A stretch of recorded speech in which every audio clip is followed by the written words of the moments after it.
What's up? Ghost Fictions is here, and we're back again. This is a story where Issei became the heavenly dragon god and married Ophis. There's an endless number of universes, each differing from each other depending on the choices we make. In most universes, Hyoudou Issei would have grown up to be a weak, untalented pervert by the age of 17. But, in this universe, Issei's fate is changed by a small difference in his life at the age of 6. But before we start, please consider subscribe to the channel and give this video a like. Don't forget to check the description for more informations. Now, let's get into part 1. Prologue. Awakening and Return of the Heavenly Dragon. Who are you? Those were the first words that left the mouth of 6-year-old Hyoudou Issei when he walked up to the strange girl he spotted squatting by the side of the pond in the park near his house, staring at the fishes swimming inside. Even in his childish mind, he recognized that this girl was very beautiful. Silky black hair almost touching the ground, pearly, almost pale white skin, dark gray eyes almost indistinguishable from black, and pointed elfish ears. The gothic Lolita clothes she was wearing only served to further enhance that image. A huge contrast to his ordinary slightly spiky brown hair, his ordinary lightly tanned skin, his ordinary brown eyes, his ordinary round ears and his ordinary white t-shirt and red shorts. It was only when he was about to compare their footwear that he noticed that she was barefooted. He came to the park to play. He used to come here with his friend Irina, but he moved away to another country 2 days ago, so he came to make new friends to play with. It was when he was about to join the other kids in the park in a game of tag that he spotted the strange girl on her own. He, as well as the other kids in the park, all had their parents with them, but she was all alone. There weren't any adults near her or even in the whole park that looked like they could be her parents. Did they go off somewhere and left her to play by herself? Or did they not accompany her to the park? She must be lonely. Was what he thought when he saw her, which was why he chose to walk up and talk to her, and also why she was staring at him with her beautiful eyes, something that perturbed him. Not because he was creeped out or anything, but because of how empty they seemed even to his 6-year-old mind. Ophis. Was her reply after a long, awkward and uncomfortable silence. Ophis. Even with his very limited knowledge of languages, he could tell it wasn't Japanese. Hell, she didn't even look Japanese. Ophis-chan, huh? I'm Hyoudou Issei. Hey, where are your parents? He decided to ask her the most burning question that had popped into his head when he first saw her. Don't have any. Was his only response to the unexpected answer. I don't have any parents. I've always been alone, since I was born. Issei frowned. She was abandoned at birth. Anger overtook his normally cheerful disposition. How could anyone be so cruel as to abandon their own flesh and blood at birth? At that moment, he made up his mind. I'm gonna make Ophis-chan smile. He grabbed her hand and started pulling her to where the other kids had started their game of tag. No, Ophis-chan, let's go play tag. Play? Yeah. I won't take no for an answer. To say that Hyoudou Daigo and Hyoudou Kasumi were shocked would be a very, very big understatement. Of all the supernatural beings in existence that their son could have first encountered, they didn't expect it to be her. Of course they knew who she really was. How could they not? They were both demigods, children of 2 of the strongest gods in Shinto mythology. Both had stood in the presence of their divine parents, as well as other gods, and this little girl's power vastly surpassed theirs, even if she was good at hiding that fact. She couldn't be another god. Granted, there were a handful of gods stronger than their divine parents, but even Shiva, the strongest god currently in existence, wouldn't have that much more power than their divine parents. That left only 4 possibilities, none of which were particularly appealing. The heavenly dragons, Drake and Albion, or the divine dragons, Ophis and Great Red. Drake and Albion were out, both were sealed into sacred gears. Hell, one of them was in their sun, though they didn't know which one. Great Red never leaves the dimensional gap, so that just leaves. Ophis. The Ouroboros dragon, the dragon god of infinity, the strongest being in existence. Of all beings in existence, she was the one that their divine parents feared above all. She was after all, a being much higher than even gods, and possessed enough power to wipe them out with a wave of her hand. That's why they feared. Feared that their son might come to harm. If Ophis turned hostile, they wouldn't be able to save him. Even though they had received extensive training in their powers, even though they possessed 2 powerful divine weapons, even though both of them were more than willing to die to save their son, they knew they were nothing more than fleas before her. If she chose to, she could erase the entire prefecture and all of the inhabitants with a flick of her finger. That's why they prayed. Prayed to their divine parents, to all Shinto gods, hell, even to all the gods in existence, that Ophis would not attack. That their precious son's life would not be cut short at the tender age of 6, at the hands of someone he only wished to befriend. Issei was impressed. Hell, all of the kids were. Ophis was some kind of genius at tag. At least, that was the best way 6-year-old kids could put it. She hadn't understood the rules at first, but once she got the hang of it. Damn. When it was her turn to be it, she was blindingly fast and caught all of them in an instant. When she wasn't it was nearly impossible to catch her, not so much that she was fast as much as they couldn't find her, even though she was the one who stood out most among them, with her non-Japanese features and odd clothes. She hid in absurd places like the top of a tree, on the opposite side of the park, which she shouldn't have been able to reach in just a few seconds. She even once tried to dive into the pond, though thankfully Issei stopped her. Even though it had been a one-sided victory on her part, the kids were having fun. Issei even saw her smile for an instant.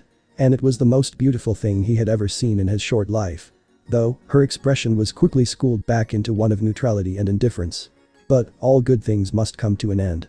The sun was already beginning to set and the parents were coming over to take their kids home. Before he left, one boy, the one who had suggested tag in the first place, turned back called, "Issei. Office-chan. It was really fun today. Let's play again tomorrow." "Yeah. It's a promise." Issei called back. He didn't know it then, but that was a promise he wasn't going to be able to keep. "No, Office-chan, I have to go home now." "What are you going to do now?" "I don't know. I don't have a home anymore." Office's head drooped slightly and a small hint of sadness entered her eyes. Then, why don't you come home with me? I'm sure my parents won't mind. We can figure out what to do later." "Really?" "Yeah. There they are now. Let's go ask them." "Mom. Dad." That decision was about to change his life forever. He waved to his parents as they approached. But, he could have sworn he saw them falter a bit when they saw Office-chan next to him. There was a strange look in their eyes. It was fear. Are they afraid of Office-chan? What is there to fear? She's just a strange, lonely and pitiful girl that needs a home. He must have imagined it. Yeah, that was it. He was just a 6-year-old kid after all, what did he know? "Issei, did you have fun today?" His mom leaned down and asked. "Yeah. It was really fun. I want to come again tomorrow." "Ha, is that so? By the way, Issei, who is your friend?" Her eyes shifted to Office, and her body tensed slightly as though preparing for a fight, though Issei didn't notice. "This is Office-chan." His parents flinched slightly when they heard that name, but Issei didn't notice as he continued. "She doesn't have any parents or a home, so I invited her over." "That's okay, right?" His parents looked at each other, and his mother was about to say something, hesitated, then opened her mouth again, but she was cut off by his father. "Sure. Why not? Any friend of yours is welcome in our house." His mother's head snapped towards her husband and her mouth hung open. "Really? Yada. Office-chan, let's go. Our house is this way." He grabbed her hand and started running in the direction of their house, Office keeping up behind him. If he wasn't in such a hurry, he would have seen his parents arguing. "Dear, what are you doing?" Kasumi whispered furiously to her husband. "What are you talking about?" Daigo feigned ignorance. "Don't give me that. Didn't we swear that we wouldn't let Issei get involved in our world when we left Kyoto?" "Yeah, we did indeed. We swore that we would give him a normal childhood, grow up into a normal man, get a normal job, marry a normal woman, have normal kids and die without ever learning of his lineage or powers. But we were too naive. With the blood of two powerful gods and a longiness in him, there's no way he would ever have a normal life. Even at just the age of 6, he's already encountered the strongest being in existence. The only thing we can do now is prepare him for his entry into our world." Tears welled up in Kasumi's eyes. "Daigo, that's our only child. I don't want to see him in pain." Daigo wrapped his arms around his wife. "I know. We won't let that happen. We'll train him until he can overcome any enemy." It was an awkward dinner they had that night in Issei's opinion. His mom went all out and cooked the widest spread of dishes he had ever seen. Pickled vegetables, steamed fish, grilled wagyu beef, her signature miso soup, you name the dish, it was there. Maybe she was trying to make a good impression on Office, who she treated politely but subtly kept her distance from her, as though she was afraid of getting too close to her. His dad was a bit more open, but a lot more subdued than he usually was. Weird. Dinner was a quiet affair, a far cry from the usual chatter, like his dad griping about his job, his mom sharing the latest gossip in the neighborhood, or himself talking about his day at kindergarten. He tried to make idle conversation with Office, but she kept responding with vague one-word answers that didn't answer his questions at all. It was frustrating, which was why he needed some ice cream, his comfort food. Unfortunately, he ate the last of it last night, which meant a trip to the convenience store. "Office-chan, I'm going to buy ice cream, do you want to come?" "Ice cream? Yeah, it's really delicious, but mom said not to eat too much, or I'll get fat." She didn't reply, but gave a small nod. "Okay, let's go." "Mom, Dad. Office-chan and I are going to buy ice cream." "Sure, don't take too long, and come straight home afterwards." His dad called back. "Okay." He put on his sandals and loaned Office a pair of slippers, and they left the house. back in the house. Daigo, is it really okay to let them go? PFFT, the convenience store is only 5 minutes away. How much trouble could they get into? Then, he paused. I just jinxed it, didn't I? We're going after them. Yes, honey. An awkward silence settled between Issei and Ophis as they walked to the convenience store, using a shortcut through a construction site that Issei had recently discovered. Issei really wanted to talk to her, but he didn't know what to say. Hey, Ophis-chan, you never really answered my question. Where did you come from? From somewhere far away. You. That's the same answer you keep giving me. Can't you be more specific? The dimensional gap. The what? That sure didn't sound like any country he knew. Somewhere far away. This time, there was a very small hint of amusement at Issei's expense. Mentally, Issei screamed in frustration. You. Well, if you don't want to talk about it, I won't ask. What are your hobbies? Hobbies? You know, things you like to do. Why do you want to know? We're friends, aren't we? Friends would want to know more about each other. Friends. Ophis whispered that word and smiled for an instant, apparently liking the sound of that. So, what are your hobbies? She tilted her head and remained silent for a while. Couldn't she think of anything? Then. What do you want to do? What's your life's goal? Kill Great Red. Kill. Did he hear that right? Great Red took my home from me. As long as he's there, I can never return. So I must kill him first. Ophis's voice, normally dull and monotone, was now filled with resentment and anticipation. Oh Ophis-chan. Killing is then, do you want us to help you? A new voice echoed in the night. 3 people stepped out from the shadows. 2 young, noble-looking men and a noble-looking woman. Ouroboros Dragon Ophis, we are the descendants of 3 of the original Yondai Mao. I am Shalba Beelzebub. These 2 are Kadlea Leviathan and Karuzuri Asmodeus. The man in the middle spoke to Ophis. What is it you 3 want? We want you. We are planning to destroy the new mass, but we need your help to do it. In return, we will help you kill Great Red. Now, please come with us. The man who called himself Shalba Beelzebub extended his hand towards Ophis, but Issei stepped in front of her. Wait a minute. I don't really get it, but you 3 are to kidnap Ophis-chan, aren't you? I won't let you. Shalba Beelzebub's face contorted into an expression of disgust. Worthless human, who do you think you are ordering a descendant of a Mao around? Shalba backhanded Issei and knocked him aside. Issei. Ophis's voice was tinted with concern for her new friend. Ophis, don't waste your time on that human. You wish to kill Great Red, don't you? Then, come with us. We'll help you fulfill your wish. Issei. Shalba started pulling Ophis, who was crying out her friend's name. No. I can't let them. Take her away. She had led a horrible life up till now, and now, she was going to be kidnapped. He had to save her. Issei tried to get up, but he was still dazed from the backhand Shalba gave him and couldn't balance himself. But, if I don't do something now, Ophis-chan will get kidnapped. If only I was stronger. Stronger. Onger. In that case, shall I lend you my power? A deep voice resonated in his head. Who? My name is Drag, the one in your left arm. Well, she doesn't really need saving, but. Boy, do you want to save her? I do. I want to save her. So. Lend me your power. Good answer. Use my power well.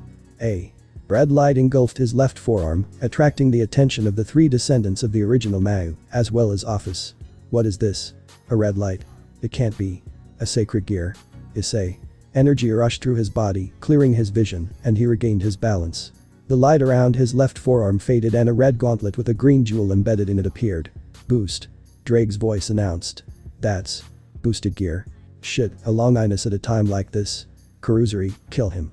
Shalba ordered Karuzuri, who stepped up. Sorry kid. If you want to blame someone, blame your own bad luck that led you to meet Ophis today. A black aura appeared around him. Instead of fear, Issei just looked at him with resolution. TCH, this is bad. Boy, I'll tell you where the attacks are coming from, so just dodge accordingly. Also, focus on doubling your power every 10 seconds. Alright. Left. Issei reacted and ducked just in time to avoid a blast coming from the left. Above. This time, he moved to the side and avoided an energy blade aimed for his head. Now punch. Not really knowing why, Issei just blindly punched forward. And was surprised when his fist connected with something solid. Ho. For a kid who just awakened his sacred gear, you're doing pretty well, aren't you? But, you overestimate yourself, human. A mere child like you wouldn't be able to injure a low-class devil, much less a descendant of a Mao like me. Karuzuri laughed as Issei's punch didn't even faze him. Issei ducked just in time to avoid an arrow of dark energy aimed at his head. Knowing that physical attacks were next to useless against this opponent, Issei began to focus on dodging. Boost. The same command from before resounded again.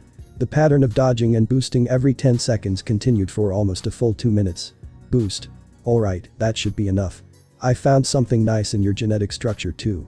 Boy, imagine summoning a storm and don't spare any effort in doing it. Explosion. All of the power he had been gathering for the past 2 minutes rushed into his body. Summon a storm. Summon a storm. At the back of his mind, waves crashed, thunder crackled and rain poured down. Boom. A loud sound reverberated throughout the town. Out of nowhere, thunderclouds had filled the previously clear sky, and white lightning crackled within them. The three descendants looked up in shock. A storm? Is this the boy's doing? What kind of crazy magic is this? Kuruzuri, run.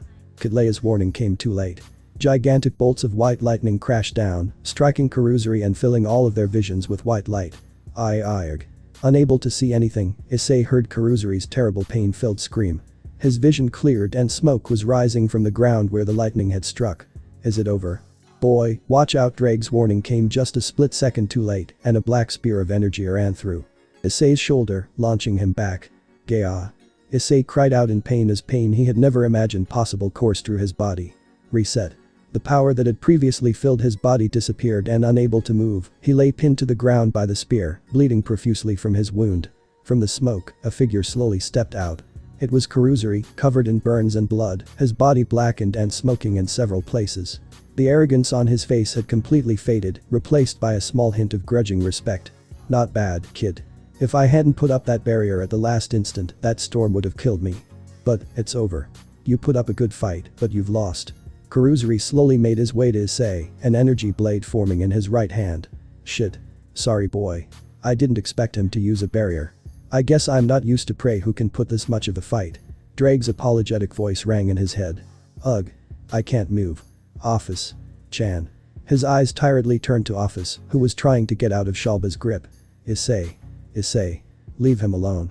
Ophis's normally monotone voice was now almost hysterical. A pitch-black aura began to form around her, one much stronger and more ominous than Kuruzuri's. It's no use. Even if you kill me, you can't reach the boy in time before Kuruzuri pierces a vital. But if you come quietly, I may consider sparing him. I understand. I'll come with you. So, leave him alone. The aura building up around Ophis faded away and she slumped in defeat. Good girl. Kuruzuri. Kill the boy, he's too dangerous. Shalba coldly ordered Kuruzuri, who raised his blade. Ophis's head shot back up. No. Stop. I already said I would come with you. Sorry boy. You would have made a fine devil. Kuruzuri's blade fell and Issei closed his eyes, bracing himself for his imminent death. Stab. The sound of metal piercing flesh was heard. But, he didn't feel any pain. Yuga. What is this? Kuruzuri's pained voice was heard. Slowly opening his eyes, Issei was greeted by the sight of a glowing katana piercing Kuruzuri's chest from behind. This is a holy sword. Not exactly. This is Ama no Murakumo no Tsurugi, the sword Susanoo obtained from Yamada no Urachi's body. A more accurate term would be divine sword. Kuruzuri fell forward, his body slowly disintegrating. Behind him, holding Ama no Murakumo no Tsurugi in his right hand, was his father, whose face was twisted into an expression of near apoplectic rage. Next to him was his mother wearing an identical expression of rage and holding a large ornate mirror. Both faced Shalba and Kidleia, who were both in shock at Kuruzuri's sudden death. Kidleia snapped out of her shock first. You. How dare you kill Kuruzuri? That's our line. How dare you lay your hands on our son? I am Hyoudou Daigo, son of Susanoo. Daigo snarled. I am Hyoudou Kasumi, daughter of Amaterasu. Kasumi growled. You damn trash, are you prepared to pay the price for touching our son? Daigo vanished in a flash and reappeared next to Shalba and cut off the arm that had a death grip on Ophis. Arg. Shalba screamed and held onto the bloody stump. Kidleia created multiple balls of energy and fired them at Kasumi, who snorted and held the mirror in her hands in front of her. The energy balls were absorbed into the mirror. What? What is that mirror? This is the Yada no Kagami. It's an absolute defense that can absorbs the force of all attacks and then returns them. The mirror glowed and the same balls of energy shot out of them and struck Kidleia, who shrieked and fell back, but Kasumi had already moved in front of her, her left hand covered in black flames. Be judged by the divine flames of Amaterasu. Kasumi threw the black flames at Kidleia. She screamed as the black flames engulfed her. She tried to use an ice spell to extinguish the flames, but the ice vaporized as soon as it appeared. It's no use. The flames of Amaterasu won't be extinguished so easily. Kasumi told Kidleya in a cold voice. Kidleya couldn't do anything as the flames burned away at her flesh and just continued to scream until at last, the flames destroyed her vocal cords, rendering her silent and then finally reducing her to a pile of ashes at Kasumi's feet. Kidleya. Shit. Shalba fell on his ass as he tried to avoid the blade aimed for his neck. Daigo held his hand towards the sky. My son summoned a powerful storm for someone his age without training, but it cannot compare to this. Krakaboo. A storm, this one much bigger than the one Issei had previously summoned, appeared in the sky. Damn it. Shalba slammed his foot into the ground and a magic circle appeared beneath him. Trying to escape, coward. I won't let you.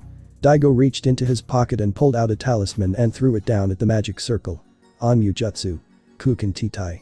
The talisman touched the edge of the magic circle and destroyed it. What? You're an Onmyaji. There's no way that a son of a Shinto god wouldn't know basic Onmyu techniques.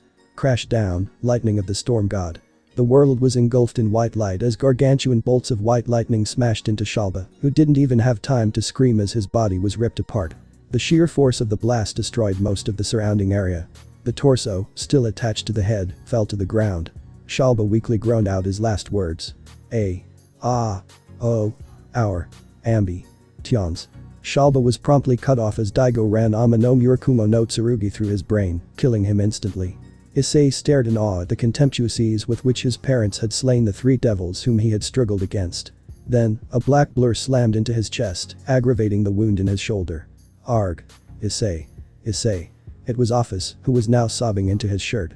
She looked up at him, her face streaked with tear marks and mucus. All of her stoic elegance from before had vanished. Completely, leaving behind the visage of an ordinary girl who had witnessed her friend almost die. Smiling awkwardly, he patted her head comfortingly. You idiot. She beat her tiny fists against his chest, but they didn't have any strength behind them. Sorry, I really made you worry. Why did you have to do that? I would have been fine, why did you have interfere and almost get yourself killed? I couldn't help it. My precious friend was about to be taken away. Of course I would do something, anything to help. He hugged her with his good arm and brought her close.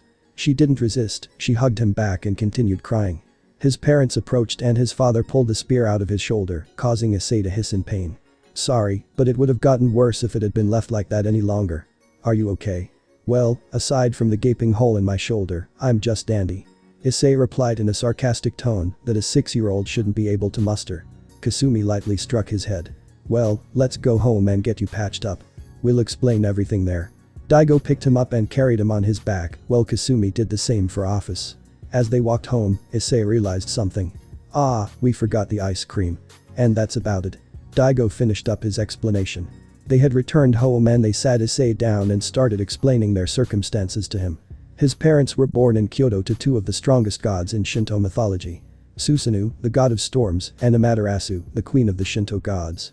They had both received extensive training and were renowned as the best warriors in Japan. Back in their youth, they had traveled around Japan vanquishing any threats to humanity, but it eventually settled down and had him. They decided to abandon their old lives to give him a normal childhood so that he would never have to get involved in their world. PFFT, yeah, that worked out well.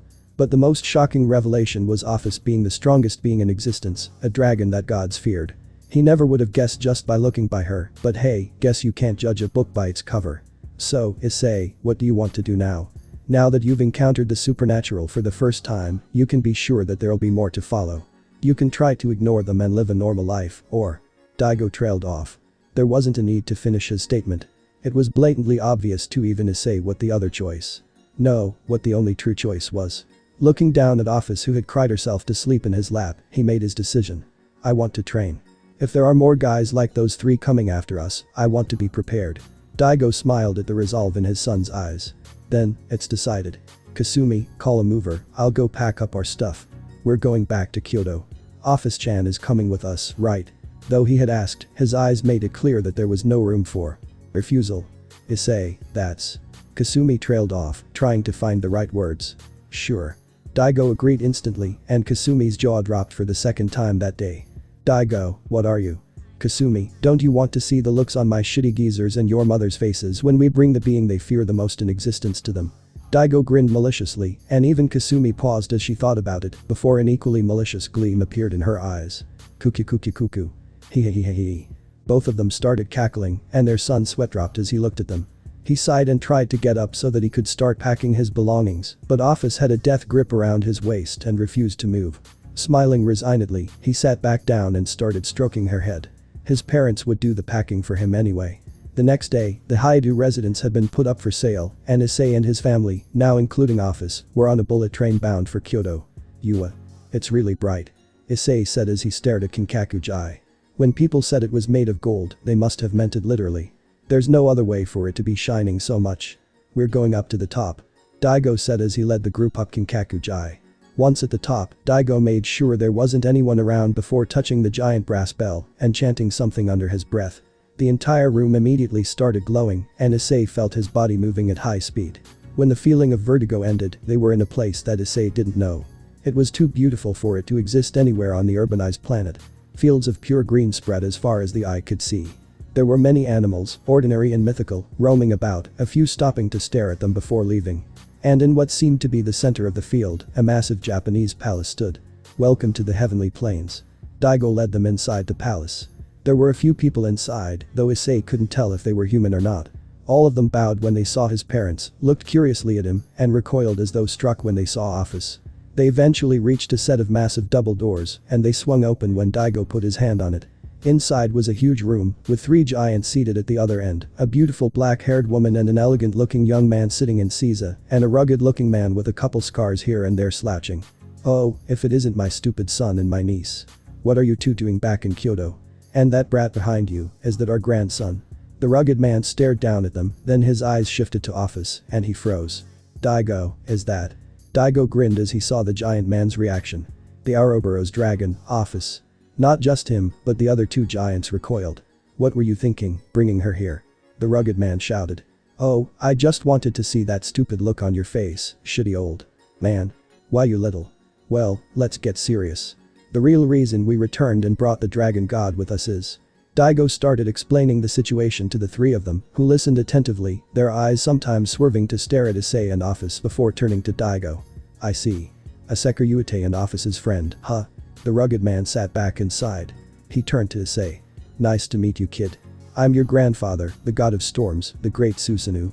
He pompously introduced himself. The other 2 looked at each other before following suit. I am your grandmother, the queen of the Shinto gods, Amaterasu. The beautiful woman smiled down at him. Your great uncle, god of the moon, Tsukiyomi. The elegant young man introduced himself while looking bored. So, you want to get stronger, right? Susanoo grinned at him. Yeah, I want to get stronger. Great, in that case.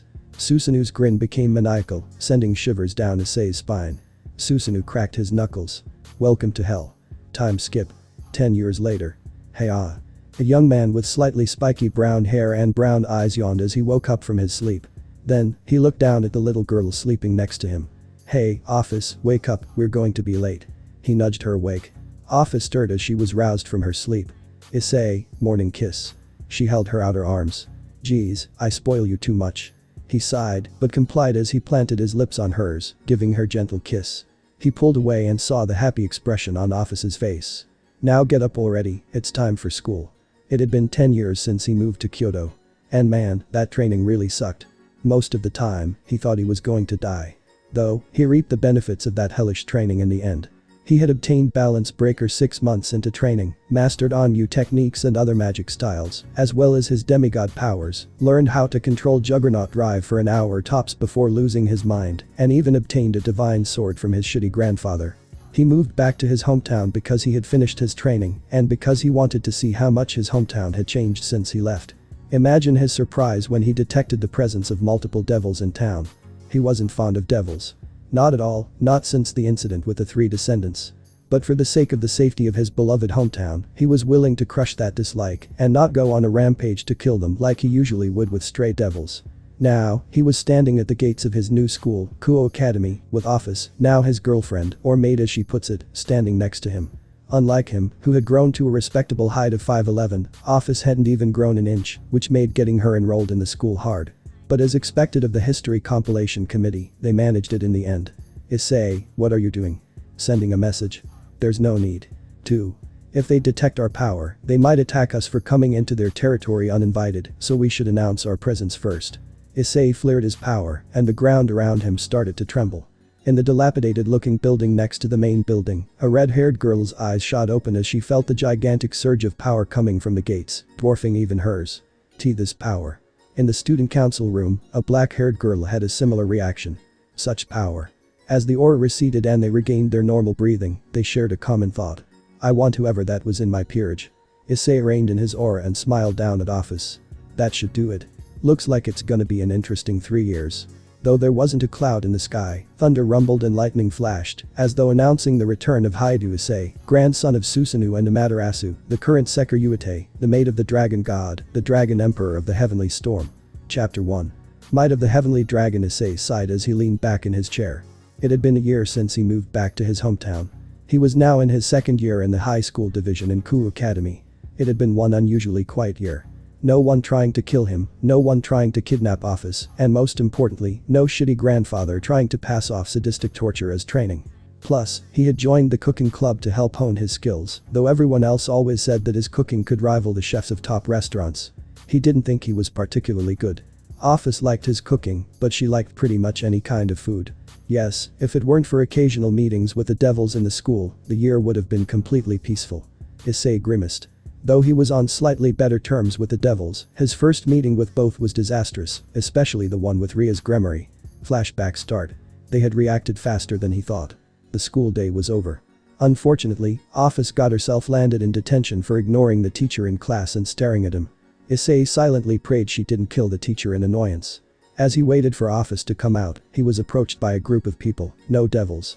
Issei held back his distaste as he flashed back to that night 10 years ago. The scar on his shoulder ached. No killing, Issei.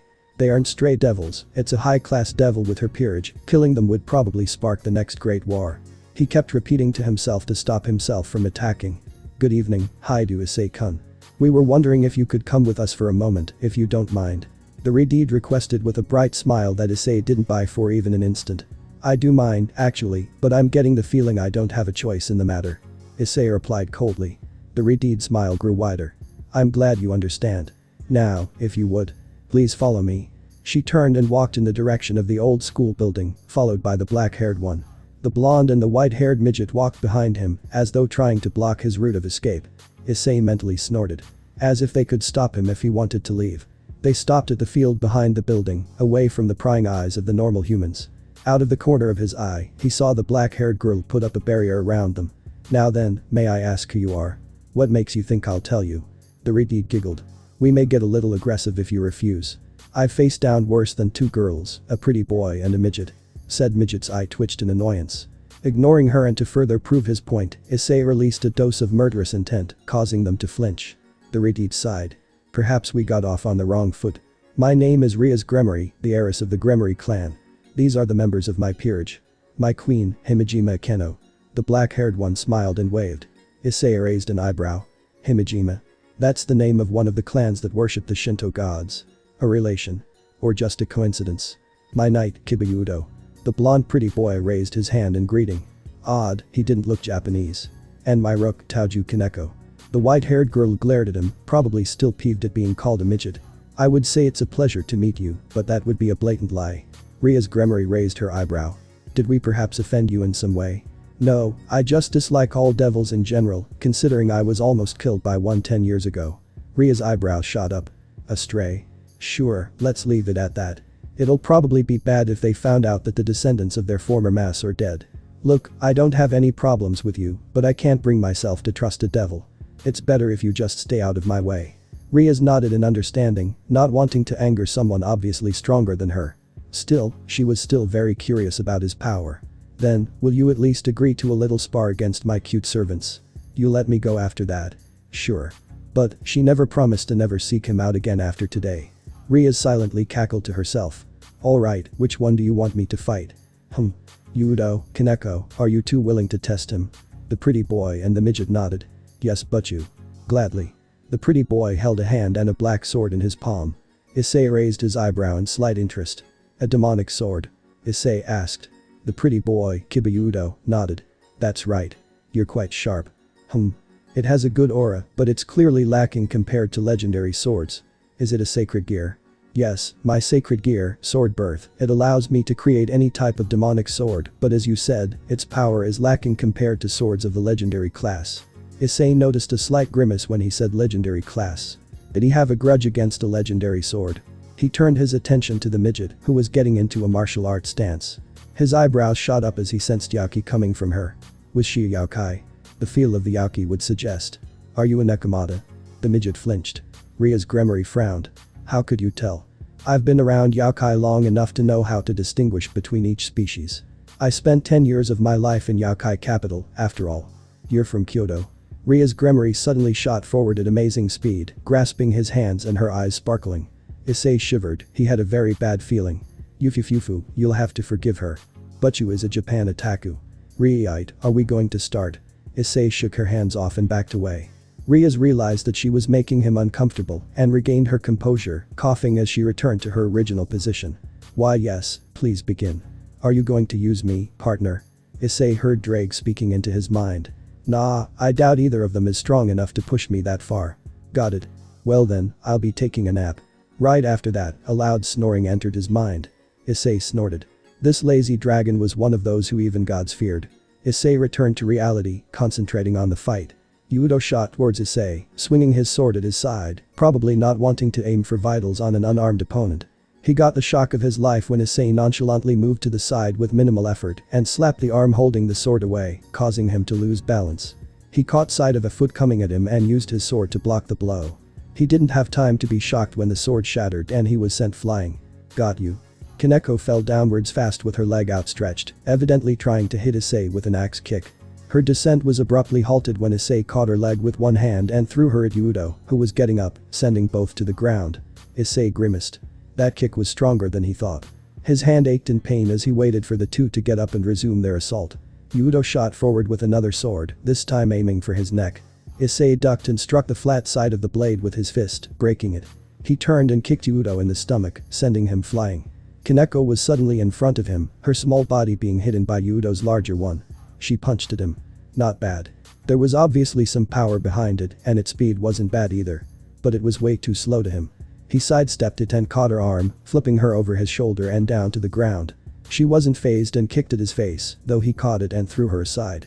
He turned to see that Hyoudou had closed in, this time with two swords. He moved back as Hyoudou unleashed a flurry of slashes at him. Issei smirked. His skill was impressive, but he was still too green. Issei lashed out with a foot, kicking Hyoudou off his feet. Issei kicked again, catching Hyoudou in the stomach and kicking him next to where Kaneko had landed. Having realized that they couldn't win by themselves, Hyoudou and Kaneko began attacking together. As Hyoudou created a new sword and attacked from the left, Kaneko appeared at his right with her fist drawn back. Issei's eyes narrowed. He leaned back so that both attacks barely missed him and returned to his original position. He started moving backwards to evade their coordinated attacks, making only minimal movements to conserve energy. He paused when Hyudou's sword grazed his cheek, leaving a tiny cut that bled slightly. Not bad. You two aren't particularly strong, but your teamwork is quite impeccable. Certainly better than most opponents I've fought. Thanks for the compliment, though I would feel better about it if you were fighting seriously. Your stance is clearly that of a swordsman, so why have you not drawn your sword yet? Hyoudou asked with a smile, though his eyes made it clear that he felt a bit insulted. It's not that I won't draw it, I'm forbidden from drawing it unless I'm completely cornered. My sword is too destructive and indiscriminately destroys anything in the vicinity. But, you're right, it is a bit of an insult to not get a bit more serious. Prepare yourselves, this is going to be a hard fight for you. Issei let his arms drop to his sides and took a deep breath. Then, he started releasing his massive power, causing the air to get heavier and Rias and her peerage to fall to their knees, staring up at him in fear and awe. Slowly, black clouds began gathering overhead, flashing with lightning and crackling with thunder. A bolt of white lightning crashed down, striking Issei, but not harming him. Instead, the lightning began to twist itself around Issei's body, covering his chest, shoulders, forearms and legs, forming a crude armor.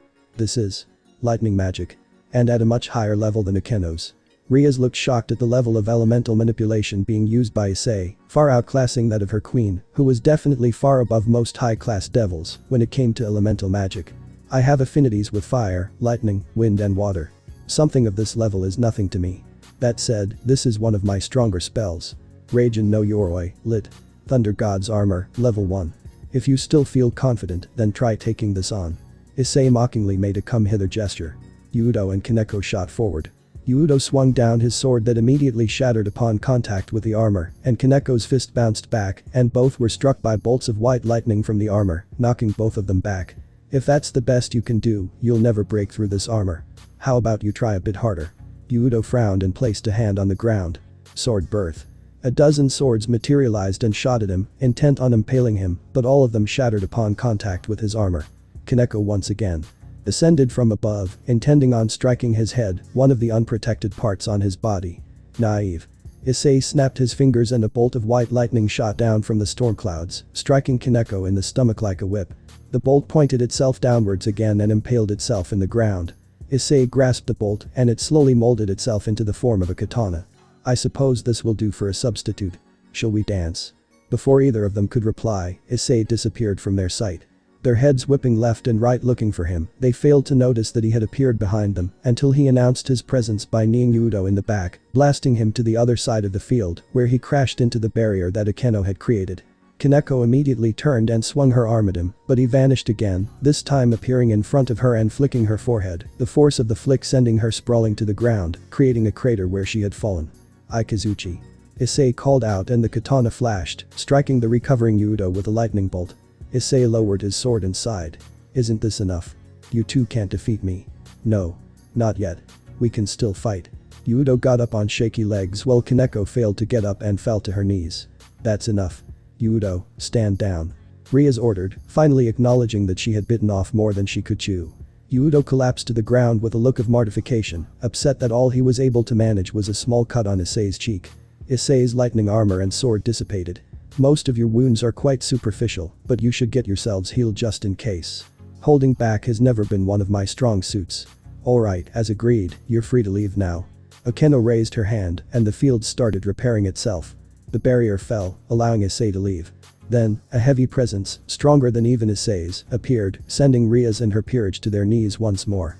From the woods surrounding the old school building, a small, black-haired girl dressed in the Ku Academy High School Division uniform appeared. Despite her diminutive size, she was releasing an incredible aura, the level of which Rias had only felt from top-class fighters like her brother when he was serious. No, this aura might outclass even him. Issei. The girl, if she could be called that at all, said in a small voice. Ophis, you're done serving detention already? Rias paled. This girl was the Ouroboros dragon, the strongest being in existence. And Hyoudou Issei was on friendly terms with her. Rias decided it was definitely not a good idea to antagonize someone on good terms with the infinite dragon god and resolved to stay out of his way when possible. She would have to warn Sona about this too. Wait, detention. It was boring. I wanted to kill the teacher. That's why I said you need to pay attention in class instead of staring at me all the time. You didn't kill him, right? No. Good. Let's go home. What do you want for dinner? Issei began walking towards the gates, Ophis walking beside him. Yakisoba. Ophis immediately replied without hesitation. Got it, I'll cook up a feast for you. Ophis hugged Issei's arm and leaned into his side. In that position, they looked almost like lovers. No, that can't be right. Who in their right mind would court the strongest being in existence? Then again, Hyoudou Issei definitely wasn't an ordinary person. The moment they were out of sight, Ria slumped to her knees. She hadn't even realized she had stopped breathing. The heavy aura disappeared and Rias took deep breaths to calm herself down. The Ouroboros dragon was enrolled in her school and the boy she had taken an interest in was possibly her mate. She was honestly surprised that she hadn't been killed on the spot. That's right, she didn't have time to lay around. She had to warn Sona before she did something stupid to incur the wrath of the dragon god. Shakily getting to her feet, she stumbled in the direction of the new school building. Flashback end. Yeah, that was a terrible meeting. Hyoudou and Kaneko had to take a full week off to recover from their wounds. He was honestly surprised when Hyoudou suddenly approached him after school to seek training. Normally, Issei would have refused in an instant, but something in Hyudou's eyes caused him to pause. His desire to get stronger wasn't for his own sake, he was doing it for someone else. Issei asked him about it, and Hyoudou replied. I have a grudge I need to settle no matter what, I cannot rest until I've avenged my fallen comrades. That's why I have to get stronger, no matter the cost. At that time, his eyes were filled with animosity that made even Issei take a step back. He didn't go into detail about his grudge, but Issei wasn't comfortable with prying into it either. Issei didn't like devils. However, he didn't dislike someone who was trying to clear his and his comrades' regrets, which was why he agreed to spar with Hyoudou every day after school behind the old school building. At first, it had been a very one-sided ass-kicking, but slowly, Hyoudou began to learn, reacting faster to his attacks and using less effort to dodge them. That was good. Hyoudou had two critical weaknesses in battle. The first was his stamina. While far above that of a human, his stamina wasn't high enough to last in a drawn-out fight with strong supernatural beings, which is why his switching to less energy-wasting evasive maneuvers was a good thing. The second weakness was his lack of defense. Hyoudou, being a knight that relied on speed and swordsmanship to fight, had almost no means of defending himself. Normally, this wouldn't be a problem as even Issei had to admit that Hyoudou's speed was impressive. But against faster enemies, he'd be ripped to pieces. Issei had personally demonstrated this when he activated Raijin no Yoroi. Level 1 and used its speed to outmaneuver Hyoudou and continuously strike at his legs. This was the more troublesome problem to address. Hyoudou couldn't use armor or shields as they would hamper his speed, so he settled for teaching Hyoudou to enhance his physical structure by using his demonic energy. This was a technique that could only be performed under his supervision, as even a small failure could permanently damage his nerves. Hyoudou was obviously better now. What had begun as one-sided slaughters slowly turned into semi-serious spars where Issei actually had to put an effort to defeat him. In their most recent spar, he was forced to activate Raijin no Yoroi level 1 out of necessity for the first time when Hyoudou encased his body in ice using an ice-type demonic sword and then drained the oxygen out of the air to prevent him from using his favored fire magic to break the thick ice.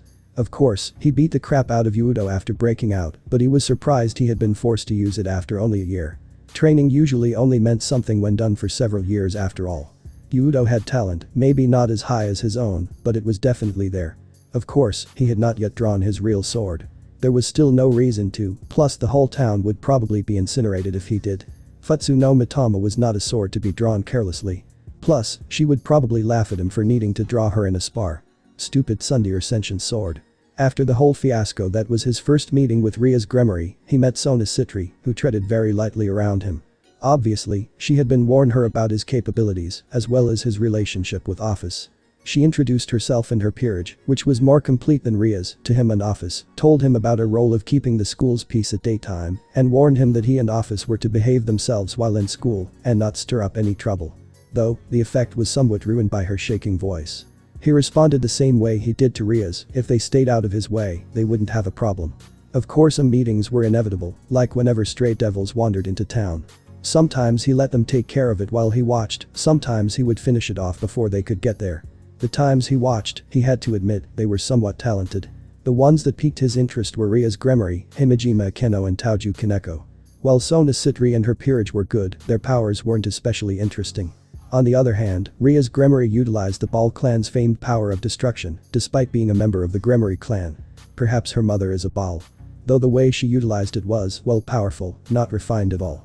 She tended to waste a good deal of her energy in the initial shot, and if the enemy survived, her next shot would be much weaker. She ought to focus more on technique rather than power. Himejima Akeno was a bit more interesting. She utilized lightning magic among others to fight. It wasn't as strong as his own, then again, he was trained by the Shinto god of storms. Her manipulation of the elements didn't even hold a candle to his.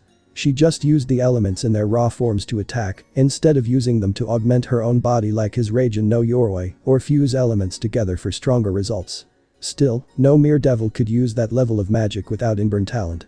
Plus, she used a Maiko outfit when fighting seriously. So, that meant that she probably was a member of the prestigious Himejima clan before being reincarnated as a devil. But, a member of the extremely proud, haughty and arrogant Himejim clan became a devil. Unthinkable, unless she was excommunicated. Taoju Kaneko didn't intrigue him so much as she confused him. She had pretty much admitted that she was a Nekomata, but so far, she had not used Yujutsu or Senjutsu. Weird, considering that both were her species' speciality. She didn't even use them when a stronger than average stray devil had cornered her, and her master had to bail her out. Perhaps her reincarnation from a yokai to a devil was interfering with her ability to use Yujutsu or Senjutsu. Or was she refusing to use it? She did flinch when he figured out that she was a Nekomata. Perhaps she had a mental trauma that caused to be able to use Yujutsu and Senjutsu or caused her to dislike the idea of either. What a waste. Relying on the rook's strength and defense would only get her so far. She wouldn't last a second against the stronger supernatural beings. Over time, even he wasn't able to remain distant, and he found himself growing closer and closer to the members of the occult research club, if only by a bit. That troubled him. Devils are fundamentally untrustworthy beings as they deceived humans into forming contracts with them and devouring their souls. Though, he heard that after their great war against heaven and the fallen angels, devils had slowly grown adverse to the idea of eating human souls. It was laughable to him. An entire species denying one of their base instincts. He was waiting for the other shoe to drop when they reached the limit of their restraint and started attacking humans. He did not want to grow any closer to them. It was only inevitable that he would have to cut them down one day. If not him, then someone else. But despite his best efforts, he was definitely friendlier to the devils at school than he was at first. Even Ophis appeared to have taken a liking to Kaneko, who constantly offered sweets and snacks. He himself was close to Hyoudou. It was hard not to form a friendship with someone you spar with daily. Ding dong. Ah, the school bell rang. School was over for the day. Sighing, he picked his bag up and walked out of the classroom, Ophis walking beside him. Hey, it's Hyoudou-kun. Really? Where? Kaya. He's as handsome as ever. I know, right? Especially his cool eyes that make you squirm under their gaze. No, it's his muscular body that's best. Issei snorted. That was something he had forgotten. Fangirls. He was unusually popular among the female students for reasons he couldn't comprehend. He didn't think he was particularly good looking. Hyoudou outclassed him in that category. Beside him, Ophis huffed and her cheeks puffed out, making her look like a cute squirrel. She was cute when she was jealous. Issei rubbed the top of her head and Ophis leaned into his side. Kaya. Those two are lovey-dovey as always. It must be troubling for both of them to have such a big difference in height. I heard Ophis-chan is trying to make her body grow faster by drinking more milk. Okay, that last one was definitely a lie. Issei had suggested that she change her body size to a more appropriate height for a high school student, but she refused, saying that her current form was special to her and she didn't want to abandon it. Still, it did make certain things difficult, like him being mistaken for a lolicon by people who didn't know that he and Ophis were in the same year or kissing in public because of height difference. They had just stepped out the gate when he was stopped by an unfamiliar face. You Issei turned to find a black-haired girl wearing a school uniform, different from the ones the girls from Ku Academy wore. From a different school. Then, he sensed a strange energy coming from her. The energy of a fallen angel. Why was a fallen angel approaching him? And here, where two high-class devils had set up shop no less. Are you Hyoudou Issei-kun? Yes. Would you go on a date with me? Beside him, Ophis bristled. He placed a hand on her head to calm her down. So, that was her game. Lure him out on a date so that he would let his guard down against her. It might have worked if he was an ordinary human. Sorry, but I'm seeing someone right now. There, that should throw her off her game for a bit. Without waiting for a reply, Issei continued walking, subtly pulling Ophis, who was obviously contemplating erasing the fallen angel girl from existence. He didn't need to turn around to know the girl was glaring daggers at him. He could already tell from the meager murderous intent coming from her. Heh, stupid girl, she's way too transparent. Rubbing Ophis's head to placate her, he asked her the usual question. What do you want for dinner? Yakisoba. Alright the. Takoyaki, yakitori, ebi tempura, chashu pork, nikijaga, toro sashimi, maguro sashimi, saba sashimi, tonkatsu, jidan. Ophis cut him off and listed even more dishes. Oh boy, Ophis only gets like this when she's unhappy. He was proven right when he caught sight of the pout on Ophis's face. Alright, I'll cook anything you want, so don't be angry anymore, okay? Ophis smiled and leaned into his eye again. Issei belongs to me.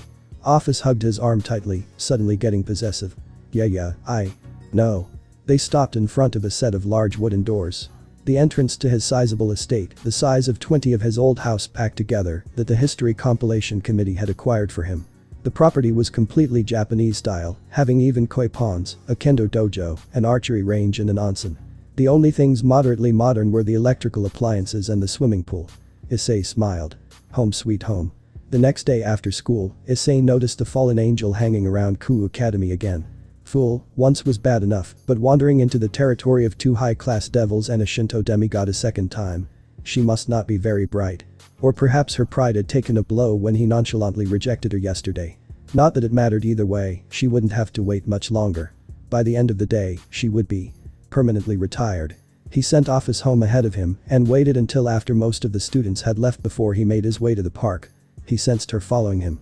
So predictable, this was going to be a boring fight. He stopped in front of the fountain. The park was deserted. Good, he didn't have to hold back. Whoosh. The sound of something moving through the air at high speed entered his ears. He smirked and summoned a pillar of fire behind him. The spear of light that was aimed for him was consumed by his flames and disintegrated. What? He heard the fallen angel yell in disbelief. Fool, she gave away her position. Using the fire as his cover, Issei moved behind her and surprised her by cutting off one of her wings with a lightning-coated hand. She screamed in pain as blood spurted out of the stump. I'm going to kill you, brat. Issei snorted. Don't get too cocky, small fry. I can kill you anytime I want, without getting a scratch. Brat, you're going to rue the day you picked a fight with a high-class fallen angel like me, Rainer-sama. You, a high-class fallen angel. Your kind must be on the verge of extinction if they're desperate enough to confer the title high class onto a weakling like you. She was almost foaming at her mouth in rage. She created another spear of light and thrust it at him. Die, brat. She got the shock of her life when he caught the spear in his hand and crushed it. What's wrong? Is that the best a high-class fallen angel, Rainer-sama, can do? He asked in a mocking tone. This time, fear was clearly mixed with rage in her expression. How the hell are you doing this? Are you using your sacred gear? Phew. Phew. Issei burst out laughing. Don't flatter yourself. I don't need my sacred gear to take out small fry like you. Issei stopped laughing and said in a cold voice. He took slow steps towards her, his hand raised and a giant fireball forming in his palm. Rainer began backing away in fear. No, stay away. Rainer frantically formed spears in her hand and flung them at him, but they disintegrated from the sheer heat of the fireball in his hand. Issei sighed. How disappointing. I actually hoped to have a fun fight before I killed you. Oh well, there's always the next idiot. Farewell, fallen angel. Before she could scream, the fireball shot forward and engulfed her, turning her body to ash. You can come out now. Issei called out. From behind a nearby tree, Ria's Gremory stepped out. When did you notice I was here? From the beginning. You should look into spells that can hide your presence. Getting caught like that by an enemy can get you killed. Oh, are you worried about me? That's so sweet. Ria smirked at him. Issei snorted in response. Like hell. I don't really care if something happens to you. I already said it, didn't I? I hate devils. In fact, I'd be happier if you'd hurry up and die. Oh ho, is this what they called tsundere? Rias teased him. Oh, as expected of an otaku, you're quite familiar with those terms. Issei retorted. So, what are you going to do about the other 3 crows that took up residence in the old church? Issei switched the subject to the other 3 fallen angels he sensed in town. Nothing for now. They haven't given me a reason to fight them. What about you? It's the same for me. I only killed the one just now because she went after me first. The other 3 aren't my problem. I see. Well then, we'll be parting ways here. I'll see you in school tomorrow, Hyoudou-kun. With that, Rias disappeared through a magic circle. Now then, I better get back and cook dinner. Issei turned and left the park. As expected, the remaining 3 fallen angels didn't make a move against him at all since 3 days ago when he killed their comrade. He did sense them poking around, observing him, but they were probably too afraid to directly approach him. The one he killed must have been the leader. But still, they hadn't cleared out of town, which meant they were still planning something. He would have to keep a close eye on them, just in case. Or maybe he should just march up to the church and destroy them. No, doing that might bring down the wrath of the biblical God on him for attacking one of his churches, even an abandoned one. A stupid move to make, considering that there were devils in town. Doing so might spark another great war between the 3 factions, and the Shinto faction would probably get caught up in it too. He was fairly certain that if such a thing did happen, the Shinto faction would win, but he couldn't be sure, since the Grigori had his rival, the hacker Yuiku, on their side, and there were rumors that Heaven had a Longinus possessor too. Not to mention the 2 monsters, Surzich's Lucifer and Ajuka Beelzebub. Even the reclusive Shinto faction had heard of their absurd strength through the intelligence gathered by the History Compilation Committee. Not even he was willing to pick a fight with either of them. He was a battle nut, but he wasn't batshit crazy. For now, he just resumed his routine of attending school and waited for the fallen angels to make their move first. Ophis was walking beside him, still sleepy after playing video games till after midnight. Hoo! Thud. He stopped when he heard someone cry out and something hit the ground. He turned to see a nun lying face down on the ground. Ophis just looked at her with a disinterested expression. Though, there was a glimmer in her eyes that Issei couldn't read. Hoo!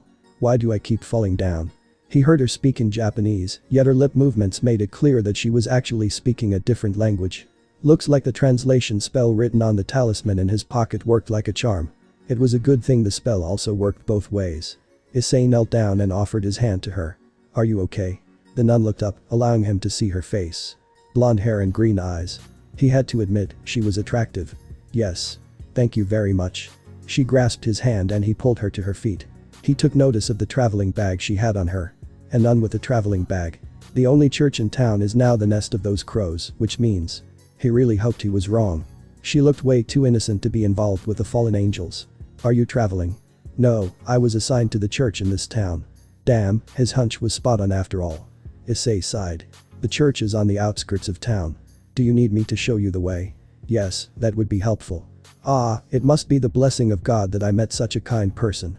She clasped her hands together in prayer. Her faith in God was strong, so she didn't appear to be working with the fallen angels willingly. So what was her story? What's your name? I am Asia Argento. Pleased to meet you. She bowed deeply.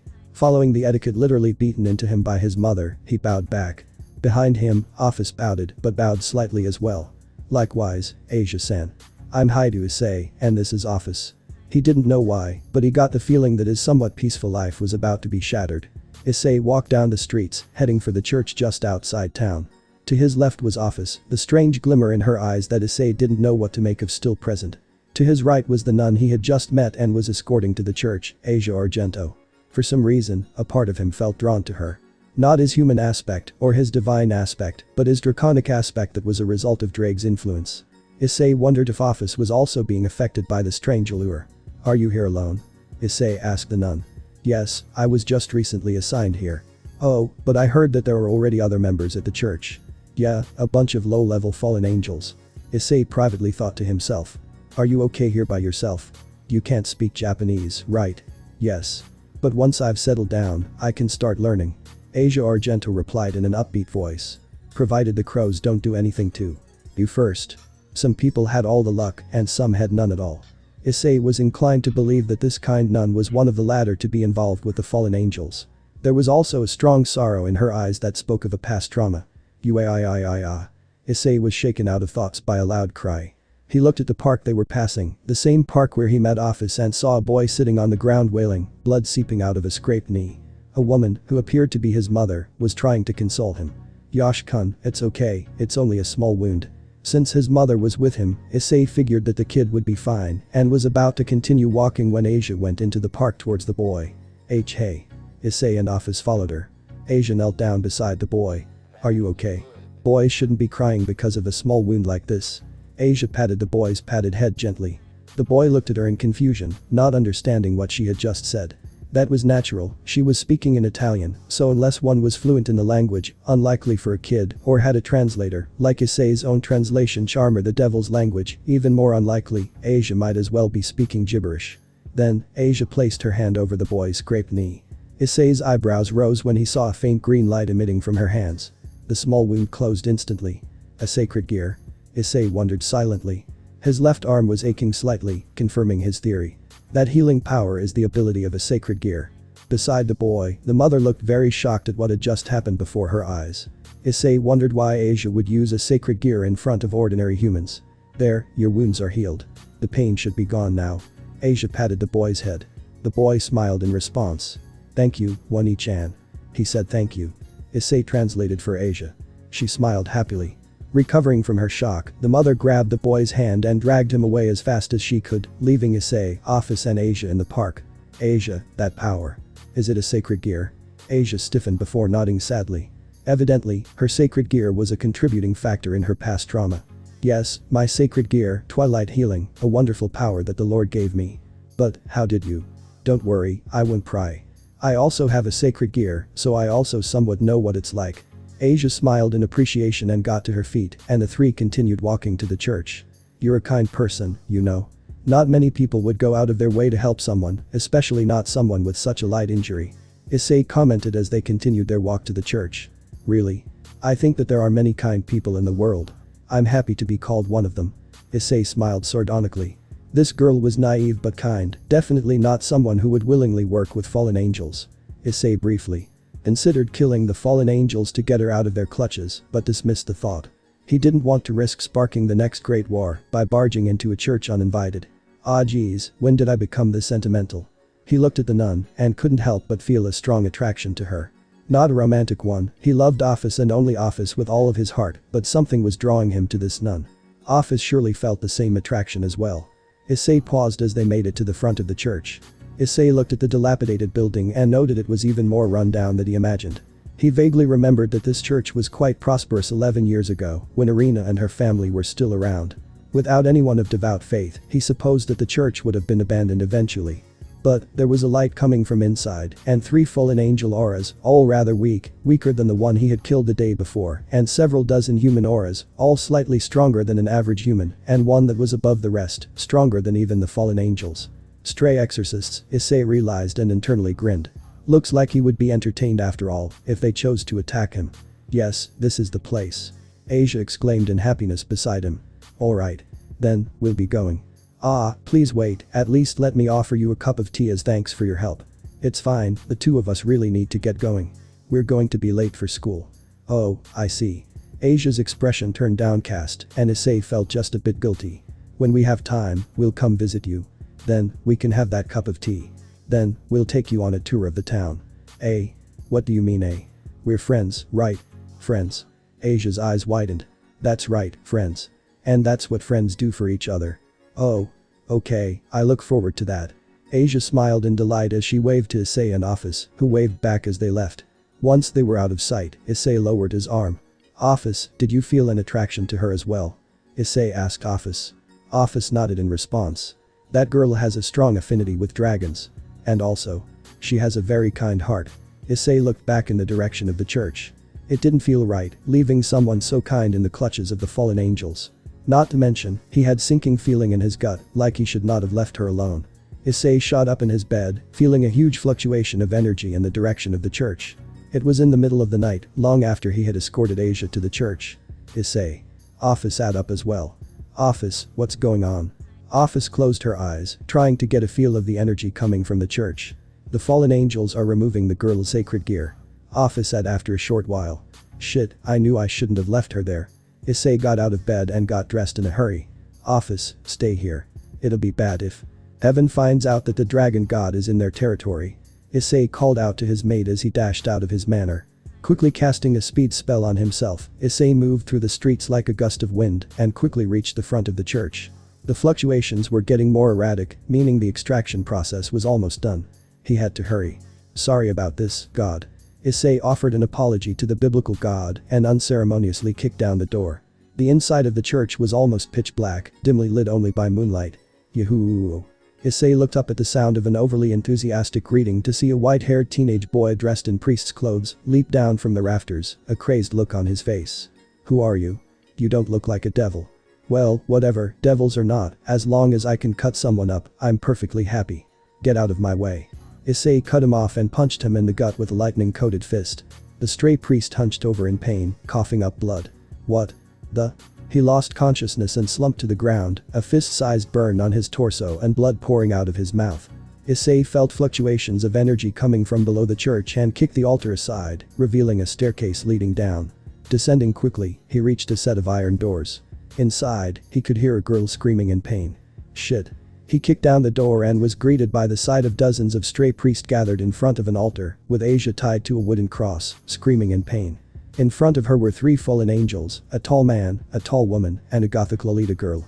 Who the hell are one of the stray priests began to demand of him, but Issei cut him off by jumping up and landing on his head.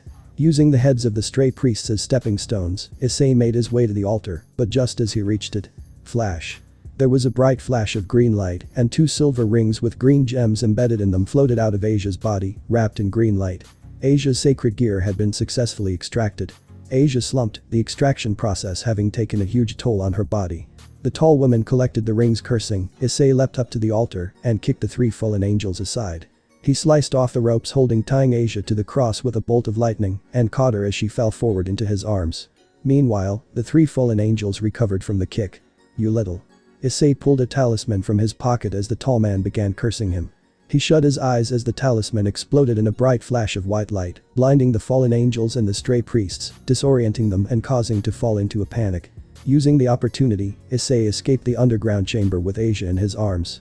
Issei ascended the stairs and returned to the nave. He noticed that the stray priest he had defeated was gone.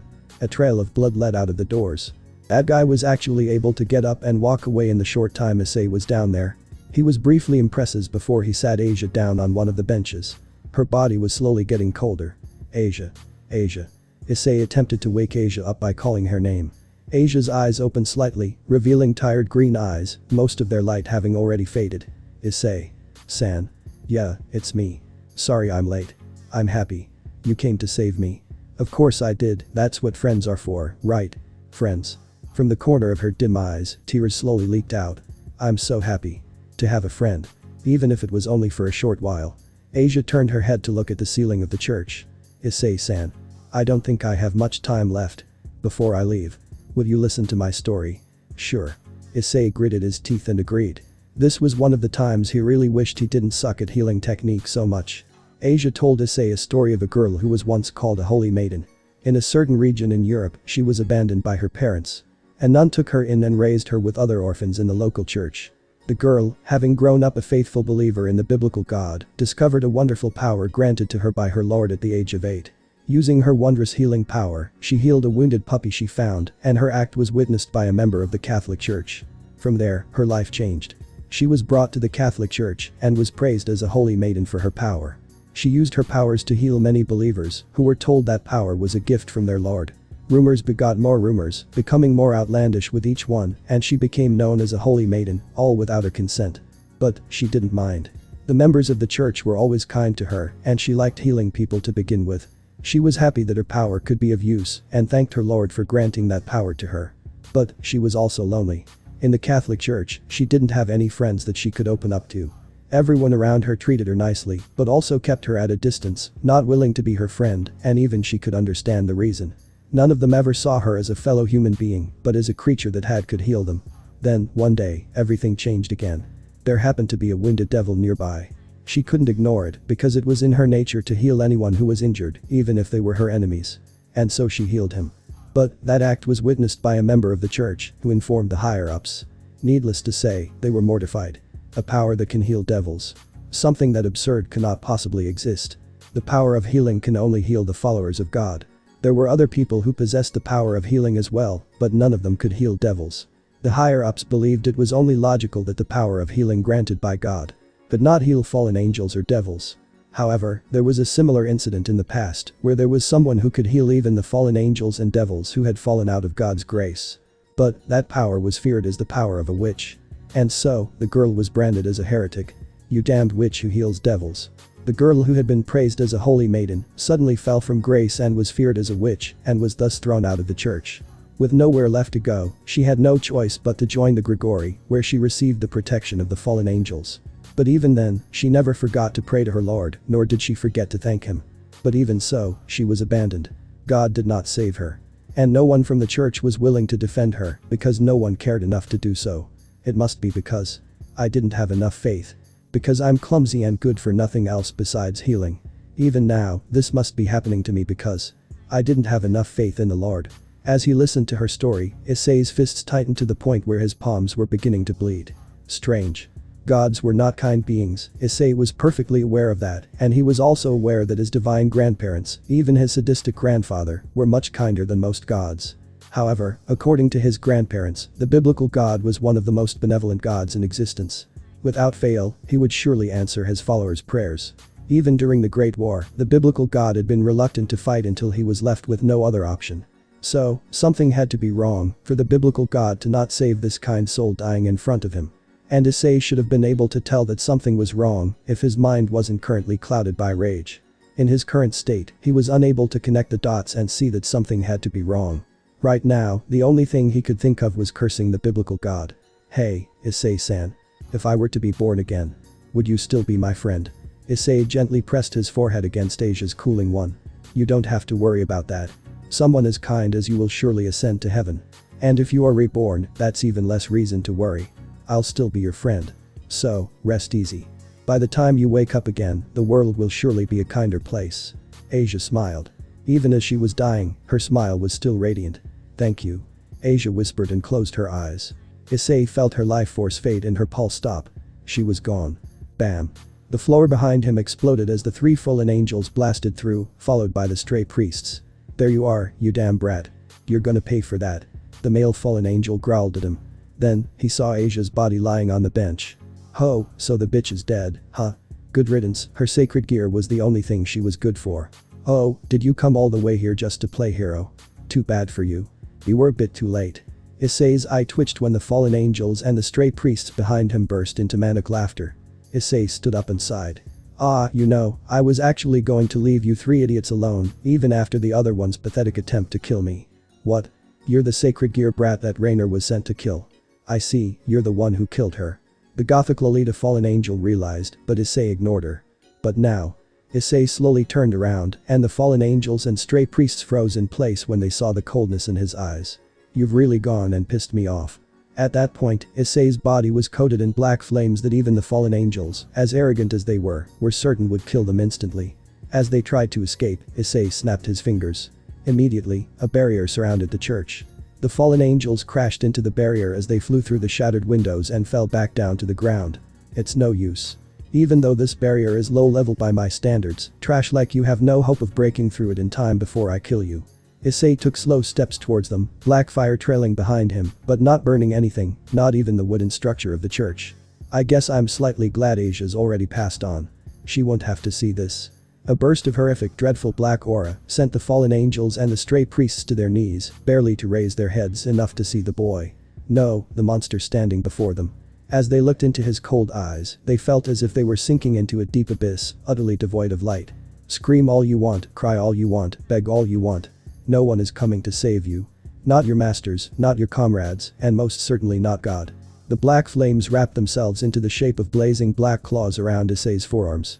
Prepare yourselves, I won't grant you an easy death like I did the other fallen angel.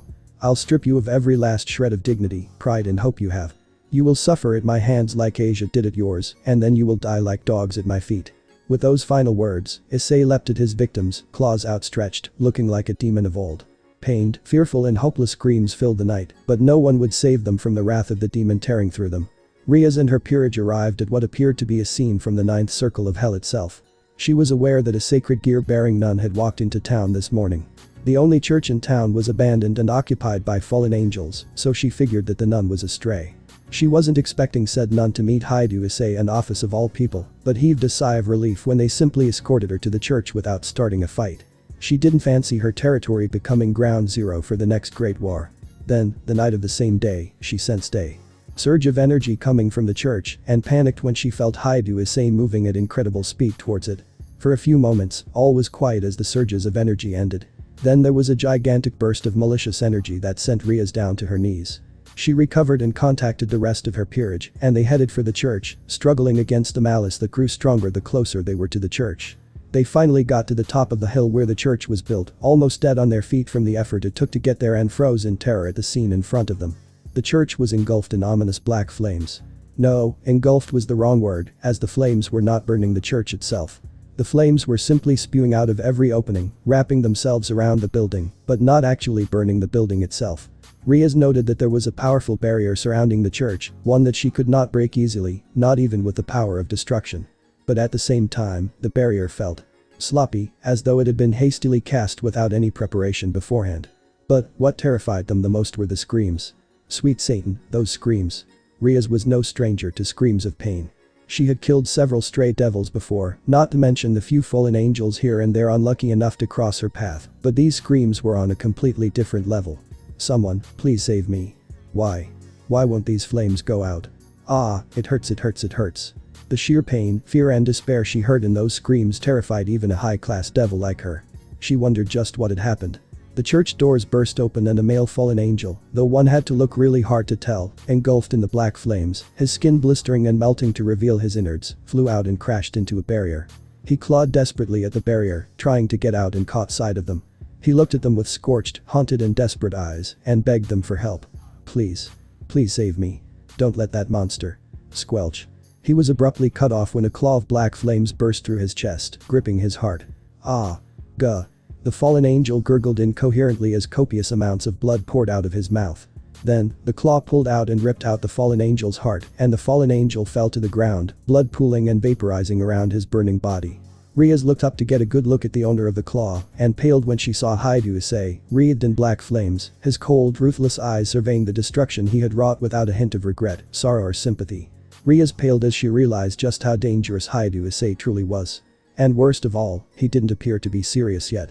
Despite the huge amount of flames engulfing the entire building and the length of time he's been maintaining them, he didn't appear the least bit winded. Riaz wondered, just how much of his real power was he still hiding? Hyoudou Issei turned back to the nave. And then there was one. Any last words? Hyoudou Issei spoke to a tall fallen angel woman whose legs were consumed by the black flames that were slowly beginning to spread to the rest of her body. She was holding her hands out towards her burning legs, and Riaz could faintly make out a green light coming from her hands. No, from the silver rings on her fingers. Riaz realized that it was the nun's sacred gear. The fact that the fallen angel was using it meant that it had been extracted, meaning the nun had died. Was that the reason Hyoudou Issei was slaughtering them? They had only met once, and Hyoudou Issei was avenging her death. Then, Riaz noticed something else. It was quiet. Not completely silent, she could hear the leaves of nearby trees rustling in the wind, she could the black flames crackling, but the most prominent sound, the screaming, had stopped, and Riaz knew why. Everyone else was dead, incinerated by the black flames until not even ashes remained. The night was almost serene without all the screaming, though the image was still somewhat spoiled by the black flames and the few splashes of blood here and there that weren't close enough to the flames to be vaporized. Why? This sacred gear is supposed to heal any wound, so why won't it heal my legs? The fallen angel, her face filled with fear and despair, screamed. Riaz realized that she was right. Even though she was using the healing power of the sacred gear, none of her wounds were healing. Oh no, it's definitely working. If you weren't using that sacred gear's power, my flames would have already consumed your entire body by now. The fact that you're still alive proves that the healing ability is working, just not fast enough to overcome the power of my flames. Hyoudou Issei slowly started walking towards her with an impassive look on his face. I'll ask you again, any last words? Wait. What is it you want? I'll give you anything you want, so please, just spare me. The fallen angel, stripped of her pride, begged pathetically for her life. Hyoudou Issei paused in his steps, and if Riaz could see his face, she would be able to see that he had an eyebrow raised. Really? Then, bring Asia back to life. The fallen angel froze at the impossible request. I can't do that. She admitted in a quiet voice. I see. Hyoudou Issei raised his hand, and the black flames in the area gathered and formed a giant black fireball. Wait. I can't do that, but I can find someone who looks like her to replace her. You're useless to me. Die. Hyoudou Issei coldly cut her off and threw the fireball at her. Without any time to even scream, the fallen angel was erased from the mortal plane with no trace left behind. The black flames vanished. Having burned only the stray priests and the fallen angels, if it weren't for the few splashes of blood here. And there, it would be impossible to tell that this had just been the scene of a one-sided massacre. The barrier around the church vanished and the oppressive aura around Hyoudou Issei faded away. Drip. Riaz blinked when a droplet of water gently touched her nose. She looked up to see that black clouds had gathered overhead and rain was beginning to fall. The rain washed away the remaining droplets of blood, completely erasing any trace of the earlier bloodshed. Riaz looked back at the church to see Hyoudou Issei walking out with a body in his arms. A girl a bit younger than herself, with blonde hair and beautiful smooth skin. Riaz had to admit, the girl was quite beautiful. Riaz noticed 2 silver rings on the middle finger of each hand. Hyoudou Issei must have retrieved her sacred gears. For the first time since they arrived, Hyoudou Issei caught sight of them and his eyes narrowed. Is there a reason you're here, Riaz Gremory? From his tone, Riaz knew he wasn't in a good mood, and so she treaded lightly. We felt the fallen angels making their move, so we came to investigate. Though, it looks like you beat us here. HMPH, I was still too late to save Asia though. Can't you revive her? Riaz asked. She knew he was capable of many things, so it didn't seem too much of a stretch for him to be able to revive the dead. If I could, I would have already done it. I suck at healing magic. Hyoudou Issei admitted. He walked past her without another word. What do you intend to do with her body? Give her a proper burial. Don't be so hasty. I still have this, you know. Riaz took out a remaining bishop piece and waved it in the air. Hyoudou Issei's eyes sharpened and Riaz wondered if she had just signed her own death warrant. Then, his eyes softened and he grimaced slightly before setting the nun's body down on the ground and turning around. Hurry up. Riaz blinked at his consent before shaking her head and placing the bishop piece on the nun's chest. I'll need her name for the process. Asia Argento. In the name of Riaz Gremory, I command you. Asia Argento, I bring you back to this earth as a newly reincarnated devil. You, my bishop, rejoice in your new life. The bishop piece sank into Asia Argento's chest. For a few moments, there was silence. Then, Asia's eyes opened and she sat up, looking around in a daze. Huh? Then, she caught sight of Hyoudou Issei. Issei-san. Let's go, Asia. Hyoudou Issei offered a hand to her. Go. Go where? She asked as she took hold of his hand. Home. Hyoudou Issei answered simply and pulled her to her feet. Asia Argento stumbled, but Hyoudou Issei immediately caught her and picked her up in his arms. As he made to leave, he turned his head. I'll let her rest at my house for a few days. Then, once I bring her up to speed, I'll take her to your clubroom. His tone implied that he was requesting permission. But, Riaz didn't mind. That's fine. Hyoudou Issei made to leave, but paused in his tracks. Riaz Gremory. I'll definitely find a way to repay you. Then, without waiting for a response, Hyoudou Issei disappeared from sight with Riaz's new bishop in tow. Riaz stared at the spot that he had just vacated and giggled. He really is at Sundeer. A week peacefully passed after the end of the Fallen Angel incident. As he had said, Issei brought Asia home and prepared himself for Ophis' wrath. Surprisingly, unlike with most other girls who were close to Issei, Ophis didn't seem to mind Asia's presence and welcomed her warmly. Warmly for her anyway. Issei informed Asia of her current circumstances. Asia was shocked at first at being reincarnated into a devil, but accepted it without any complaints. If I can be with Issei-san, I don't mind becoming a devil, was what she said. Issei scratched his cheek in embarrassment. Asia settled in nicely as both a member of Riaz Gremory's peerage, as well as a student. Riaz Gremory arranged for her to be transferred to Issei's class, where she was warmly welcomed by the entire class, mostly the boys. Most of the girls got jealous when they heard that she was living under the same roof as one of Ku's princes. Of course, when they saw how naive and innocent she was, they heaved a sigh of relief and treated her kindly. While Asia settled into her new life, Issei was racking his brains as to how he was going to repay Riaz Gremory for reviving Asia. He couldn't think of a single act that could fully repay his debt to her, so he figured he would have to do it in installments. His first act, of course, was to start treating her and her peerage more kindly than before. It came as an unexpected, but not unwelcome surprise to them, but they accepted the change without a word. And right now, that was why he was walking to their clubroom, a cake he had baked in hand, and Ophis walking beside him. Asia, as well as the rest of Riaz's peerage, had been called to the clubroom earlier, something about Gremory clan business. Issei stopped when he neared the old school building. There were two unfamiliar auras in the occult research clubroom, both that of devils. One was relatively strong, a bit stronger than Riaz, and aside from the texture of darkness that was common to all devils, also had a texture of fire and wind. Compared to Issei's own power, it was of course heavily lacking, and Issei had full confidence that he could easily defeat this aura's owner. It was the other aura that worried him a bit. Its power exceeded his own, though only by a small margin. The aura had an icy feel to it, but more importantly, was old and controlled. Whoever this aura belonged to, he or she was a war veteran. Keeping that in mind, Issei was sure that he would have to use his scale mail in order to defeat them. Shaking off his hesitation, Issei continued his way to the clubroom, taking a deep breath before knocking on the door. The heated chatter inside abruptly stopped. "Oju-sama, are you expecting visitors?" "No. Come in." Issei heard a regal yet respectful voice ask Riaz, who permitted him to enter. He pushed the door open to see Riaz seated on the couch, her peerage standing behind her. Seated on the couch opposite her was a blonde male with blue eyes, wearing a blazer over a white dress shirt that had one button left open, with matching pants and black shoes. He gave off a bad boy vibe that made Issei instantly dislike him.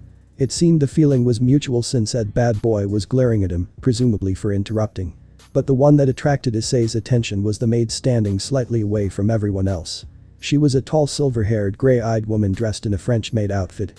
She was attractive, Issei would admit that much.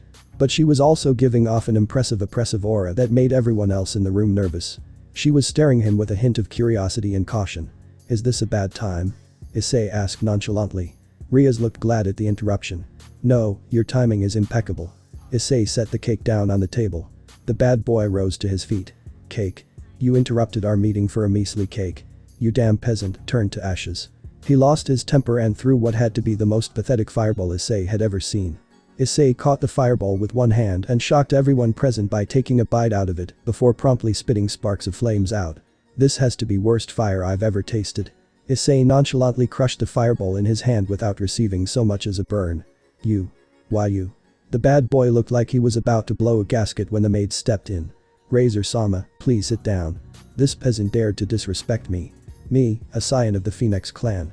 I am not telling you in order to protect this man. I am telling you for your sake. You cannot defeat this man." The bad boy, Razor, froze in place. "Are you saying that he is superior to me? He hides it well, but his power is almost on par with mine. You cannot hope to defeat him." At that, everyone else in the room, save Ophis and Asia who was looking between Issei, Riaz and the maid in confusion, turned to stare at Issei in shock. The maid bowed elegantly to Issei. "Allow me to introduce myself. I am Grafia, a servant of the Gremory clan. May I ask who you are, young man?" Issei bowed back. "I am Hyoudou Issei, a Shinto demigod." the grandson of Amaterasu, the queen of the Shinto Kami, and Susanoo, the Shinto god of storms. Hyoudou Issei released his full power aura to make his point, sending everyone, except Ophis and the maid, to their knees. He reined it back in a second later, and the oppressive aura vanished. Riaz rose to her feet, looking a bit peeved. I've been trying to figure out who you were for the past year, and you tell Grafia when she asks you. You basically cornered me when I was alone and demanded to know who I was, threatening me with violence when I didn't answer. Had you asked politely, I would have told you. Issei countered with a glare of his own. Hyoudou Issei-sama, may I ask what the Shinto faction's stance towards devils is? Grafia asked him. Had it been just a few minutes ago, I would have said neutral. However, Issei turned to glare at Razor, who froze at the intensity of the glare. One of your kind just attacked me, a blood descendant of the queen of the Shinto Kami, as well as her brothers, without any reason. You do realize that wars have been started for less. Razor regained some of his bravado and puffed his chest out, his nose high in the air. Ha. How do we know you're not bluffing? You could just be a human who happens to have strange powers. Issei held out his hand. A katana materialized, releasing a powerful aura.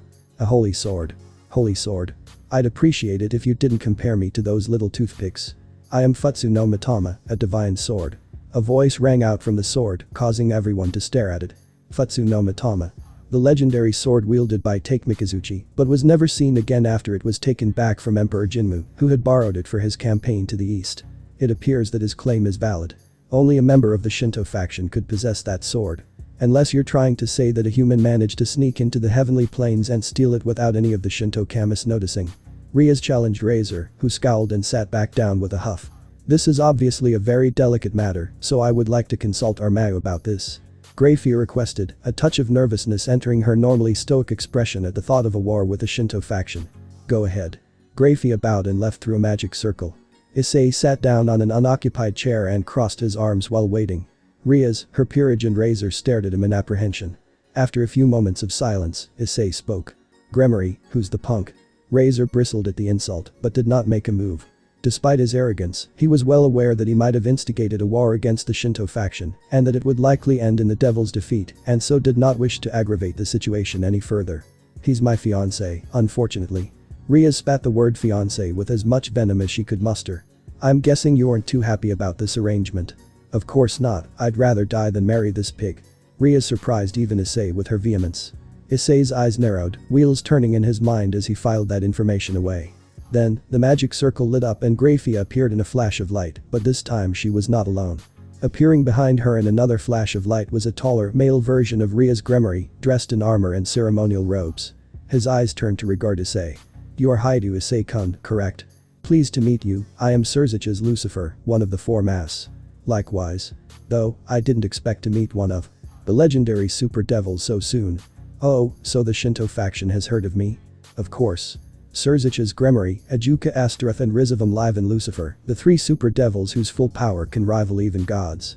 Though you and Ajuka Astaroth are enemies with Rizavam Livan Lucifer, there was a chance that the three of you might unite to defend the underworld if the Shinto faction were to invade, which is why even after the Great War, the Shinto faction was reluctant to attack the weakened three factions. Ha, so you were just bluffing after all. Razor sneered, but Surzicha silenced him. No, Razor-kun, he said reluctant not unable, meaning they still had confidence they could win if they attacked us. That's right. The Shinto Kamists dislike unnecessary bloodshed. If we were to clash with the three super devils, the Shinto faction would still win, but there would countless casualties on both sides. However, this does not mean we will not go to war. One of you just attacked a member of the Shinto faction without a good reason.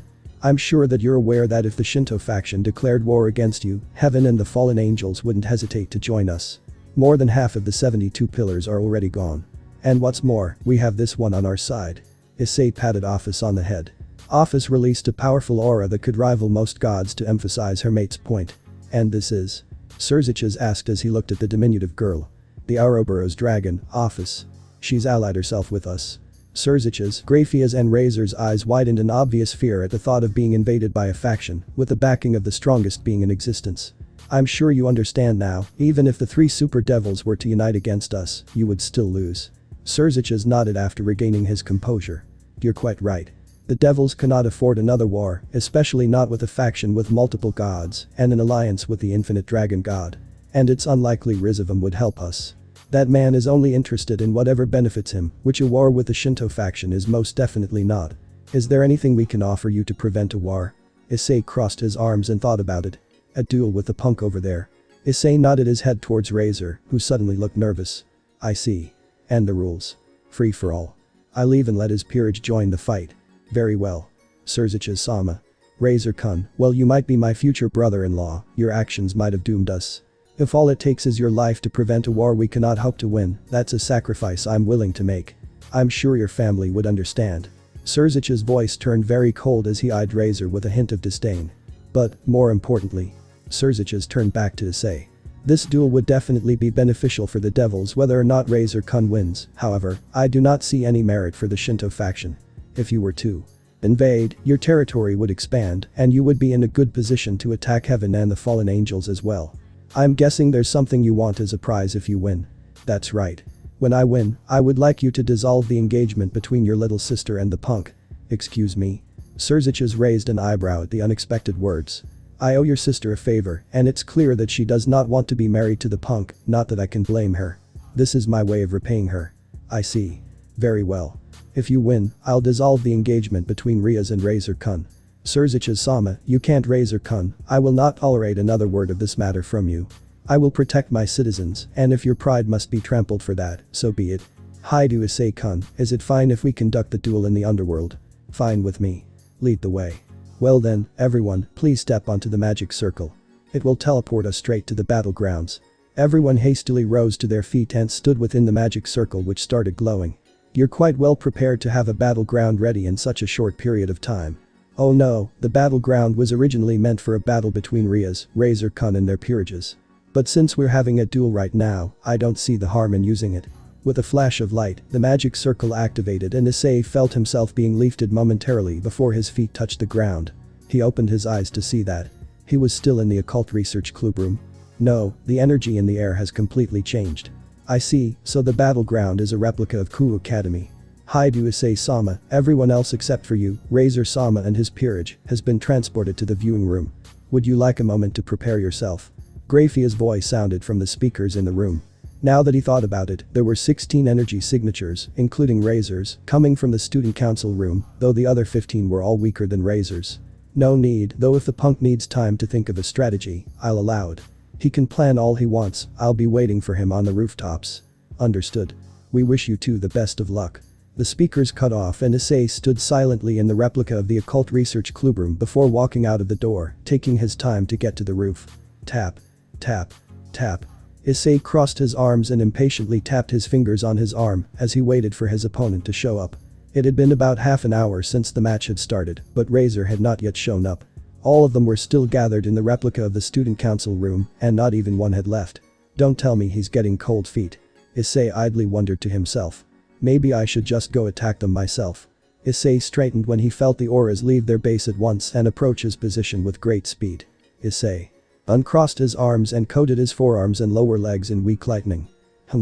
Just this should be enough for now. 2.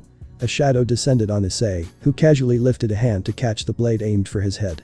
He turned his head to see a brown-haired woman wearing a knight's armor and a headband holding a broadsword that he had stopped. Whoosh.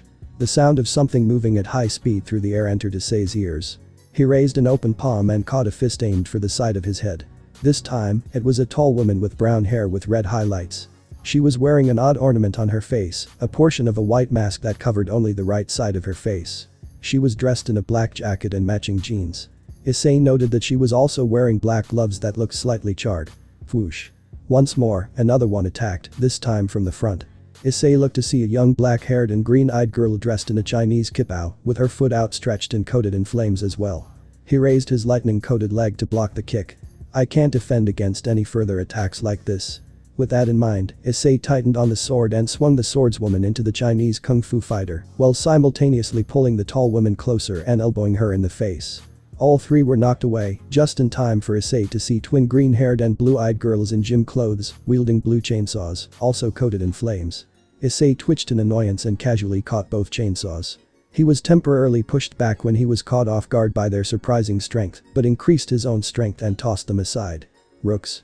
No, the rooks are most likely the two martial artists just now, which means these two are pawns that use promotion. Issei thought to himself before looking up. It was then that Issei realized that he was surrounded by Razor's peerage. The 5 he had just knocked aside, all recovered and in a battle stance. 2 maids, one light brown-haired and the other dark brown-haired, dressed identically, standing in a martial arts stance. 2 catgirls who could have been identical twins if it weren't for their different hair colors, one blue and the other red, both wearing fighting gloves the same color as their hair. A scantily clad woman with gray hair and a metal headband with a red jewel. She wasn't in a martial arts stance, so Issei assumed that she was a magic user. A young blue-haired and brown-eyed girl dressed in a white haori with a red obi, under a red happy, wielding a wooden bow. An elegant Japanese girl in a kimono, without a weapon in sight. Like the gray-haired woman, Issei guessed that she was a magic user. A tall black-haired and brown-eyed woman wearing a white Chinese cheongsam-like top, a red skirt and gauntlets and greaves. A huge zweihander with a red hilt and a black blade was mounted on her back, and if she had been a human, Issei would not have been able to believe that she could actually use that monstrosity effectively. Finally, floating above him were the last 2 members of Razor's peerage. The first was a voluptuous, purple-haired and purple-eyed, wearing a skirt and a tunic top that didn't do much to cover up her cleavage. In her hands was a staff, making it obvious that she was also a magic user. Furthermore, among all of the members of Razor's peerage, she had the strongest aura, meaning she was most likely the queen. But, it was the other girl that caught his attention. She was a blue-eyed teenage girl with her blonde hair tied in twin ponytails with drill-like curls. She was dressed in a light purple dress with a blue bow tie at the front and 3 phoenix tail-like extensions at the back. Combined with the wings of fire she was using to fly, she seemed very much like the regal firebird of legend. Issei's eyes narrowed slightly as he felt her aura. It spoke of fire and wind, as well as the darkness common to all devils. It was exactly the same as Razor's, but a bit weaker. A sibling, perhaps. Issei thought to himself. He had never seen a high-class devil join the peerage of another high-class devil, her own brother, no less. For her to gain experience before starting her own peerage. That was Issei's best guess, but right now, that didn't matter. He just had to defeat the lot of them, and this silly farce of a fight would be over, and his debt to Rias would be settled. He looked around, but couldn't find the boss monkey anywhere. Reaching out with his senses, Issei found his aura still in the replica of the student council room. Trying to wear me out with his underlings first. Damn coward. Issei muttered to himself in irritation. Still, it was a valid strategy, and Issei had to reluctantly applaud him for not approaching carelessly. Issei sighed and got into a battle stance. Allow me to apologize in advance. I do not take pleasure in hitting women, but it looks like there's no other way to draw your boss. His opponents frowned simultaneously at his words that implied that he could easily defeat all 15 of them on his own, but before any of them could say anything in response, Issei vanished from their sight. As they whipped their heads around trying to find him, a crackling sound entered their ears. Boom. An explosion rang out throughout the school grounds, and their vision was obscured by smoke. 3 pawns, 1 bishop and 1 knight of Razor Sama's peerage, retired. The rest of Razor's peerage froze when they heard that 5 of their numbers had been taken out. A teleportation spell to remove combatants when they've received critical damage. That's convenient. I won't have to hold back as much as I thought. Razor's peerage tensed when they heard their opponent's casual comment from inside the smoke cloud. The smoke dispersed, and Hyoudou Issei was standing in the spot where the kimono-clad girl had been standing a few seconds ago. Her.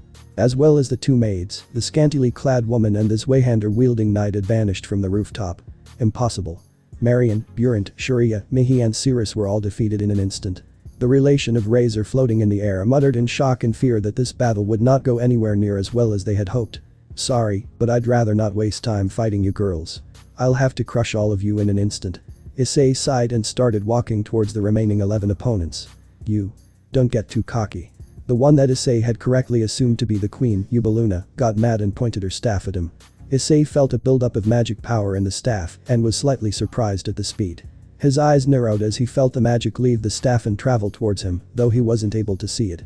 Yet, he made no move to dodge it and was obscured by smoke when an explosion engulfed him. Ha. It's over. No opponent can take my strongest explosion spell head-on without being forced to retire. The queen laughed as smoke billowed from the point of impact. Splat. Her laughter was quickly cut off when she felt a jolt of pain in her abdomen. She looked down to find a bloody arm protruding from her stomach. She let out a sound of astonishment before coughing up copious amounts of blood. The arm was roughly wrenched out and she fell forward, dropping down to the roof, but disappearing right before she landed. 1 queen from Razor Sama's peerage, retired. The rest of Razor's peerage began to get nervous as the strongest member was defeated in 1 attack. They looked up to see Hyoudou Issei floating. No, standing in midair, his left arm, coated in a macabre mix of lightning and blood. He tilted his head to the left to avoid a fireball aimed for his head, cast by the relation of Razor Phoenix, who had a look of pure fear on her face. Issei pointed a finger behind him and fired a bolt of lightning through her stomach. She shrieked in pain as the bolt carved a hole through her abdomen, and a strong electrical current ran through her body, but the hole was covered in flames and closed in an instant. Ho, so that's the famed immortality of the Phoenix clan. HMPH, what a silly trick. All I have to do is utterly destroy every trace of your body. You can't regenerate if there's nothing left of you. Issei snorted and raised his hand. Around him, the kanjis for fire, water, wind, earth and lightning appeared and multiplied, forming a wall. Each kanji was wrapped in the element it represented and grew steadily bigger. Disappear. Issei hesitated in firing and summoned a bolt of lightning behind him to deflect a blade of flames aimed for the back of his neck, forcing him to land. I will not allow you to harm Ravel-sama. The knight that had been the first to attack him struck again, this time her blade coated in flames. She swung the blade once more, only to be met with a blade of lightning Issei had created in his hand. With a swift movement, Issei brought his blade of lightning down on the knight's sword, shattering it, and proceeded to drive his blade through her stomach. The knight stumbled back, hand over her bleeding abdomen and vanished in the next instant in a flash of light.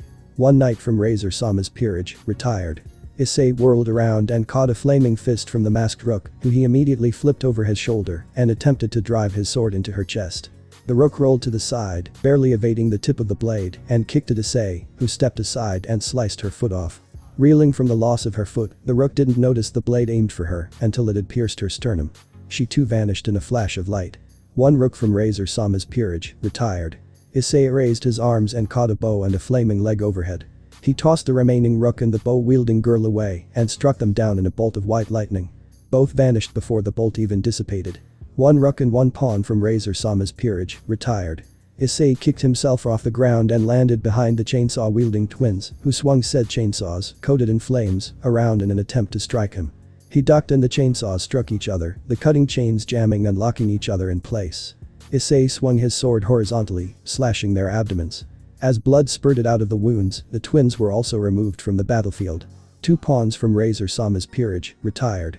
Issei turned and gazed at the remaining two pawns coldly. They shivered in fright as he slowly walked towards them, his lightning-coated limbs crackling with each step. They turned and tried to run, but were stopped by a pillar of fire that appeared in front of them when Issei stomped his foot hard. As Issei continued stomping, more pillars appeared, surrounding the catgirls. With a snap of his fingers, the pillars expanded and combined, forming a ring of fire that closed on itself and consumed the catgirls. Two pawns from Razor-sama's peerage retired. With all but one member of Razor's peerage defeated, Issei turned to the remaining bishop, who was called Ravel if he heard the knight correctly. She trembled in fear as his cold gaze turned to her. Do you still want to continue? I don't mind, but I won't show any mercy to you. Ravel shivered, but stood her ground. I am the daughter of the Phoenix clan and Ani-sama's bishop. I will not run like a coward. Issei nodded, idly noting that she was Razor's little sister. You're a good kid. I'll make this painless. Issei moved behind her in a flash and struck the back of her neck, catching her as she fell unconscious and laying her down gently. Issei rubbed his head. Great, now I feel bad for bullying a kid. Issei stood up as Ravel was removed from the battlefield. One bishop from Razor-sama's peerage retired. Now that just leaves the boss monkey. Issei looked towards the student council room to see that Razor was still making no move to leave. Fucking coward. Issei sneered and raised his hand over his head. A giant bolt of lightning formed in his hand, lengthening and sharpening, until it looked like a giant electric javelin. Get your ass out here. Issei flung the javelin in the direction of the student council room. The javelin exploded with great force, generating a pillar of lightning that consumed the replica of the main school building in an instant, vaporizing it and forcing Razor out of his hiding place, most of his body covered in flames, as he recovered from the powerful attack. You damn. Razor started, but was cut off when Issei appeared in front of him and rammed him in the gut with his elbow. Razor staggered backwards, losing his balance after having the wind knocked out of him. Shut up and fight. Issei raised his arm and brought an elbow down on Razor's open back, sending him down into the ground. Razor quickly recovered and threw a fireball at him, which Issei casually crushed in his hand. It's no use. Flames like yours will never work on me. Don't get cocky, bastard. Razor's temper flared and flames burst into life around him, surrounding him and cloaking him. He smirked smugly, believing that he couldn't be touched while within the flames. The smirk abruptly faded when a hand passed through the flames and grabbed his face. Before he could even think of struggling, he was pushed out of the flames. Is that all you got? Issei asked as he blasted Razor's head off with a blast of lightning. Razor's body fell to the ground but was engulfed in flames as Razor's head regenerated. Razor looked up at Issei, this time with a hint of fear and uncertainty on his face, unnerved at how his most powerful defensive ability was pierced so effortlessly. I can keep this up all day. You should just save yourself a lot of suffering and give up. Issei sighed, already bored by the fight. Like hell. I cannot give up when my pride is on the line. Razor coated his fists in flames. Shooting up at high speed with wings of flames, he punched Issei's face as hard as he could. Razor paused when Issei's body was pushed back, wondering for an instant if he had won. That hope was crushed when his flames were suddenly extinguished, revealing Issei's cold face, with nary a scratch on it. I already told you.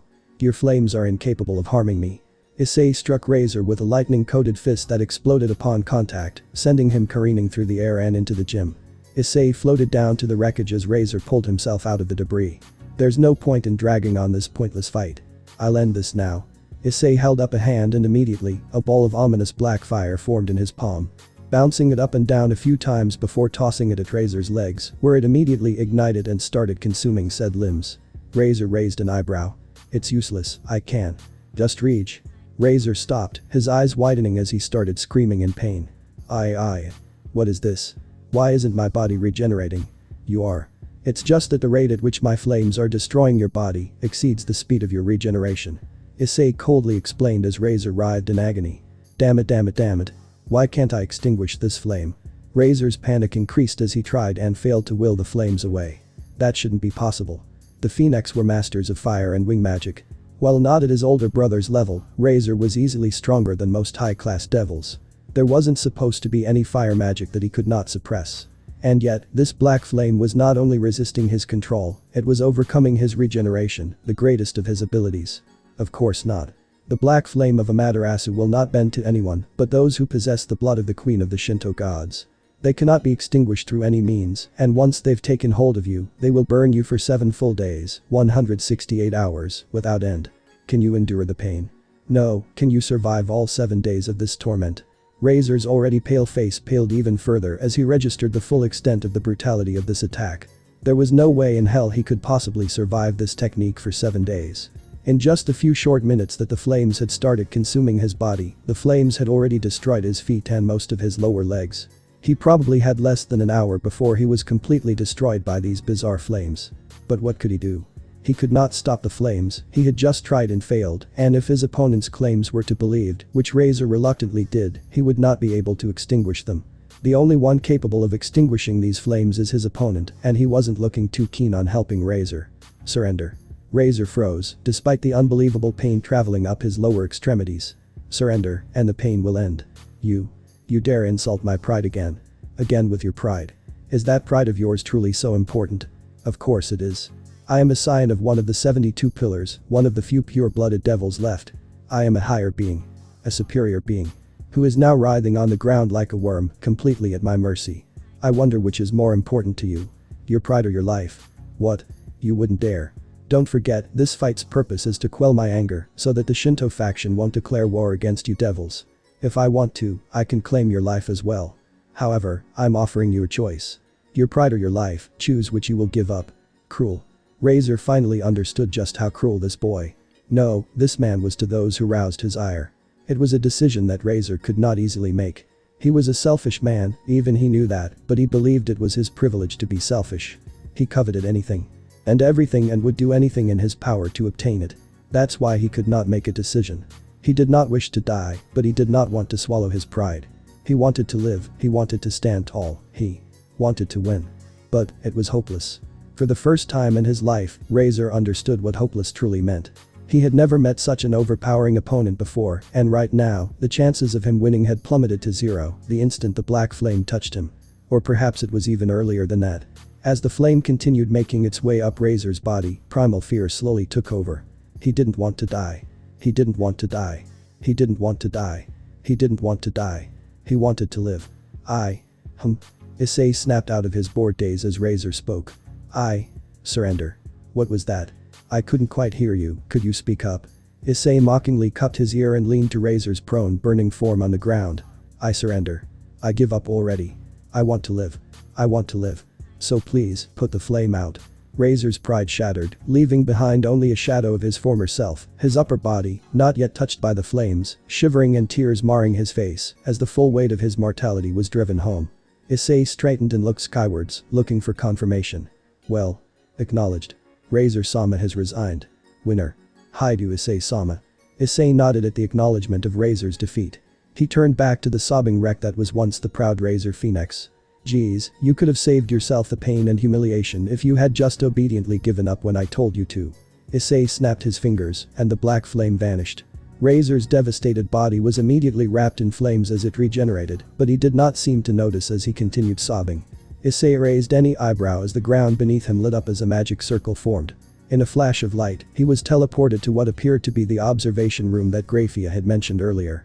In the room, Riaz, her peerage, and two men who resembled a middle-aged Razor and an older Surziches were staring at him in shock, probably at how one-sided the fight had been. Only Ophis, Surziches and Grafia, who had already expected this result, did not seem in the least bit surprised. Issei made his way to the two middle-aged men, who he assumed were the heads of the Gremory and Phoenix clan. They seemed to get just a bit nervous as he approached, but paused when he bowed.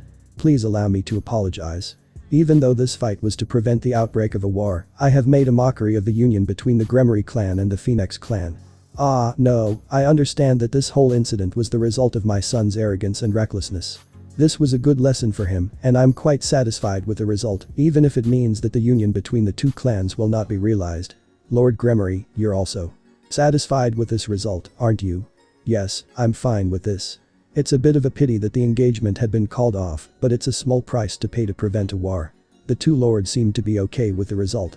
Well then, Ophis and I will be taking our leave. Lords Gremory and Phoenix, Mayu Surziches, Lucifer and Grafia-san, it was a pleasure meeting you. Issei bowed once more before turning to leave with a talisman, Ophis next to him. He paused as he walked past Riaz. My debt to you has been repaid in full. Don't expect any more favors from me. Without waiting for a reply, Issei used the talisman to teleport Ophis and himself back to the human world. As the spell activated, Issei turned to his mate. Ophis, what do you want for dinner? Spaghetti. Without hesitation, Ophis repiled Italian food. That's unusual, you usually request Japanese food. Wait, don't tell me you were eating during the entire fight. Ophis nodded without a hint of shame. It's nice to know you care. Issei deadpanned. The result was obvious even before the fight started. Ophis defended herself. Hey whatever, I'm not as confident about my skill at cooking Italian, but I'll try. Issei and Ophis were engulfed in a flash of light emanating from the talisman and vanished from the observation room. What are you doing here? Issei rubbed his temples as he took in the sight in front of him. He was standing at the gate to his estate, and standing before him was Riaz Gremory with a lot of luggage behind her. Issei was getting a sinking feeling he did not like. I'm moving in with you. Isn't it obvious? Riaz proclaimed without a care. Like hell. Why the hell should I let you stay here? Do I look I have a death wish? Issei paled as he thought of what Ophis would do to him if she found out. Why are you yelling? Issei froze as the person he feared most came up behind him. Oh, Ophis. I'll be moving in as well.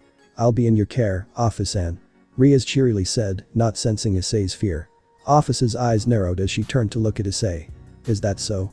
No, wait. Jai. Issei let out a pitiful scream that echoed throughout town. Let it be known that even someone as strong as him was utterly whipped by his mate. That was quite the interesting fight. Don't you think so as well, father? I agree, but to think the reclusive Shinto faction would suddenly make a reappearance like this. Agreed, it's as though it's an ill omen that our peace is about to be shattered. I can only hope the underworld will be able to brave the oncoming storm. Issei's eyes shot open and he leapt out of bed when he heard an odd shuffling sound next to him. He got into a battle stance, wondering how the intruder got past the barrier around the estate and got so close without her Ophis noticing, but paused and forced down a groan when he saw it was just Riaz Gremory trying to sneak into his futon without alerting him. The expression on her face was quite similar to a child who had been caught with her hand in the cookie jar. Issei pinched the bridge of his nose. Riaz Gremory, what are you doing? I was trying to join you in bed. She said with a pout that only served to further irritate Issei. I believe I assigned one of the empty rooms as your own. Go sleep in your own room. I don't feel like it. I can't sleep properly unless I'm naked and cuddling something. Then go buy yourself a giant stuffed animal or something. Don't wanna. You're more than enough. Sleep. In. Your. Own. Room. Issei said while flaring a bit of his own aura to deepen and magnify his voice. Riaz Gremory's pout grew wider and she reluctantly walked out of the room. Issei sighed, glad that Ophis hadn't woken up throughout the whole argument, or at least chose to ignore it. Normally, he wouldn't tolerate a devil other than Asia living in his estate, but Surzich's Lucifer had sent a formal request that she be allowed to live with him for the time being, the official reason being there was a possibility that Razor Phoenix would attempt to make a move on her again. But that was bullshit, and all of them knew it. There was no way that Razor had fully recovered from the massive psychological damage Issei had dealt him during their match, nor did he think that Lord Phoenix was underhanded enough to make a move on Riaz, even after the contract had been dissolved. Most likely, Surzich's was simply entertaining his little sister's whims, since he doesn't have much time to spend with her, being busy with his duties as a Mao. Personally, Issei didn't think a faction leader should be so sentimental, but Issei didn't have the right to judge. It wasn't like he wouldn't go out of his way to entertain Ophis' whims himself. Issei thought himself to be opportunistic, so he didn't waste this chance to build relations with the devils. No matter how much he disliked the species as a whole, he would not let his personal matters interfere with the affairs of the Shinto faction. It would be quite beneficial if Surzich's Lucifer and Ajuka Beelzebub became their allies. But, he had regretted his decision since day one. She intruded on his and Ophis' baths, meals and sleep almost every opportunity she got. Ophis probably would have killed her if she wasn't such a good cook. Issei had taken one bite of the Western-style meal she had cooked and admitted when it came to Western food, she was a better cook, though he had to say that he was still better at cooking Asian dishes. Not only that, but she had been pestering him to let her peerage come over for their club meetings while the old school building was being cleaned. That was an even bigger pile of bullshit than her reason for staying here was. The old school building was cleaned by their familiars and could easily be done during lesson time. She just wanted an excuse to invite her peerage over, though he couldn't tell what the reason was. She wasn't the only one acting odd, the other members of her peerage, save Asia who was still the same as before, were acting strangely towards him as well. Akeno had become a bit more affectionate towards him, something that, considering her sadistic nature, actually terrified him a bit. Kaneko was a bit more subtle in her change in attitude. She would offer him just a bit more food than usual, stand closer by just a bit, and her gaze would linger on him for just a bit longer. Issei didn't think it was affection or anything, but an interest in his show of power and her own desire to become stronger. Issei rolled his eyes, wondering if he would have to train yet another devil. Hyoudou was the one who had changed the most.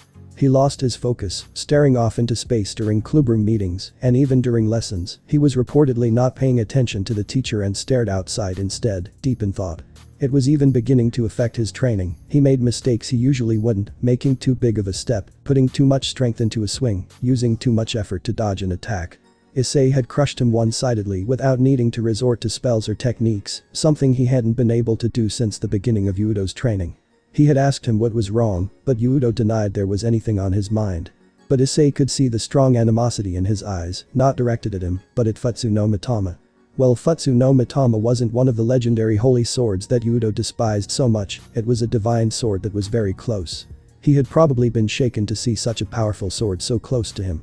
Issei sighed once more, this time mixed with a stifled yawn. It was way too late at night for him to be thinking about this. He crawled back into bed, carefully making sure not to disturb Ophis as she slept. Smash.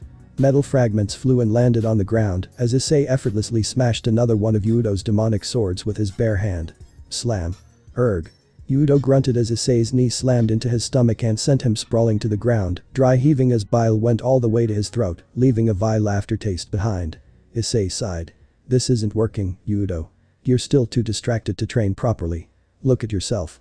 Just a week ago, I had to use Raijin no Yoroi to beat you down. Now, I can do it barehanded. Hyoudou snarled as he got up. Not yet. I'll force you to draw your sword. Issei frowned.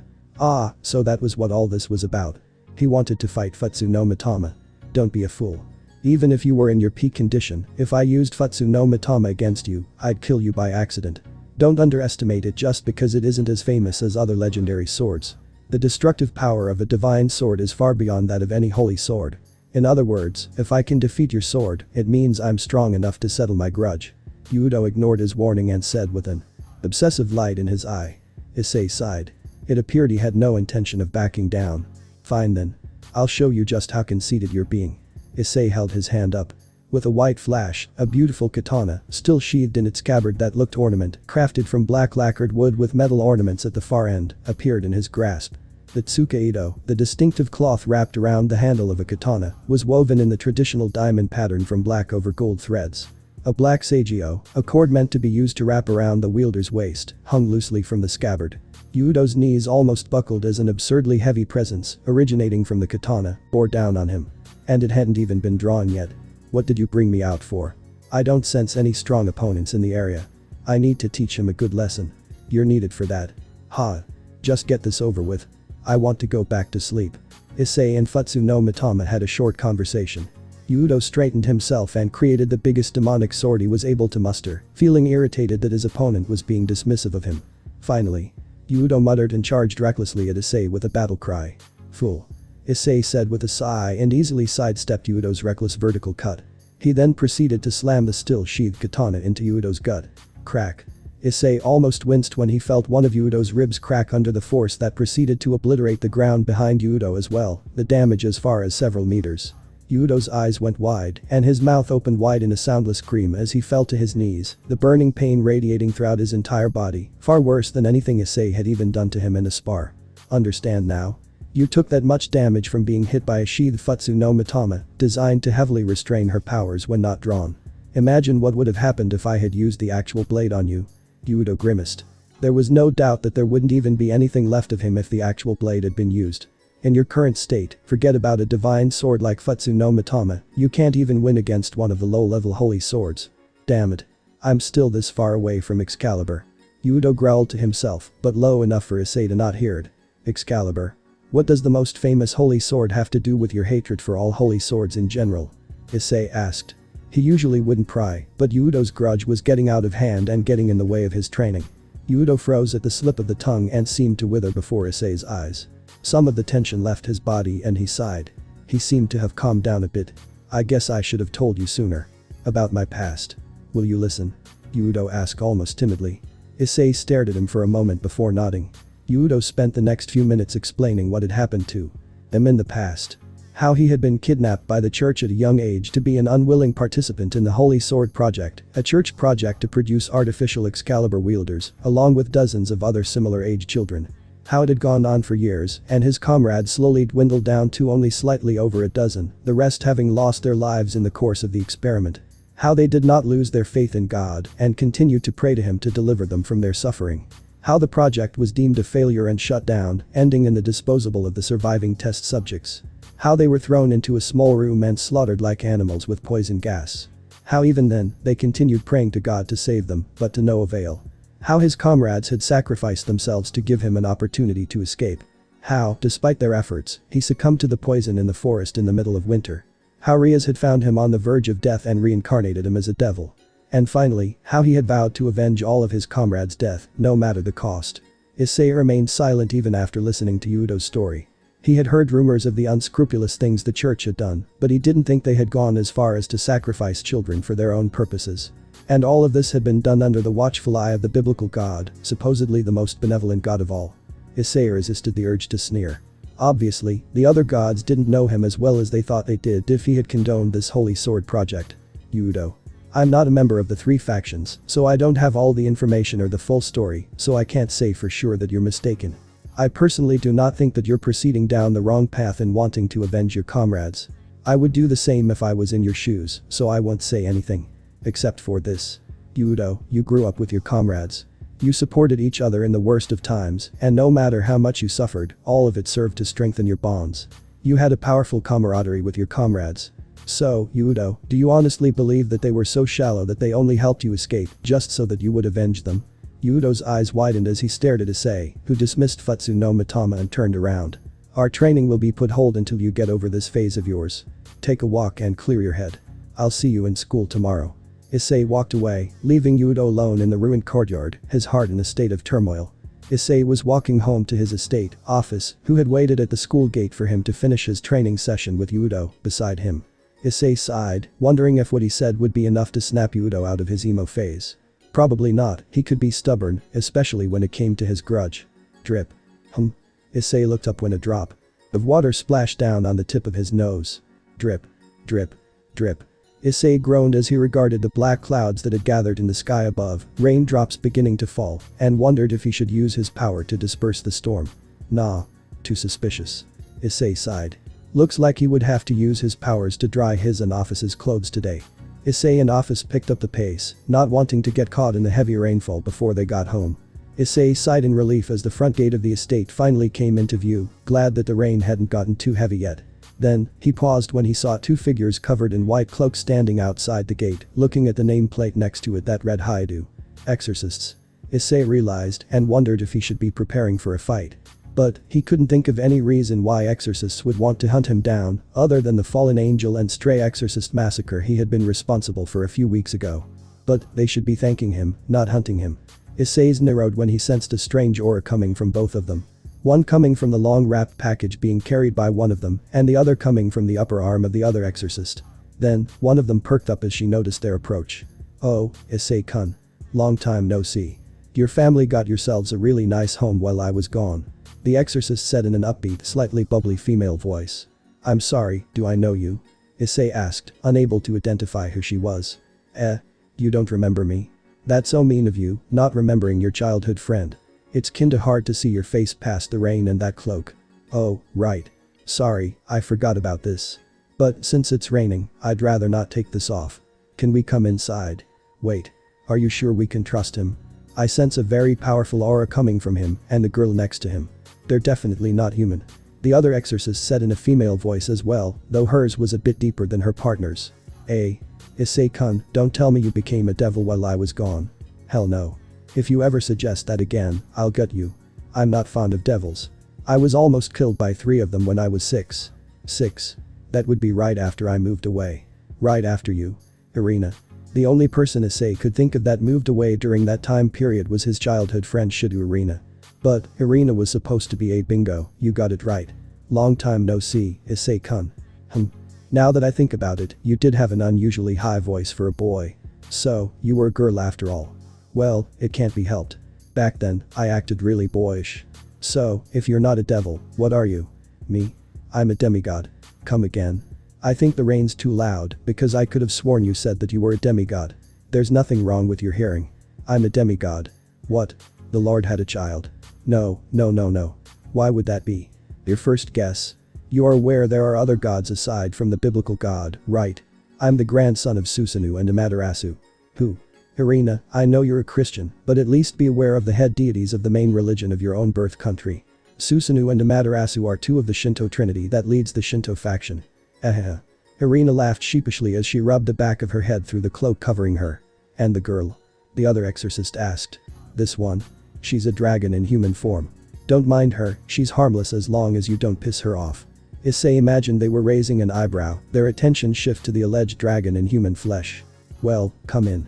You're going to catch a cold if you stand out in the rain for too long. There's plenty of bathrooms in my estate. Go take a hot shower." "Ah, thank you. Sorry for intruding." Irina said the traditional Japanese greeting when entering someone else's house and took off her shoes to leave in the entryway. "Sorry for intruding." Her partner followed suit awkwardly. "Wow.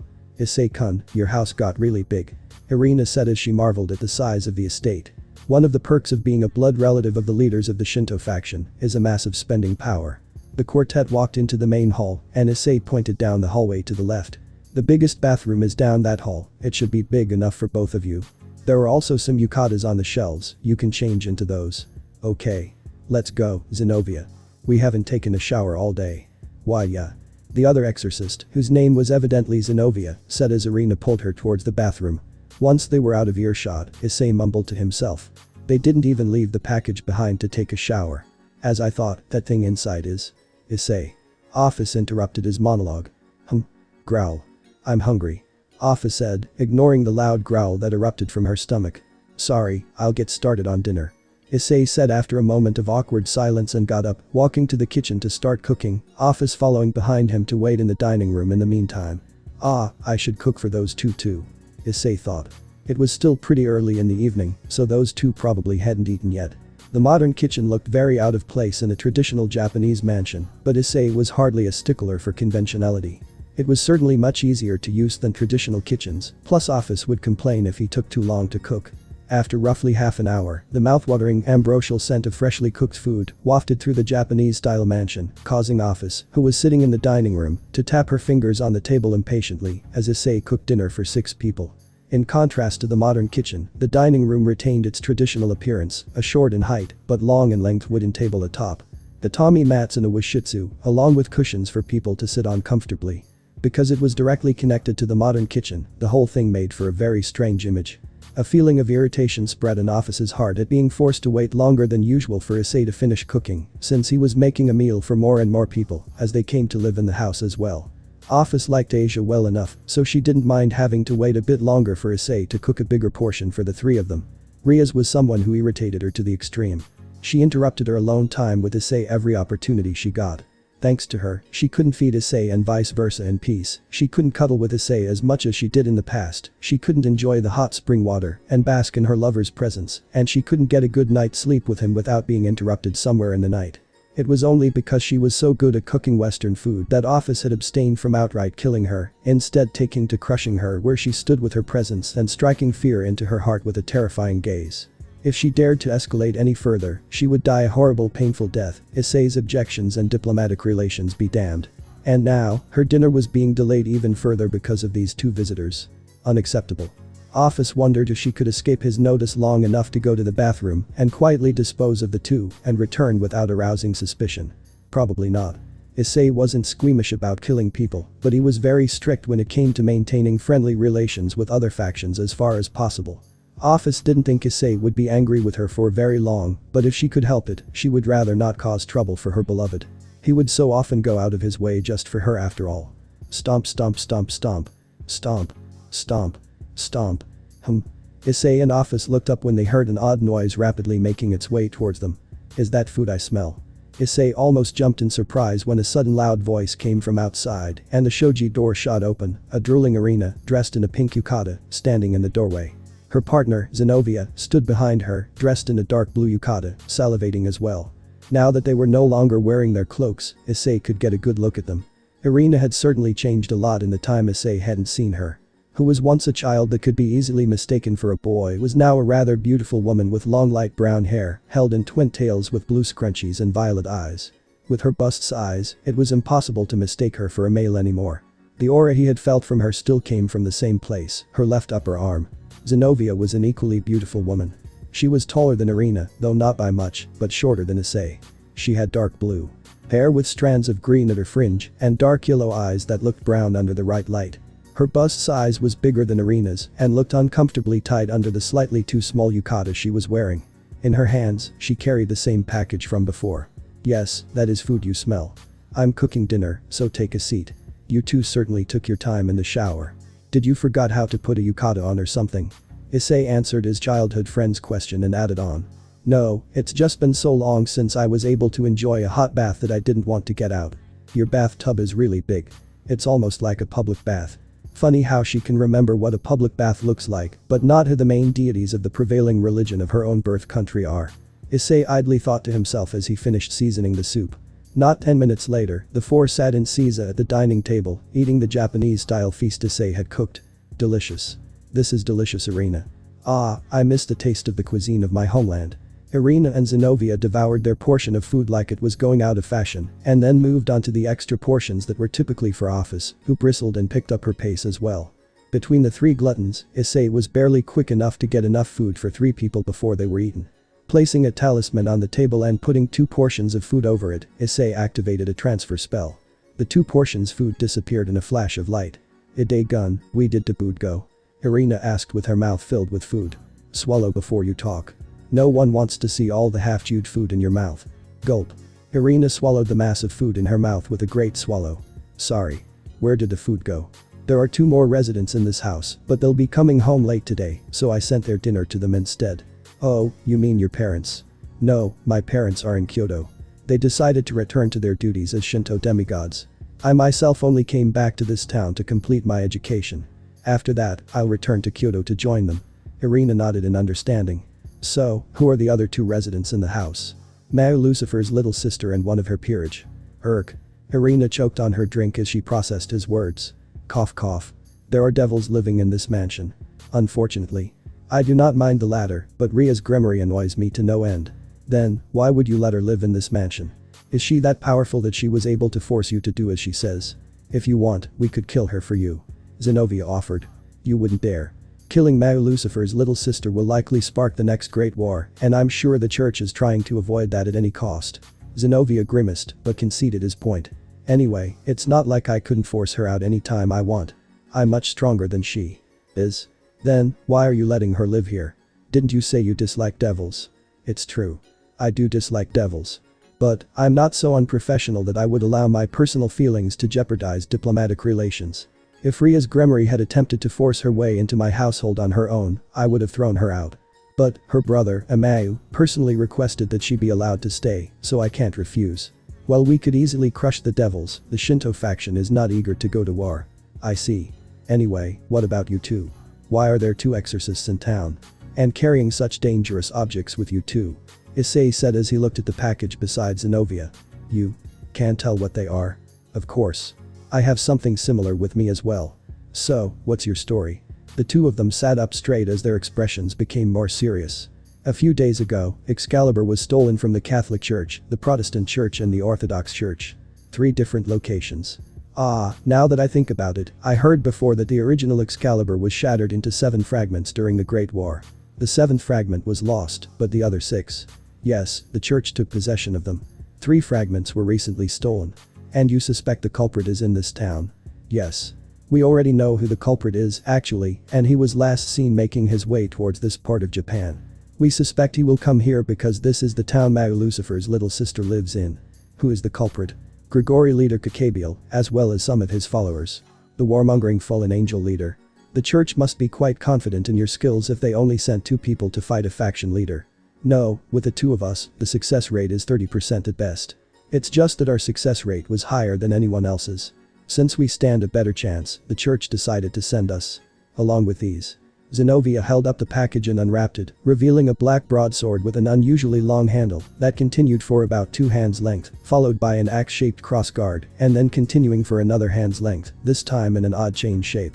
The tip of the blade was strange as well, ending in 3 points, rather than the typical one. This one is Excalibur Destruction. Zenovia said. Irina pulled up the left sleeve of her yukata, revealing a lengthy ribbon wound around her left upper arm. She held her right hand up to it, and the ribbon unwound itself and formed a katana in her hand. This is Excalibur Mimic. The aura coming off of them was rather impressive. Not quite at Futsu no Mitama's level, not even close, but it was certainly far stronger than any of Hyoudou's demonic swords. It appeared he was right to say that Hyoudou wasn't anywhere near ready to fight an Excalibur, not in his current state. They sent more Excalibur wielders to rectify the theft of other fragments. And your success rate is only 30%. You're practically handing more fragments to Kakabiel. Zenovia and Irina frowned, obviously wanting to object to his harsh statement, but they knew he was right. Why not go ask Ria's Gremory for help?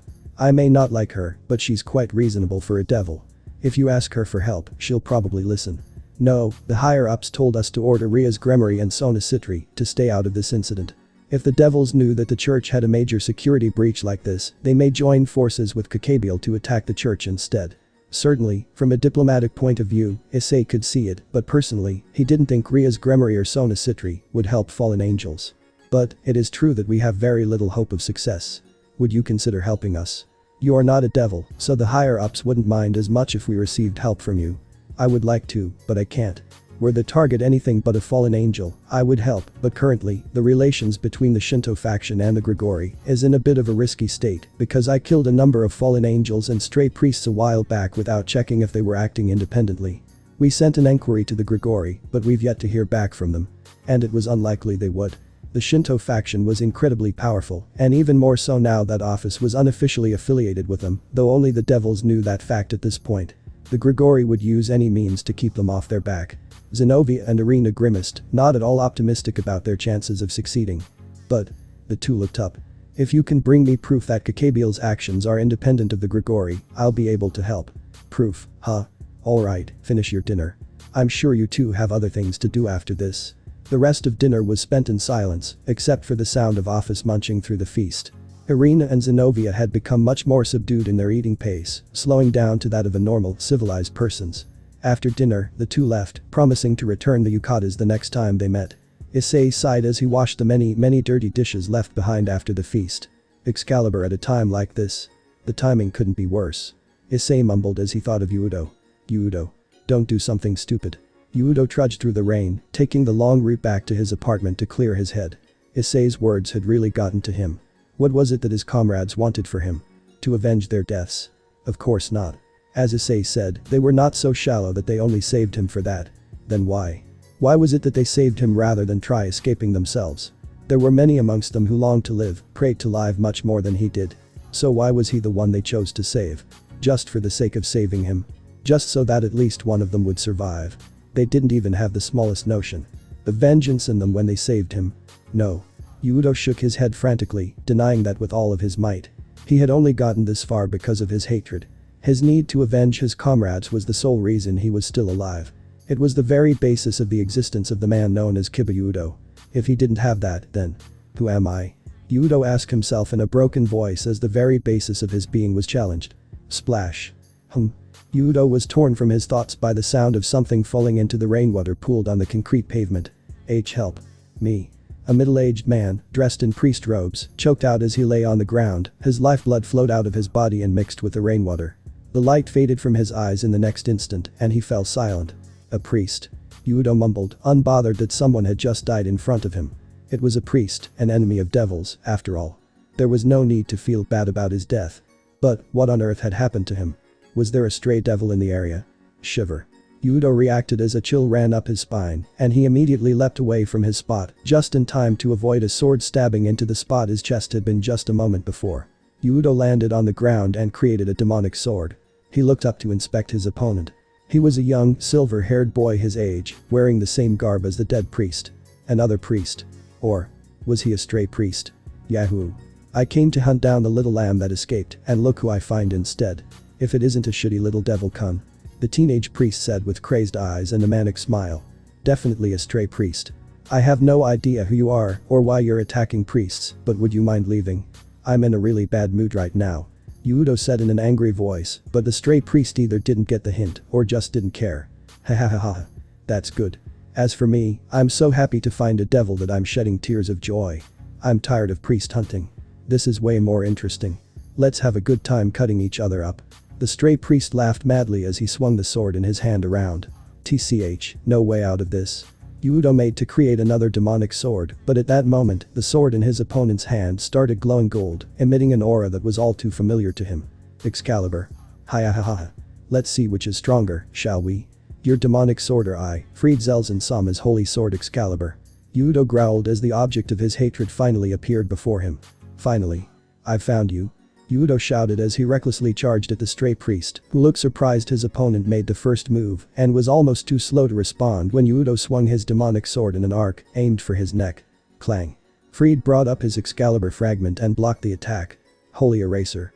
Hyoudou shouted the name of the variant of demonic sword he had created. A black.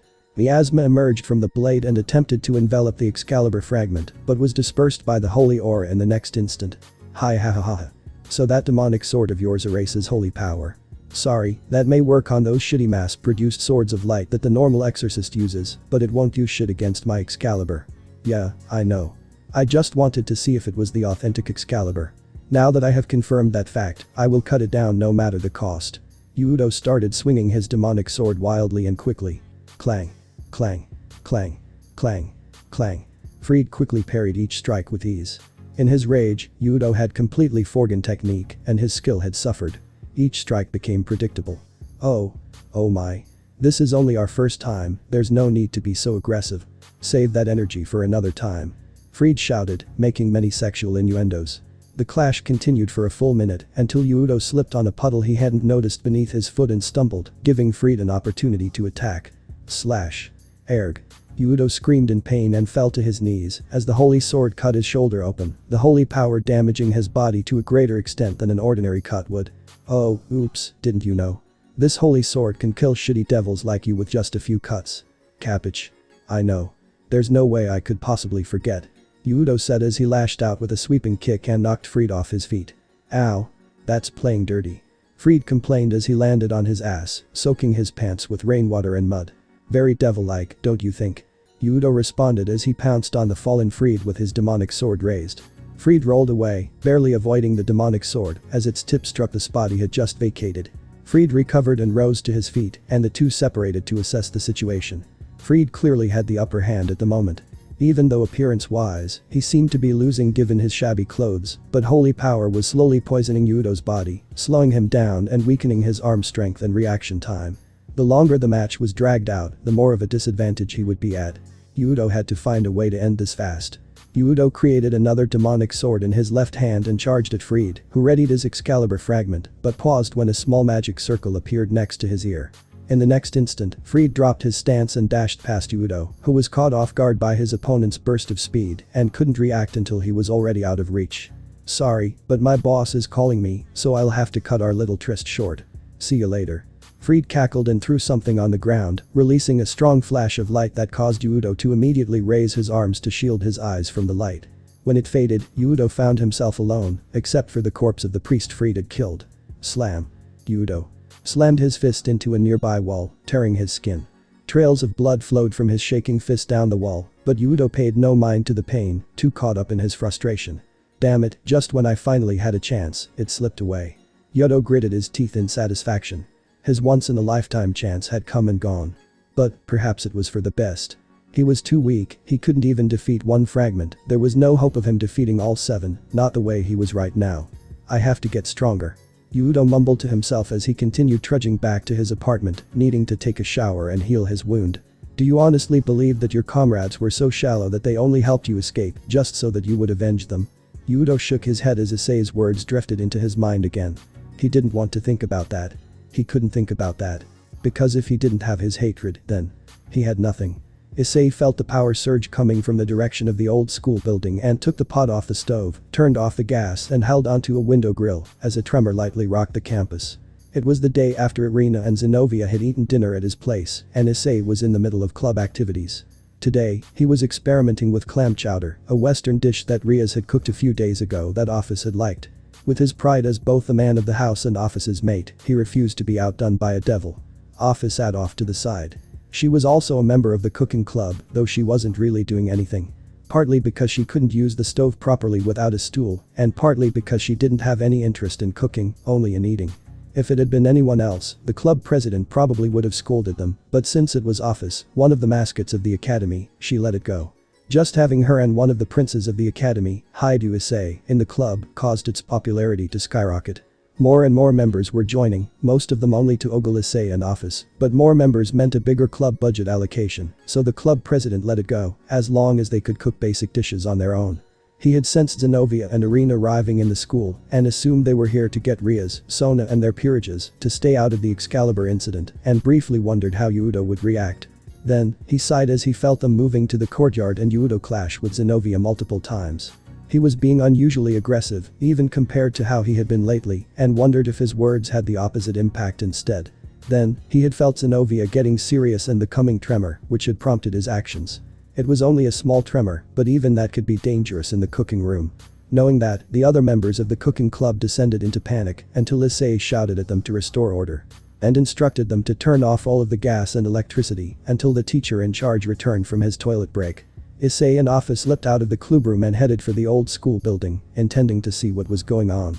Well, Issei was, anyway. Ophis was just tagging along to enjoy his company. Issei paused as he stared briefly at the crater that had appeared in the courtyard of the old school building. He was pretty sure that wasn't his doing. He looked up to see Hyoudou sprawled on the ground, vomiting bile with traces of blood, fragments of shattered demonic sword scattered. Zenobia, dressed in a black battle suit, stood over him, Excalibur destruction unwrapped and in her hands, releasing a powerful aura as she looked down at the fallen Hyoudou. Off to the side was the rest of the Grimmery peerage, looking worried as they looked at their fallen comrade. Further away from them, Irina, dressed in same suit as Zenobia, stood by herself, looking a bit awkward. Issei rubbed his temples, feeling a migraine coming on. What are you idiots doing? All of them turned to face him, looking surprised at his sudden appearance. Oh, Issei-kun, you're a student in this school too. Irina greeted him with an enthusiastic wave of her hand. This academy is the only school in town with a high school division. Of course, I'm a student here. You two know each other? Riaz asked. We're childhood friends. Irina used to live here until she moved away to Britain when we were 6. She came back into town last night, so we had a talk over dinner. By the way. Issei trailed off as he looked at Irina. Sorry, the yukatas aren't dry yet. Irina apologized. You invited them over for dinner? Riaz asked with a tone of unhappiness. Yes, and before you go off on a tirade, allow me to remind you that I am a member of the Shinto faction, and I have no grudge against the church. You are a guest in my home that I'm only letting stay because your brother personally requested it, so don't try lecturing me about who I invite into my home for dinner. And what would you have done if Asia and I were at home at the time? That simple. If a fight broke out, I would have beaten the aggressor into unconsciousness. Issei said coldly. Even Asia? Of course not. Asia wouldn't start a fight. And more importantly, Issei pointed at the crater in the ground. If you guys are going to have a duel, common sense would tell you to at least put an isolation barrier to prevent damage to the outside. That tremor just now scared the crap out of the cooking club. We do have a lot of gas and electrical equipment in the kitchen, you know. What would have happened if the tremor had been just a little bit stronger? Riaz had the decency to look abashed. Sorry, this was meant to be a simple spar, so I only cast a basic barrier. But the whole thing spiraled out of control so fast that I couldn't put up a stronger barrier in time. I'll let it go this time. But next time, it probably won't be just me who'll come after you. I expect Citri-san won't be happy about you damaging school property and endangering the students. Issei's eyes shifted to Hyoudou. And Hyoudou, what do you think you're doing? I already said you have no hope of defeating a holy sword of an Excalibur fragments level in your current state. Hyoudou scowled up at him from his prone position on the ground. Then, what do you want me to do? The object of my hatred has finally appeared in front of me, not once, but twice in a row. You expect me to just sit by idly and do nothing? Twice. What do you mean twice? Issei asked with suspicion. Everyone else also looked at Hyoudou, obviously never hearing about it before. Hyoudou grimaced at yet another slip of the tongue. He had been doing that a lot lately. Last night while I was walking home, I was attacked by a stray priest who had an Excalibur fragment with him. He had just killed another priest, and then he came after me. You fought him? Hyoudou nodded tersely. And the result of the fight? We didn't finish. He was called away by his boss, presumably Kakabiel, and ran away. Would you have won if the fight had gone on? I don't know. But, as short as the fight was, he had the advantage the entire time. Hyoudou admitted. And who was this stray priest? Did you get his name? Zenobia asked. I think he called himself Fried Zelzen. Everyone looked up at a gasp from Asia. Father Fried. He's alive. Asia, you know him. Why yes, he was one of the stray priests that was with the group I was assigned to when I came to this town. Issei, didn't you kill all of them? Riaz asked him.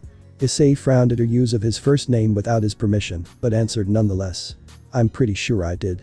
Ah. Issei started as he remembered something. Is this Fried a teenage boy our age with silver hair and crazy eyes?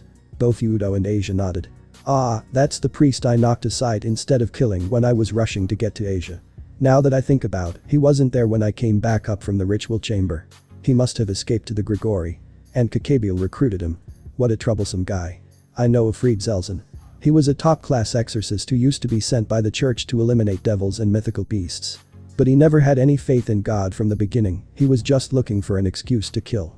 At first, the church didn't care as long as he did it to enemies, but eventually, he started killing fellow exorcists, so the church charged with heresy and tried to get rid of him. So, he went to join the Grigori after that. And now, he's involved in this incident too. To think we have to deal with this because the disposal unit didn't do their jobs properly. Zenobia muttered to herself before looking up. Thank you for this information. In return, I'll tell you something, Riaz Gremory's knight. It seems that you're the rumored sole survivor of the Holy Sword Project. That project was known to be one of the worst incidents in the church's history. The archbishop who was in charge of the project was excommunicated, and we heard he joined the Grigori. Since this incident involves the theft of the Excalibur fragments, there's a good chance he's involved too. A strong murderous intent burst forth from Hyoudou as he processed the information. Who is this man? Balba Galilei, the man known as the Genocide Archbishop. Balba Galilei. If I keep chasing Excalibur, I'll eventually meet up with him. What you do with this information is up to you. But if you get in the way of our mission, I'll kill you myself. Irina, let's go. If Fried Zelzen is in town, that means Kakabiel and the stolen fragments are here too. Oh wait, before you go. Issei stopped them. Zenobia, would you mind having a spar with me? Everyone, save Ophis, stared at Issei as though he had grown a second head. Excuse me? Hyoudou's in the middle of a phase right now and far from his peak condition, but defeating him without getting a single wound is quite the feat. I'm interested in the skill of a church swordswoman. Well, I don't mind, but in return. Yes. You'll cook meals for us at your place until our mission is over. Breakfast and dinner only. I'm still in school at lunchtime. Issei negotiated. Deal. Zenobia sealed the deal, finding the terms acceptable. Wonderful. Issei turned to look at his mate, who nodded and casually waved her hand, creating a powerful cylindrical barrier around the entire courtyard. It extended all the way up past the clouds, the top nowhere in sight. Despite the casualness and hastiness with which it was created, the entire barrier exuded great power that could rival an ultimate-class devil's power, as though it was declaring it would not allow any attack through. See? This is what I meant when I said barrier. Not that papier-match piece of crap that you call a barrier. Riaz pouted at Issei's words, but he ignored her and prepared for the spar. Kaneko helped Hyoudou up, bringing him to the sidelines to observe the spar. The two combatants stood across from each other. Zenobia held Excalibur Destruction in a sword stance. Descend, Divine Lightning of Susanoo. Issei held his hand up to the sky. Storm clouds quickly gathered overhead and an immense pressure filled the area within the boundaries of the barrier. A bolt of white lightning struck down and wrapped around his body, forming the Raijin no Yoroi level 1. A suit of armor made of lightning. Interesting, I don't think I've ever fought someone like that. Shall we begin? Ladies first. Issei allowed his opponent to make the first move. If you insist. Zenobia rushed at him with her sword held in front of her to block any long-ranged attacks. A sound strategy, except that Issei's attacks were lightning-based and metal, even the blessed metal that the Excalibur fragments were made of, conducted electricity. Issei created a katana of lightning and swung it. Ikazuchi. A bolt of lightning shot out of the katana and raced towards Zenobia, or more specifically, towards the sword she was holding. Issei smirked, that bolt had enough power to paralyze even humans. Even if she was conditioned to resist electrical shocks, she would be stalled long enough for him to close in and seize victory. Then, she did something unexpected. She lightly flung Excalibur Destruction at the bolt of lightning as it approached. The lightning bolt struck the holy sword and dissipated quickly, allowing Zenobia to safely take hold of the handle again as she rushed past it and raised it above her head as she approached him. Issei was so surprised by the unexpected maneuver that he almost didn't react in time when Excalibur Destruction was swung down at him. He snapped out of his stupor and raised his left hand to catch the blade. At the moment of impact, the earth beneath them trembled and exploded into a crater. Issei's hand stood firm as he held back Excalibur Destruction that had been swung with force that couldn't possibly have been produced by the body of a human woman. Not bad. Your reflexes are pretty good. Not the fastest I've ever seen, but certainly faster than any ordinary human. And this arm strength of yours. Rather unbecoming of a lady, don't you think? Issei asked as he slammed the blade down into the ground and elbowed Zenobia in the gut. Zenobia faltered as she was pushed back, reeling from the force of the punch and getting the wind knocked out of her lungs. Heh, I'm fine with being unladylike if I can have this power. Zenobia recovered and rushed him again, this time thrusting the tip of her sword at him. Issei knocked it aside with a lightning-coated arm, but had to raise the other to catch an incoming punch. Zenobia swung the hilt of Excalibur Destruction at his torso. Thanks to the lightning coating, he didn't receive much damage, but the force of the impact amplified by the holy sword's destructive power launched him across the courtyard and caused him to slam into the barrier. As he slumped down to the ground, a red haze settled over his vision and his mouth stretched into a manic grin. Alright then. Maybe I should get a bit more serious. Issei stood up and dismissed his lightning gauntlets. Burn, divine flames of the sun goddess. Black flames burst into life, starting at his palms, before spreading and coating his forearms, shaping themselves into blazing black claws, the same technique he had used on the fallen angels and stray priests. I advise you to focus completely on evasion. This may be a spar, but these flames will consume anything they touch. If these flames touch any part of your body, I can assure you the pain will be unlike anything you have ever felt. Issei said as he got into a martial arts stance. Zenobia raised her sword in front of her to defend herself, just in time to stop a black flame-coated fist aimed for her torso. As it were, she was knocked off her feet by the force of the impact on the blade. Zenobia flipped in midair and landed on her feet. She quickly raised her sword and blocked a barrage of quick flaming punches, leaving her with no opportunity to attack. Issei smirked as he continued to pummel the flat side of Excalibur Destruction's blade with his fists. No matter how well forged this sword was, it was still made by human alchemy and was only a fragment of a holy sword. He could easily shatter the frame if he wanted to. Crack. Zenobia froze when she heard the sound of her blade beginning to crack, and in that moment of hesitation, Issei kneed her in the gut. Zenobia dropped to her knees, wheezing, and took a look at her blade.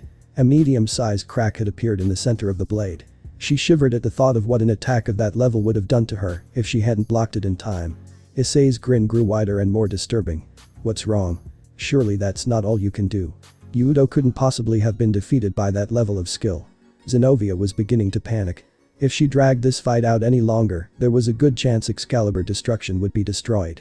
That would be really bad, because that meant she would have to bring out her secret weapon to fight if she encountered any enemy, not just Kakabiel. She'd rather not. Secret weapons were secret for a reason. She couldn't risk exposing its existence to the enemy until the right time. She had to end this spar with her next attack. Zenobia raised Excalibur Destruction over her head. A golden aura appeared around the blade and steadily grew bigger and wilder. Issei's grin now threatened to split his face. Ending this with an ultimate attack. Very well. Issei held his left hand in front of him. The black flames on his hands flowed towards his open palm and gathered into a ring of 3 black fireballs, shaped vaguely like a figure 9, spinning slowly and ominously as they grew bigger. Zenobia shivered at the sight of them. Just looking at them invoked a deep sense of wrongness in her, as though its very existence challenged her faith. And it would certainly kill her if she couldn't stop it. Excalibur Destruction. Zenobia shouted as she swung Excalibur Destruction down. A giant wave of destructive holy energy erased towards Issei, who didn't even so much as flinch. Ringoku Magatama, lit. Purgatory Curved Jewels. Issei cried as he threw the ring of black flaming Magatamas at the incoming wave of holy energy. The area within the boundaries of Ophis's barrier shook as the 2 attacks collided with each other, rending the ground beneath the point of impact. Erg.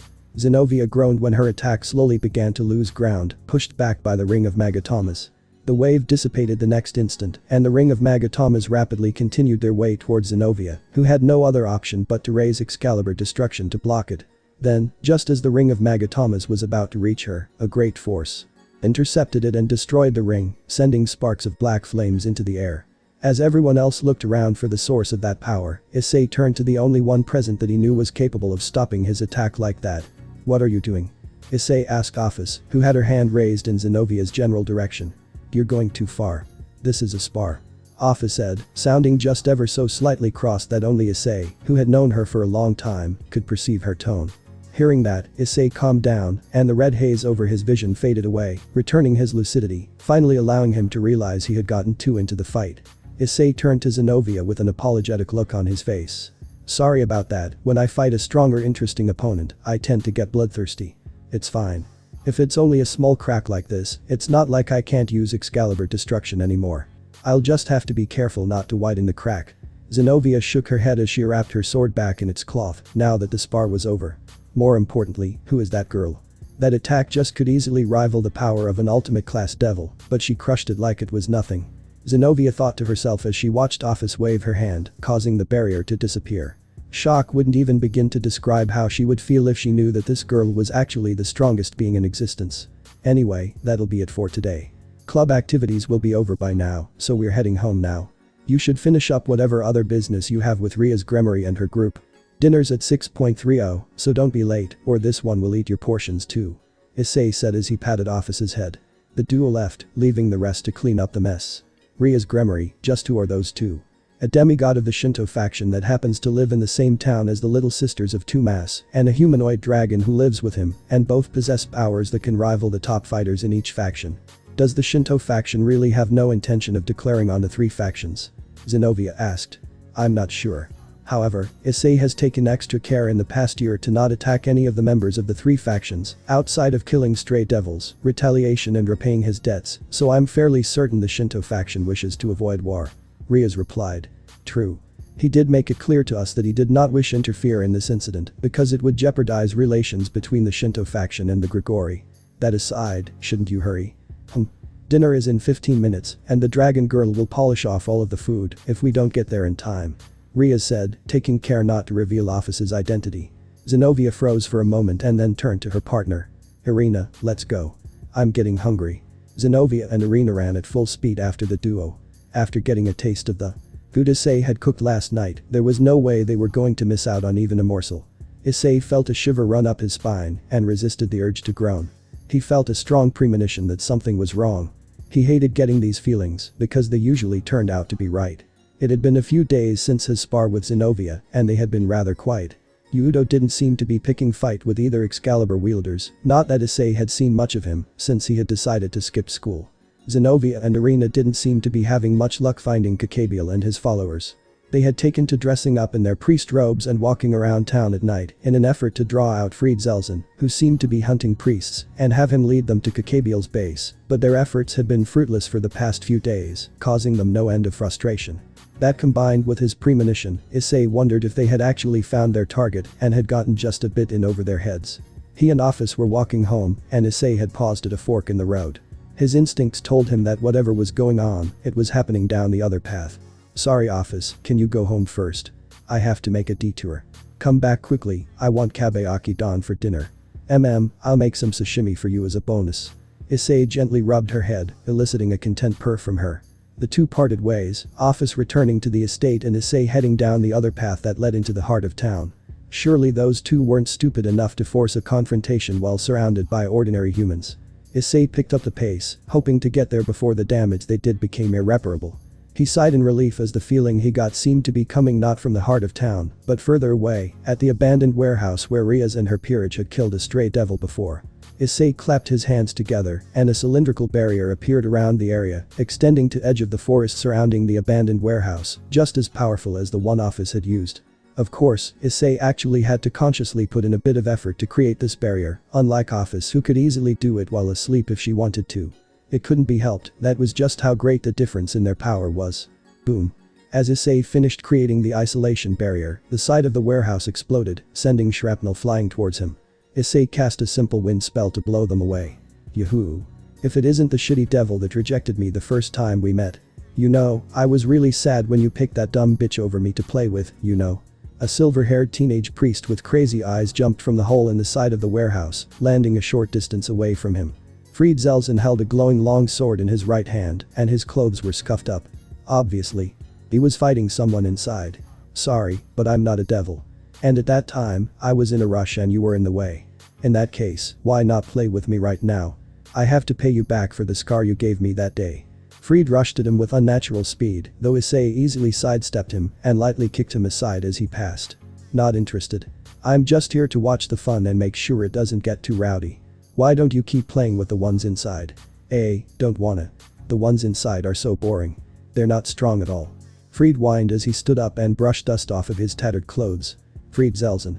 A blur shot out of the hole and slammed into Fried, pushing him a good distance awa, kicking up dust as Fried's feet were dragged along the ground. Fried had barely raised his sword in time to block the attack. The blur stopped abruptly as Fried's feet grinded to a halt, revealing it to be Hyoudou, wielding a demonic sword in his hands. Hyoudou-senpai, please don't rush off on your own. A legendary holy sword is not something any of us can defeat on our own. Kaneko said as she stepped through the hole, followed by someone Issei didn't expect. Saji Genshiro. Issei said in surprise when he caught sight of the mop of spiky blonde hair as Sona Citri's newest pawn, the latest addition to her peerage, and the new secretary of the student council, followed Kaneko out of the hole. Both of them froze when they caught sight of him. Hyoudou-senpai. Hyoudou. Why are you here? That's my line. I can understand Hyoudou because of his grudge and Kaneko because of her wanting to help her friend, but why the hell are you involved? You're aware that your master will beat your ass upside down if she found out what you're doing, right? Don't remind me. And anyway, it's not like I got involved of my own volition. I happened to be in the same diner where Taoju-san was negotiating with the two Excalibur wielders, so she dragged me into this to stop me from telling Kaichu or Riaz-senpai. Saji complained as he went into fetal position, a look of fear on his face, as he imagined what his strict master would do to him if she ever found out he was going against her orders to not interfere with the Excalibur affair. Issei turned a deadpan gaze to Kaneko, who simply shrugged in response. Hyoudou-senpai, will you be helping us? No, I can't afford to damage relations between the Shinto faction and the Grigori any further. I'll contain the fight and minimize the damage to the town, but that's it unless I have proof that Kakabiel is acting on his own, not on the Grigori's orders. Issei said as he shook his head. Neither Kaneko nor Saji looked happy about it, but they said nothing. Both of them could understand that his faction took precedence over this. If they had been in the same position, they probably would do the same. It was already a godsend that he would contain the fight for them, since neither were very food at damage control. And also. Kaneko looked up when Issei went on. This isn't my fight. It's Hyoudou's. There's no point if someone else does the work for him. His hatred for Excalibur isn't so small that it would disappear just from that. Kaneko's eyes widened for a second before she nodded, standing aside to give Hyoudou and Fried room for their fight. You aren't going to join in. This is Hyoudou-senpai's fight. Kaneko said, repeating Issei's words. Issei nodded and watched as the two continued their fight. Saji looked between the fight between the two swordsmen and the onlookers and sighed, shuffling his feet to get away from the epicenter of the fight and mumbling about why he was even involved if he wasn't going to do anything except watch. Clang. Clang. The sound of grinding metal grew louder as the fight grew more intense. Hyoudou appeared to have calmed down a bit since his one-sided spar with Zenobia, and his movements were better than before, though still inferior to how he was in his peak condition. But try as he might, he couldn't find an opening in Fried's stance. Not so much that Fried's stance was perfect. If anything, he was so full of openings that if Hyoudou could put a needle in each one, Fried would look like a human pincushion. The problem was that he had exceptional reaction speed. Every time Hyoudou made to take advantage of one of his openings, his Excalibur fragment would already be waiting to block his attack. And then Hyoudou would be hard-pressed to avoid the follow-up attack, since his reaction speed couldn't quite keep up with Fried's. In that case, Hyoudou leapt back from his opponent and placed his hand on the ground. Sword birth. Hyoudou yelled the name of his sacred gear. The ground glowed for a second before hundreds of demonic swords sprouted from the earth, making their way towards Fried from two different directions for a two-pronged attack. Issei whistled in appreciation as he looked at Hyoudou's attack. The production speed certainly has increased by a lot since I first met him. Not bad, Hyoudou. Looks like you really did clear your head a bit. But would it be enough? That was the question Issei had left unspoken. He didn't think for a second that an Excalibur wielder would be defeated by an attack of this level. He was proven right when Fried grinned madly, his Excalibur fragment glowing brighter. Smash smash smash smash smash smash. The sound of metal shattering rang out rapidly as Fried swung his Excalibur fragment with incredible speed that surprised even Issei, shattering every demonic sword that reached him in an instant. A few seconds later, Fried stood surrounded by hundreds of metal fragments. Hyoudou's attack had been completely defeated. Impossible. Hyoudou muttered as he stared at the metal fragments on the ground, the remnants of his failed attack that he had been sure would work. Hi ha ha ha. I have to admit, that was pretty good. If I was using any other Excalibur fragment, that would have gotten me. But sorry, the fragment I'm holding is Excalibur rapidly. Its greatest prowess is its speed. It won't be outmatched by your shitty demonic swords. Fried cackled as he mocked Hyoudou. This is pretty bad. As an opponent, this guy is probably the worst possible match for Hyoudou. Huh, what do you mean? Saji asked. Hyoudou has two weapons. His sacred gear, sword birth, and the speed granted to him by the night piece. His entire fighting style revolves around making the most out of both weapons. However, Fried Zelzen possesses one of the strongest holy swords, even if it's only a fragment, while Hyoudou's demonic swords are really little more than ordinary swords that happen to possess powers. And what's more, its greatest asset is also speed. And Fried Zelzen did not use its full speed yet. The speed he showed just now already exceeds Hyoudou's maximum moving speed and demonic sword production rate. In other words, Hyoudou's greatest weapons are completely useless against Fried Zelzen. Oh oi, then, doesn't that mean he's gonna lose to that shitty priest? If he can't do something about Fried Zelzen's speed, then yeah, pretty much. In other words, we just have to do something about his movement, right? Saji held up his left hand. Stretch, line. Saji shouted as a deformed lizard head formed on his left hand, and something that looked like a disturbingly long tongue shot towards Fried, who was too engrossed in his fight to notice it until it had already wrapped around his left leg. Ooh. Fried yelled as he suddenly lost his balance due to the line pulling hard on his leg. Absorption line, huh? That's a pretty nice sacred gear you have. Issei commented as he looked at one of the 4 types of sacred gears that contained a fragment of the power of one of the 5 dragon kings, prison dragon Vritra. As Vritra had been the strongest among the dragon kings in terms of technique, the ability of one of its sacred gears could not be underestimated. From the name of the sacred gear, Issei guessed that its ability had something to do with absorption. Damn it, this little piece of shit. Fried roared in rage as he attempted to sever the line with Excalibur rapidly to no avail, not so much because he wasn't using enough strength, than that the blade was passing through the line like it wasn't even there. Damn it, why the hell can't I cut this thing? Fried yelled in frustration as he failed again and again to sever the line. Eventually, he gave up and tried to stand up, but lost his balance and fell over. At the same time, a dim light traveled from Fried down the line to the deformed lizard head. This is. You're stealing my power. Ha. How do you like that? This is absorption line's power. It allows me to steal your power, as long as that line is connected to you until you completely lose consciousness. TCH, so it's a dragon-type sacred gear. The starting ability itself isn't much of a threat, but as its power grows, it becomes dangerous on a completely level from other sacred gears. Damn it, that's why I hate fighting these things. Fried griped as he swayed shakily as he stood up. No, there's no way that a sacred gear containing a fragment of a Dragon King's power is only limited to the ability to absorb power. There should a lot more to that ability. He probably just hasn't tapped into its real power yet. Issei thought as he stared at absorption line. Kiba, hurry up and finish him off. This guy is too dangerous to let him live. We can settle the whole Excalibur thing later, so just hurry up and kill him already. I hate to admit it, but he's right. You're too dangerous to leave alive. There are still 2 more Excalibur fragments left. I can only hope their wielders are strong too. Hyoudou said as he raised his sword in preparation to finish Fried off. Hi ha ha ha. I'm way stronger than those pieces of shit. If you kill me, you'll never get another satisfying fight, you know. So, still thinking about killing me? Fried said, causing Hyoudou to falter and hesitate. Just as Issei was about to berate Hyoudou. Shatter. The isolation barrier Issei had put up shattered into glass-like fragments. What?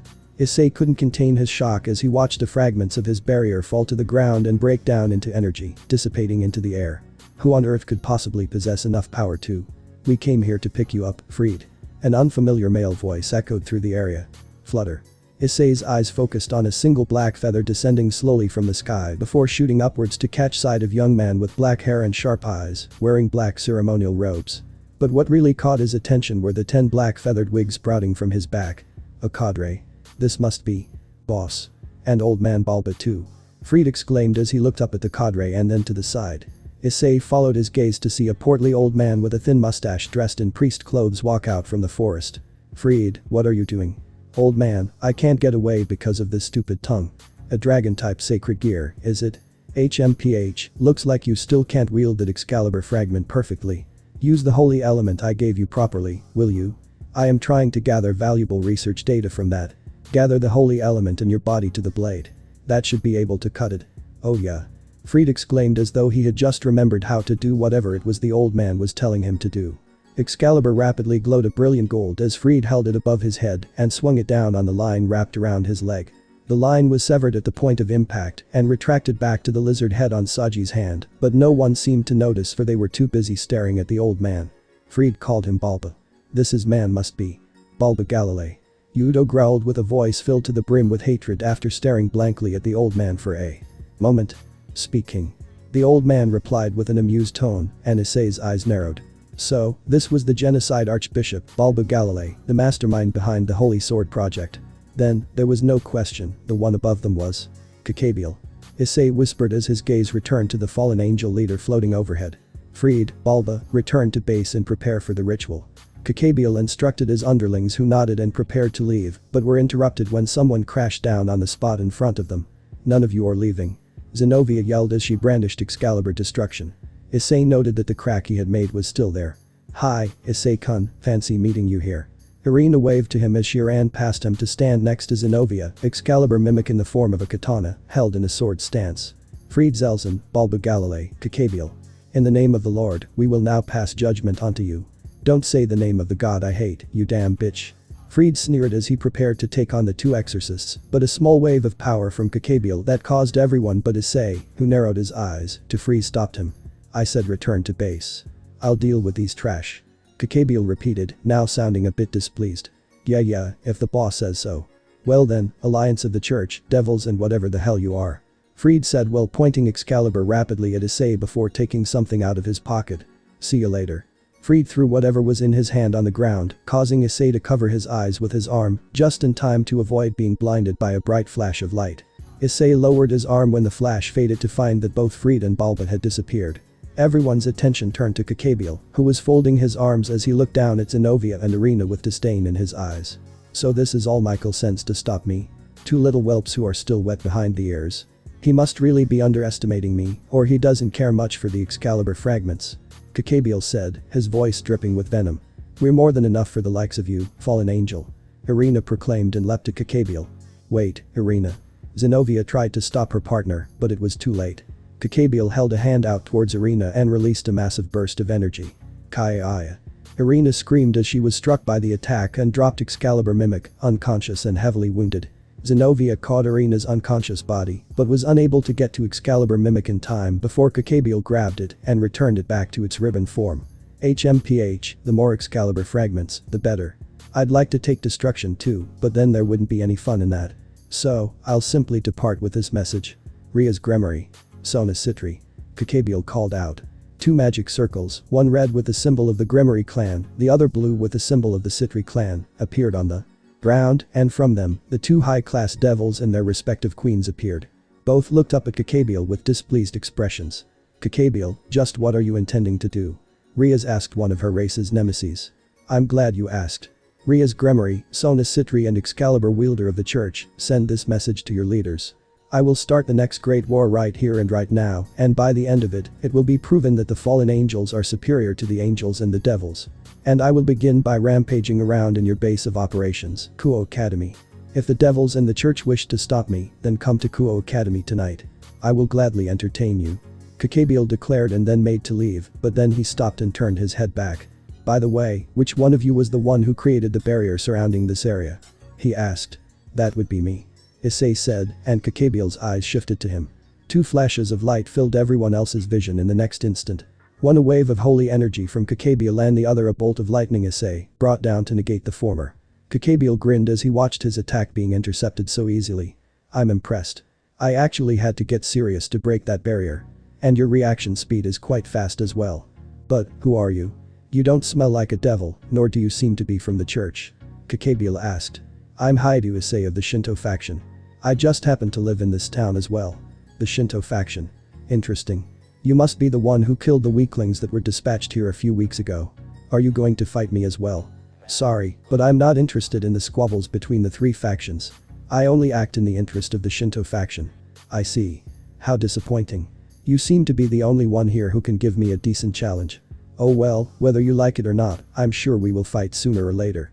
Kakabiel vanished in a flash of light. Sona, we need to get to the academy. Yes. Saji. Why yes ma'am. Saji squeaked out. I'll settle your punishment later. Right now, we need to stop Kakabiel. Yes ma'am. Saji repeated, only this time, his tone was less fearful and more serious. Let's go. Riaz, Sona and their respective peerage members present disappeared through magic circles, presumably to gather their other peerage members and alert their higher-ups about Kakabiel's intentions. Issei walked over to Zenobia, who was supporting Irina's unconscious body. I'll take care of Irina. You should alert the church and prepare for the battle. What about you? Like I said, if all Kakabiel wants to do is to start a war between the three factions, that's not our problem. And even if I wanted to help, my hands are tied unless it's proven that Kakabiel is acting independently. Zenobia looked downcast. However, ignoring his attempts to start a second great war between the three factions and allowing him to do it with Japan as its epicenter are two completely separate matters. Japan is the Shinto faction's sovereign territory. If Kakabiel intends to make this country the battlefield of the Great War, the Shinto faction will not allow him to do as he pleases. You saw how talkative he was. If you play your words right, you could probably get him to shout out loud that he intends to turn Japan into a battlefield or at least show his intentions through his actions. Then, I'll be able to step in. Zenovia's eyes widened before she nodded. Now go, leave Irina to me. Zenobia stood up and ran off in the direction of the academy. Now then. Issei lifted Irina in a fireman's carry and activated a teleportation talisman in his pocket. Great, how do I explain to Ophis I won't be able to cook dinner? That was the last thing Issei said before he disappeared in a flash of light. Issei watched as a blue crystalline barrier formed around the entire campus, created and maintained by Sona Citri and her peerage, absent-mindedly rubbing his sore stomach as he did. Ophis hadn't taken it well when she heard that Issei wouldn't be able to cook dinner tonight and would have to make do with either fast food or instant food and had responded with a punch to his stomach before stomping off to the kitchen to cook some instant ramen for herself. Issei healed Irina's wounds to the best of his ability, which wasn't saying much because he sucked at healing magic, but at the very least, she wouldn't die of blood loss or anything. Then, he made his way here to a hill a short distance away from the academy to find that the Grimory and Citri peerages, along with Zenovia, had already gathered there. With this, as long as nothing too drastic happens inside, we should be able to prevent any damage to the outside. Sona said, but Issei could hear the doubt in her voice. Issei himself doubted the effectiveness of the barrier. At best, it was only as powerful as the isolation barrier he had created that Kakabiel had destroyed. If Kakabiel got serious, the barrier would crumble in an instant. No choice then. Issei pulled out a thin stack of talismans from his pocket. Stand back. Issei told Sona and her peerage, who obeyed. He threw the talismans into the air. The talismans fluttered in the wind before dispersing and sticking themselves to the barrier at regular intervals. The talismans glowed as surges of energy worked their way into the barrier, giving a red and more solid hue. I've strengthened the barrier and lessened the strain on the Citri peerage. With this, Kakabiel should be able to get out for a few hours unless he uses his full power. I don't think I have to tell you this, but if Kakabiel uses his full power, if not for this barrier, the whole town, not to mention the surrounding region, will be completely vaporized. And he appears to be performing some kind of ritual. My familiar was able to get close enough to see a giant magic circle carved into the field until the author add more chapters, Kakabiel releasing his power into it. Looks like he really did steal the Excalibur fragments for something, not just to piss heaven off. Riaz, this plan is too reckless after all. The enemy is a faction leader. We don't stand a chance against him. We still have time, let's call Surzich's Sama for reinforcements. Sona said, and Issei agreed. Ria's plan to fight Kakabiel herself had way too many holes and was sure to fail if Kakabiel got serious.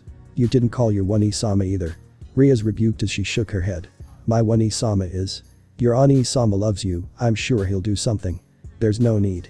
I've already informed Surzich's Sama. Akeno interrupted the argument. Akeno. Riaz started to scold her queen, who cut her off with a harsh glare. Riaz, I can understand that you do not wish to trouble Surzich's Sama. This is an incident that occurred in your territory, right in your base, and it happened right after the mess with the Phoenix clan. However, the enemy is one of the fallen angel leaders. This is a problem that's far above our level. Let's borrow the power of Amau. Riaz looked surprised at the vehemence in her queen's tone, but relented and nodded her head reluctantly. Thank you for understanding, but you. Sona-sama, Surzich's Sama's reinforcements will arrive in about an hour.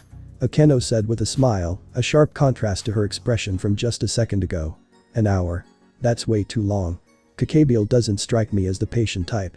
At the beginning, he'll probably let Fried and his other underlings fight you, but it'll give him 10 minutes tops before he loses his patience and joins the fight himself. You can probably already tell, but if Kakabiel attacks you with his full power, he would wipe the floor with all of you in under 5 minutes. Issei addressed Riaz, her peerage and Zenobia, who would be the ones fighting Kakabiel and his followers inside the barrier. Then, what do you suggest we do? Riaz said with a grimace, conceding his point. Zenobia, take this with you, there's a listening spell on it, so I'll be able to listen in. Remember, make him talk. Issei said to the exorcist, passing her a talisman. Zenobia nodded and tucked the talisman into her battle suit. What do you mean? Riaz asked. If Kakabiel intends to start the next great war in the Shinto faction's territory, we're not letting him go. I'll crush him right here. I thought you wanted to maintain as friendly a relationship with the Grigori as possible. Riaz commented with an amused smile. Japan is our territory. Just because we've been lenient about members of the three factions building their bases here doesn't mean we'll allow you to start a war in our homeland. If it means destroying any semblance of a truce we've had with the three factions up until now, so be it. Of course, if I could avoid doing that, it would be nice. Riaz smiled before her expression became serious. So, all you need is confirmation that Kakabiel either intends to make the battlefield for a second great war or that he's acting independently for you to act, right? Basically, yeah. Alright, I'll try to goad him into spilling the beans. Pray for my success, will you? I would, but considering you have been infuriating me on an almost hourly basis ever since you barged into my home, I'll just settle with wishing you good luck. You wound me. You really do. Riaz said with an amused voice as she placed her hand over her heart and started acting dramatic.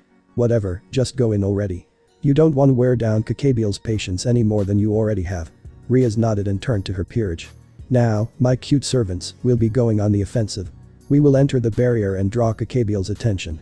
This is completely different from any battle we've fought before. This is a true matter of life and death. But even so, I will not forgive you if you die. We will survive and we will continue to attend this academy. Yes. The Gremory peerage shouted as one. Issei watched as they descended from the hill and made their way into the academy through a hole Sona temporarily created in the barrier, his eyes lingering on Asia's and Hyoudou's backs just a bit longer than the rest. Issei wasn't so sure about letting Asia get that close to an enemy faction leader, but knew he had no authority over her when it came to Devil's affairs. And as for Hyoudou, this is probably your last chance. Settle your grudge with Excalibur right here, right now. Partner, shouldn't you be getting ready too? Yeah. I'll probably need to use boosted gear to fight Kakabiel, so you should be prepared too. Got it. The opponent is a fallen angel leader. He certainly isn't an unworthy opponent.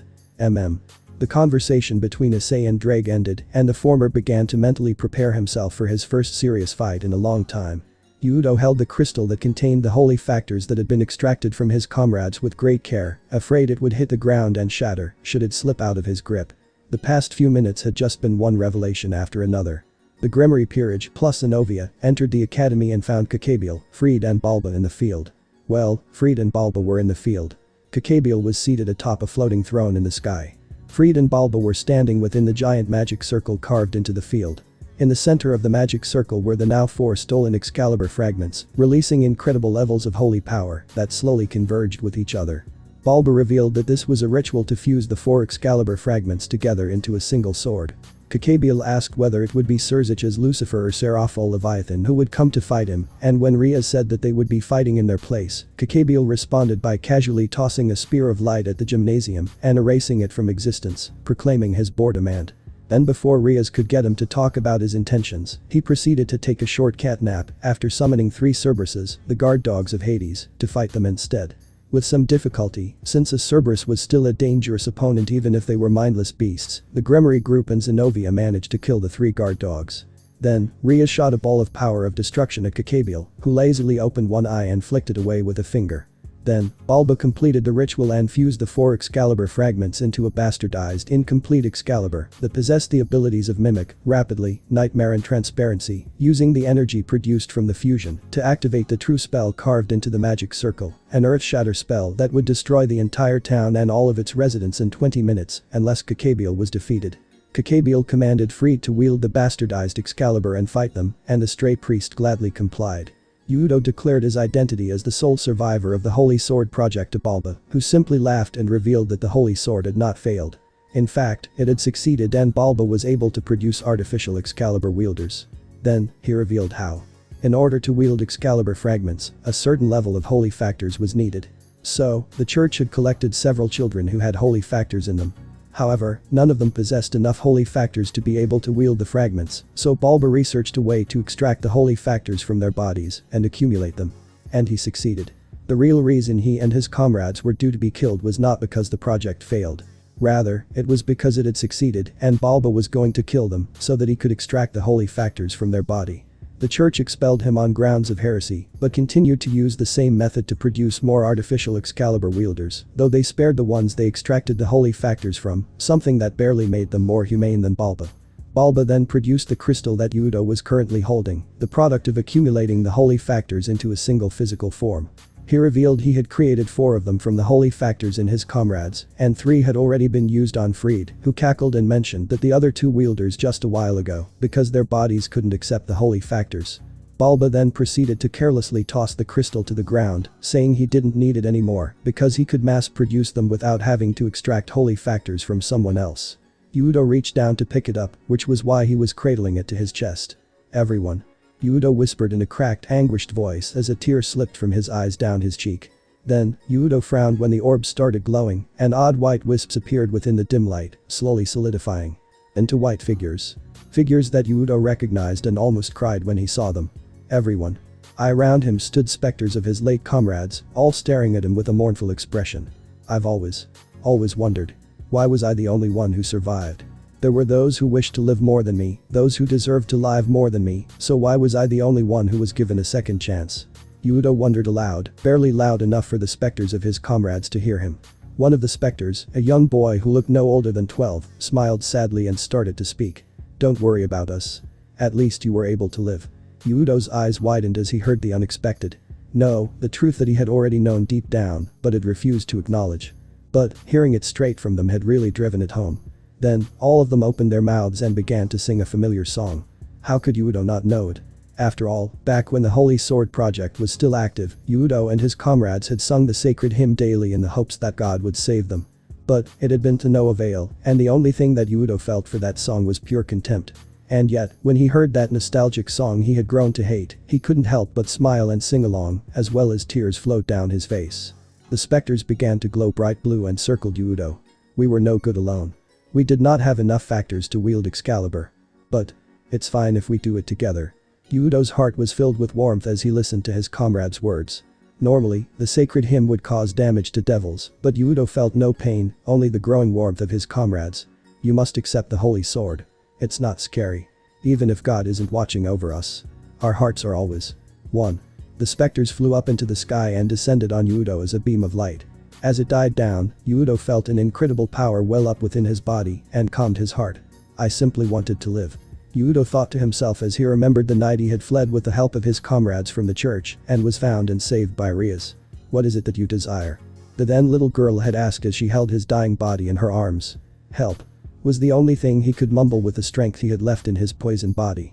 His life that was slowly fading away, the future he had lost sight of, his friends who had perished to give him a second chance, and who he had to avenge, Hyoudou held all of those regrets as he died. Live a new life as a devil. That was what my master wanted for me. And it was also what I wanted. But I couldn't let go of my hatred for the church and Excalibur. No, I could have let go, but Hyoudou had realized it over the past few days. He already had a new life and close friends who would help him, like Kaneko, who had been the aunt to convince the church duo to allow them to aid in the destruction of the stolen Excalibur fragments, and Issei, who had trained him and tried to help let go of his hatred. Wasn't that enough for him? No. If his old comrades wanted revenge for their deaths, there was no way he could just go off and live his own life. He owed it to them to avenge them in their place. But he had just been proven wrong. Don't worry about us. At least you were able to live. They didn't wish for vengeance after all. They just wanted him to live. But even so, it's not like everything had been settled with that. If he didn't cut down the monster in front of him, even more people would suffer the same fate as old comrades had. Balba Galilei, as long as you're still alive, more people will suffer because of your research. HMPH, research always requires sacrifices. Haven't you realized that? You truly are evil. Hyoudou. You must do it, surpass Excalibur. You are a servant of Ria's Gremory. My knight will not lose to a mere Excalibur. But you. Hyoudou-kun, I believe in you. Hyoudou-senpai. Please do your best. Akeno-san, Kaneko-chan, Asia-san. Hi-ah-ha-ha. Why are you crying? You were singing with your silly Ghost-chan friends. Ah, that was seriously the worst. I really hate that song, you know. Just hearing it makes my skin crawl. I can't take it anymore. I need to cut you into itty-bitty pieces to comfort myself. With this super Excalibur-chan made from 4 fragments. Fried Zelzen, my comrade's powers are inside you. I can't allow you to misuse them any further. Hyoudou brandished his demonic sword, and as he did, he thought back to the night he had first fought Fried, more specifically, his justification for his need for vengeance, and almost laughed at himself. He had nothing. He couldn't be more wrong. He had everything, a new life, a place to call home, new comrades to protect, and now the will of his old comrades inside of him. That's why I will become a sword. To protect Butchu and my new comrades, and to carry on the will of my old comrades. So, respond to my feelings, Sword Birth. 2 beams, one of black light that was Sword Birth's power, the other of white light that was the power of his comrades, shot out of his demonic sword and began to fuse together. Then the combined beam of black and white retracted into the sword, granting it a new elegant shape. It was complete. The sword that represented the will of his comrades. Balance breaker, sword of betrayal. You shall receive the sword that possesses both holy and demonic powers with your body. Hyoudou activated the power of the night and rushed at Fried with incredible speed. Fried tried to keep track of him, but Hyoudou easily tricked him with a few feints and closed the distance between them. Hyoudou swung his new holy demonic sword at Fried. Clang. But even after all of that, Fried was still able to block it. As Hyoudou expected, he was a skilled swordsman after all. But Vuom. His holy demonic sword released an ominous sound as its aura began to devour that of the bastardized Excaliburs. Impossible. That sword of yours surpasses one of the legendary holy swords. If that was the real Excalibur, I wouldn't be able to defeat it. But that fake Excalibur cannot through our will. Damn you. Fried screeched and backed away. Screech. The blade of the bastardized Excalibur began to twist and lengthen, splitting into multiple blades and shooting at Hyoudou at random speeds and directions. Mimicking rapidly. So it can use all of the abilities of the 4 fragments it was made from. Hyoudou thought furiously as the blades almost reached him. Clang clang clang clang. But even with that speed, Hyoudou easily parried each attack. Fried's murderous intent was so obvious that even if he couldn't keep track of the blade, he could predict where they would strike simply by getting a feel of his murderous intent. Damn it, why aren't any of my attacks hitting? Aren't you supposed to be the legendary unrivaled holy sword Sama? There are hundreds of legends about your power, aren't there? Fried screamed, with an expression that was an odd mix of elation and frustration. Then, I'll also add this. The twisted blades of the bastardized Excalibur suddenly disappeared. Excalibur transparency. But as long as he doesn't hide his murderous intent, even if I can't see the blades, I can still block them. Clang. Clang. Clang. Clang. Clang. Sparks appeared in the air as Hyoudou's holy demonic sword clashed with the invisible blades of the bastardized Excalibur. Crack. Fried's expression changed to one of pure shock as he retracted the blade and removed its invisibility, revealing a long crack along the blade. Good, just keep him there. Zenobia rushed at Fried from behind with Excalibur destruction in her left hand and her right hand held up next to her, as though to grab hold of something. Saint Peter. Saint Basil the Great. Saint Denis. Holy Mother Mary. Hear my voice. Zenobia started chanting, and Hyoudou wondered what she was doing. He got his answer when the space next to her hand distorted. She reached into the distortion and pulled a massive broadsword out, shattering the chains binding it in the process. In the name of the saints who reside within this blade, I shall release it. Holy sword Durandal. Hyoudou started. Durandal. The legendary holy sword on par with even the original Excalibur. It was supposedly the most powerful holy sword in terms of raw destructive power, but why did Zenobia have it? Durandal. You weren't just an Excalibur wielder. Both Balba and Kakabiel reacted in shock when they saw the legendary holy sword. You've got it backwards. I was originally Durandal's wielder. I was simply chosen to be an Excalibur wielder later on. Zenobia said as she held Durandal and Excalibur destruction in a two-sword stance. Impossible. Even my research hasn't reached a point where it can produce an artificial Durandal wielder. Then, why can you? I'm not the same as Arena or any of the other Excalibur wielders. I'm a natural-born holy sword wielder. Balba became completely speechless when he heard her. It was something completely unprecedented. Natural holy sword wielders were so rare in this age that the church was willing to allow something as vile as the Holy Sword Project just to have a chance of producing artificial ones. Balba never thought he would actually meet a natural born in his lifetime. Durandal is a sword that ravages everything beyond human imagination. It cuts anything it so much as touches. Most of the time, it refuses to obey me, which is why I have to keep it sealed inside a pocket dimension so that it doesn't endanger me. Now then, Fried Zelzen, thanks to you, we can have a legendary battle between Excalibur and Durandal. I'm so excited I can barely stop myself from shaking. Try not to die in a single blow. At the very least, use that Excalibur to its full potential. Durandal glowed a bright gold as its aura increased to the point where it exceeded even Hyoudou's new balance breaker. Is that even allowed? You damn bitch, I don't need a shitty plot twist like that. Fried screamed and switched targets to Zenobia. Hyoudou couldn't see it, but he guessed that Fried launched the multiple blades at Zenobia instead. Shatter. But Zenobia simply countered with a simple side slash. In that instant, the sound of metal shattering was heard and metal fragments appeared on the ground. Not only that, the shockwave of the attack leveled the ground between Zenobia and Fried.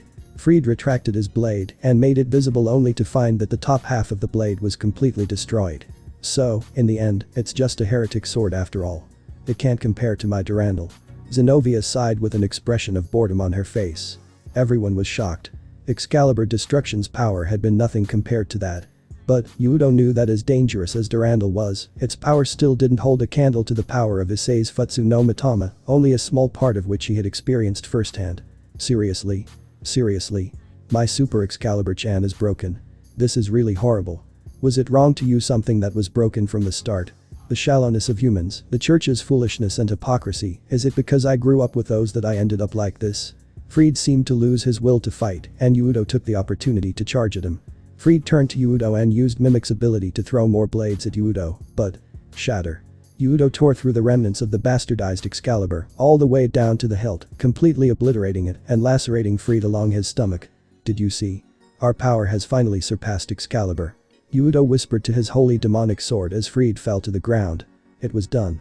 He had finally settled his grudge. Hyoudou looked skywards, a mix of satisfaction and loss in his heart. Holy. Demonic sword. That's impossible, two opposing elements cannot be fused together.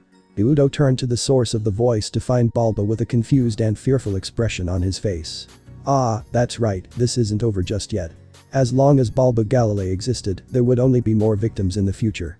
Balba Galilei, prepare yourself. Hyoudou pointed his holy demonic sword at the old man and prepared to rush him, but then a look of understanding spread over Balba's face, causing Hyoudou to pause. I see. Holy and demonic, it makes sense that they are able to fuse if the being keeping them in balance no longer exists. In other words, it wasn't just the old mass, God is also stab. Balba was cut off when a giant spear of light was rammed through his abdomen. Balba coughed up blood before falling over, the spear dissipating, leaving a hole in his abdomen.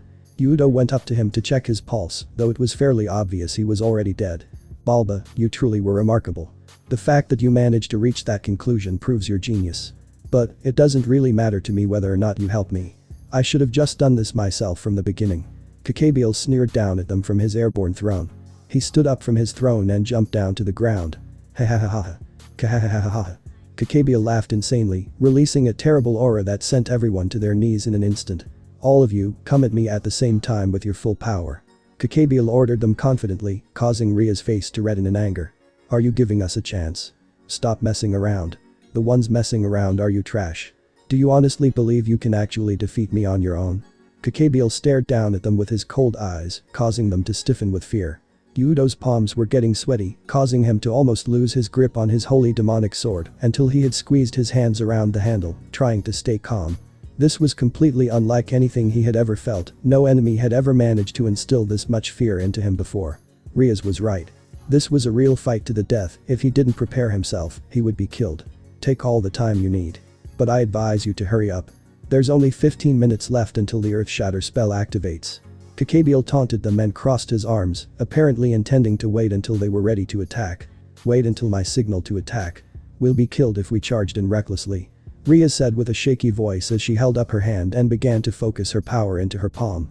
A ball of power of destruction formed in her hand, slowly getting bigger. Honestly, she wanted to get him to talk so that Issei could interfere, but at this point, if she tried something, she would probably only succeed in incurring his ire. There wasn't much of a choice but to do as he said. The rest followed suit.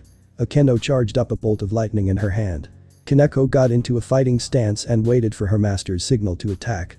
Hyoudou and Zenobia gathered their power, Zenobia into Durandal for a powerful attack, and Hyoudou into his balance breaker, in preparation of summoning more holy demonic swords. Asia, being the non-fighter of the group, hung back, but prepared to heal her allies just in case. After a few tense minutes of waiting where they feared Kakabiel would lose his patience and attack, Riaz took a deep breath. Now. Riaz called out and threw the ball of power of destruction, now the size of her head, at Kakabiel. Akeno launched the bolt of lightning right after her. Kaneko rushed at Kakabiel from the side. Hyoudou summoned a ring of holy demonic swords around Kakabiel. Zenobia swung the charged Durandal, releasing a massive wave of destructive holy power, bigger than even the one she had used on Issei. Checkmate. That was what Hyoudou had thought, but… HMPH, is that all? Kakabiel snorted and held up his hand. The three energy attacks slammed into his palm one after another, fusing and amplifying each other's power, but even then, Kakabiel didn't look like he was putting much effort into stopping them. Kaneko closed in and reeled her fist back for a punch, just as Hyoudou's ring of holy demonic sword shot at Kakabiel. Smash smash smash smash. Smash. Smash smash smash smash smash. Slash slash slash slash. The ring of holy demonic swords were shattered by Kakabiel's wings that had suddenly become as sharp as blades, and at the same time, the wings also sliced deeply into Kaneko, knocking her aside and leaving her heavily wounded and unconscious. Kaneko-chan. Hyoudou shouted out of concern for his fallen comrade, even as Asia moved to her side to begin healing her. Hey, looking away from an enemy in a fight can be fatal, you know. Hyoudou barely held up the holy demonic sword in his hand in time to block an attack from a sword of light from Kakabiel. Crack. Wah. Hyoudou cried out in shock when a crack appeared on his holy demonic sword. The strength of his sacred gear-produced swords depended on his concentration. This held true for both the basic state and the balance breaker. Because Hyoudou was distracted by Kaneko's defeat, he lost his concentration and the strength of the holy demonic sword in his hand suffered because of it. Lightning. Akeno sent down a bolt on Kakabiel's unguarded back, but it was deflected with a single wave of one of his wings. Trying to get in the way, daughter of Barakiel. Kakabiel demanded. Don't group with that man. Akeno's face contorted into an expression of anger and self-loathing as she poured even more power into a second lightning bolt. But even that was effortlessly batted aside with a simple wave of a wing. Phew-ha-ha-ha. To think you degraded yourself into becoming a devil. You sure have interesting servants, Riaz Gremory. The sole survivor of the Holy Sword Project who obtained Balance Breaker and Barakiel's daughter. Your tastes are just as weird as your brother's. I won't forgive you for insulting my brother, our Mau. And more importantly, insulting my servants deserves nothing short of death. Riaz shouted angrily at Kakabiel, who simply sneered. In that case, try to destroy me. Mau, Lucifer's little sister. Crimson-haired ruined princess. One of your race's greatest enemies is standing in front of you. If you don't seize this opportunity, your reputation will plummet. Kakabiel proclaimed and threw blasts of holy energy at the four remaining combatants. Hyoudou and Zenobia dodged in time, but Riaz and Akeno, having used most of their reserves in their initial attacks, weren't able to react in time and were sent to the ground. Hyoudou calmed himself and prepared to charge at Kakabiel, but paused and turned when he heard someone coming up behind him. We'll attack at the same time. Zenobia said as she stabbed Excalibur Destruction into the ground and placed both hands on Durandal's hilt in preparation for the attack. Both of them charged at Kakabiel at the same time and slashed at him with their swords, but both attacks were easily blocked by Kakabiel's swords of light. Kakabiel ignored Hyoudou and turned to look at Zenobia, who struggled to break through Kakabiel's sword of light, but failed. Neither she nor Hyoudou could understand it. She had easily shattered the bastardized Excalibur, why couldn't she break a simple sword of light, even if it was created by a fallen angel leader? It's no use. Even if it's the legendary Durandal, if the wielder isn't skilled enough, it's no different from an ordinary sword. You lack training, girl. The previous wielder of Durandal possessed unrivaled power. Kakabiel pushed both of them back and lifted them into the air with a spell. He converted his swords of light into energy and blasted both of them back with holy power. Zenobia crashed into the side of the main building, while Hyoudou stood up, ignoring the pain the blast of holy energy was causing him, and charged at Kakabiel again. Kakabiel, I'm not done yet. Hyoudou refocused his attention on the fight, and the crack on his holy demonic sword vanished. Hey-ah. Hyoudou swung his holy demonic sword with all of his might at Kakabiel, but he easily caught the blade between his fingers. TCH. Hyoudou clicked his tongue and used one hand to create another holy demonic sword for a vertical slash, but that was stopped by another 2 fingers of Kakabiel's other hand. Not yet. Hyoudou created a third holy demonic sword in his mouth and awkwardly turned his head sharply. Kakabiel, caught off guard by the unexpected action, sustained a small cut on his cheek before blasting Hyoudou away. Hyoudou fell to his knees, exhausted and despair seeping into his heart, like everybody else present. Despite their advantage in numbers, Kakabiel held an even more overwhelming advantage in power, easily countering and overpowering them without visible effort every time they attacked. Was there even any hope? Not bad, I didn't think any of you trash could even scratch me. Looks like even though you've lost the masters you serve, the devils and the exorcists are still able to fight well. Kakabiel said with a cruel smile, causing everyone to freeze upon hearing his words. What are you talking about? Riaz asked with a sense of dread. Ha ha ha. Ha ha ha ha. Kakabiel suddenly started laughing manically, which did not help Ria's growing dread that she was about to regret asking that question. Ah, that's right, I completely forgot that the truth was never told to you peons. Fine, in that case, I'll tell you the truth. Back during the Great War between the 3 factions, it wasn't just the original Yondai Mayu, God also perished. Kakabiel revealed with a wide grin that split his face. What did you just say? Hyoudou asked in a soft voice that anyone could barely hear. His expression had stiffened in a mix of shock and incomprehension, which was pretty much the same expression everyone else had. Well, I suppose it's only natural that the truth wasn't revealed to you lowly pawns. After all, who in their right mind would say that God is dead? Humans are too fragile. Without God to worship, they can't keep themselves level-headed and civilized. Even the fallen angel leaders en masse couldn't tell this to their subordinates, since they won't know who would leak out the information. Among the 3 factions, only the leaders and the higher-ups know the truth of God's demise. God has perished. That can't be. If that's really true, then what the hell have we been believing in and praying to while we were trapped in that institute? Hyoudou mentally screamed, unable to believe what Kakabiel had just said. After the war, the only ones left were the angels who had lost their god, the devils that lost their mass, and the majority of the high-class devils, and the fallen angels who lost most of their kind apart from the leaders. It wasn't a state that could merely be called exhausted. All 3 factions fell so low that they had to rely on humans to increase their numbers, especially angels and fallen angels, who could only increase their numbers by mating with humans.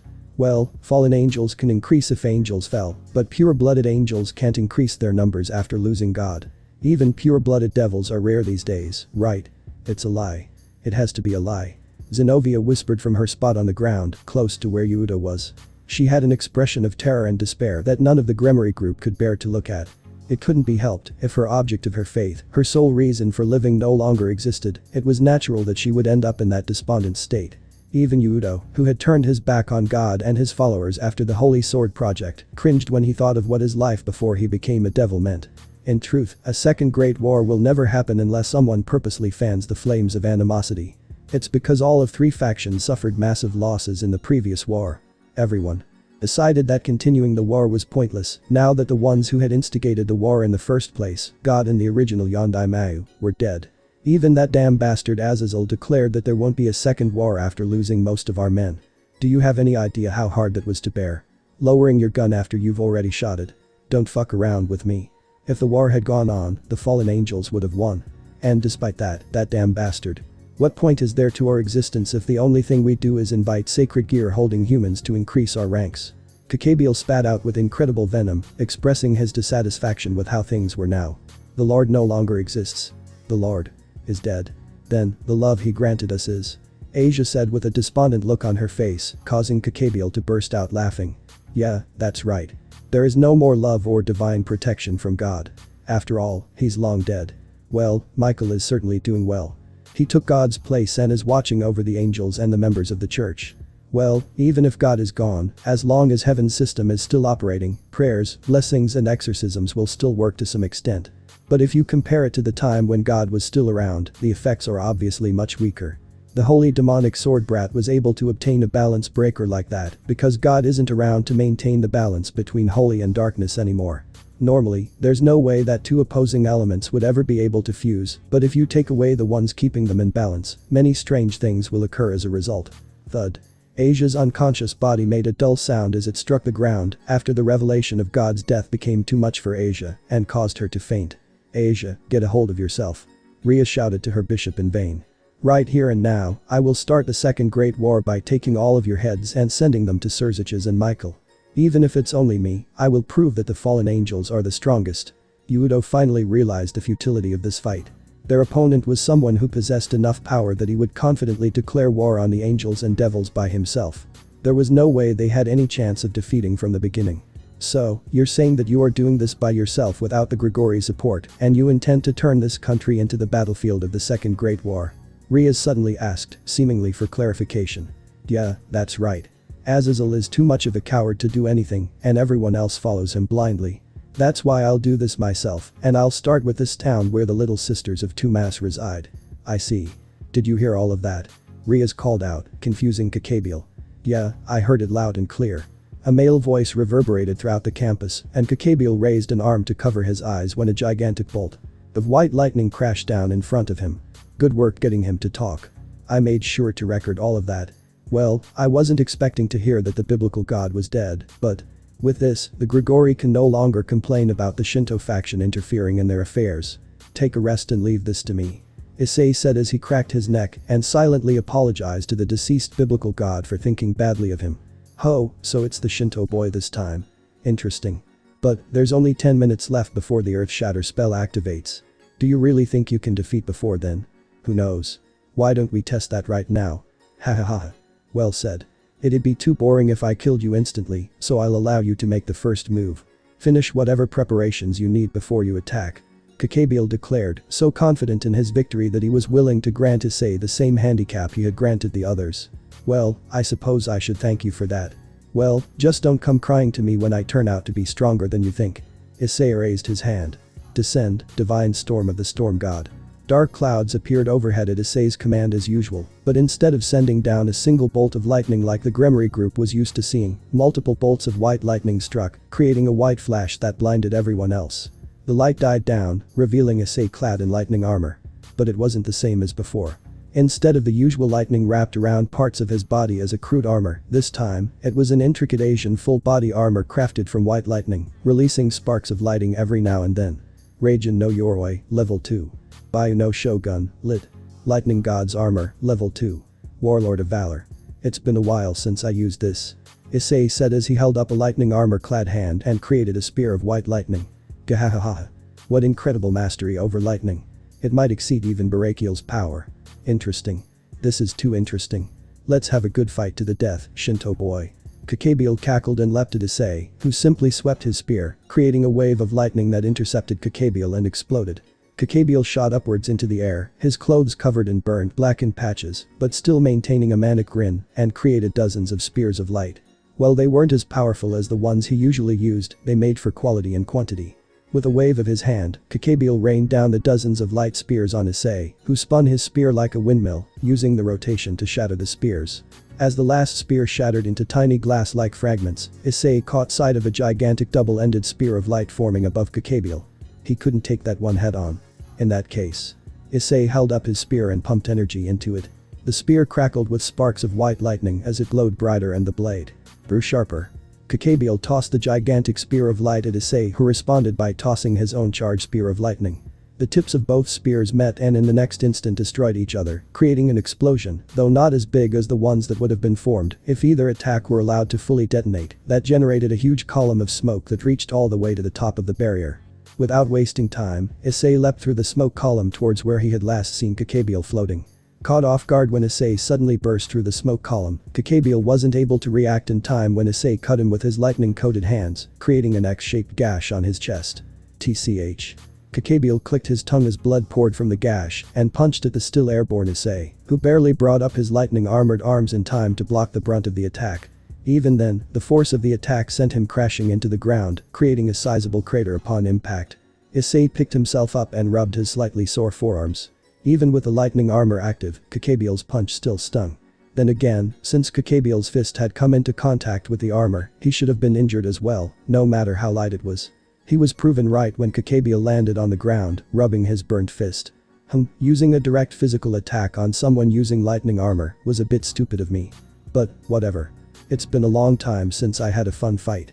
I think I'm entitled to being reckless every now and then. Shall we continue then? Come at me anytime you wish. But just remember, you're on a time limit. Keep in mind what will happen if you go over it. Issei grimaced as he was reminded of the Earth Shatter spell. Shit. It's been a while since I had a real fight too, so I was planning on taking my time and enjoying it, but too bad, I guess. Come, boosted gear. Issei said as he shed the armor on his left forearm boost.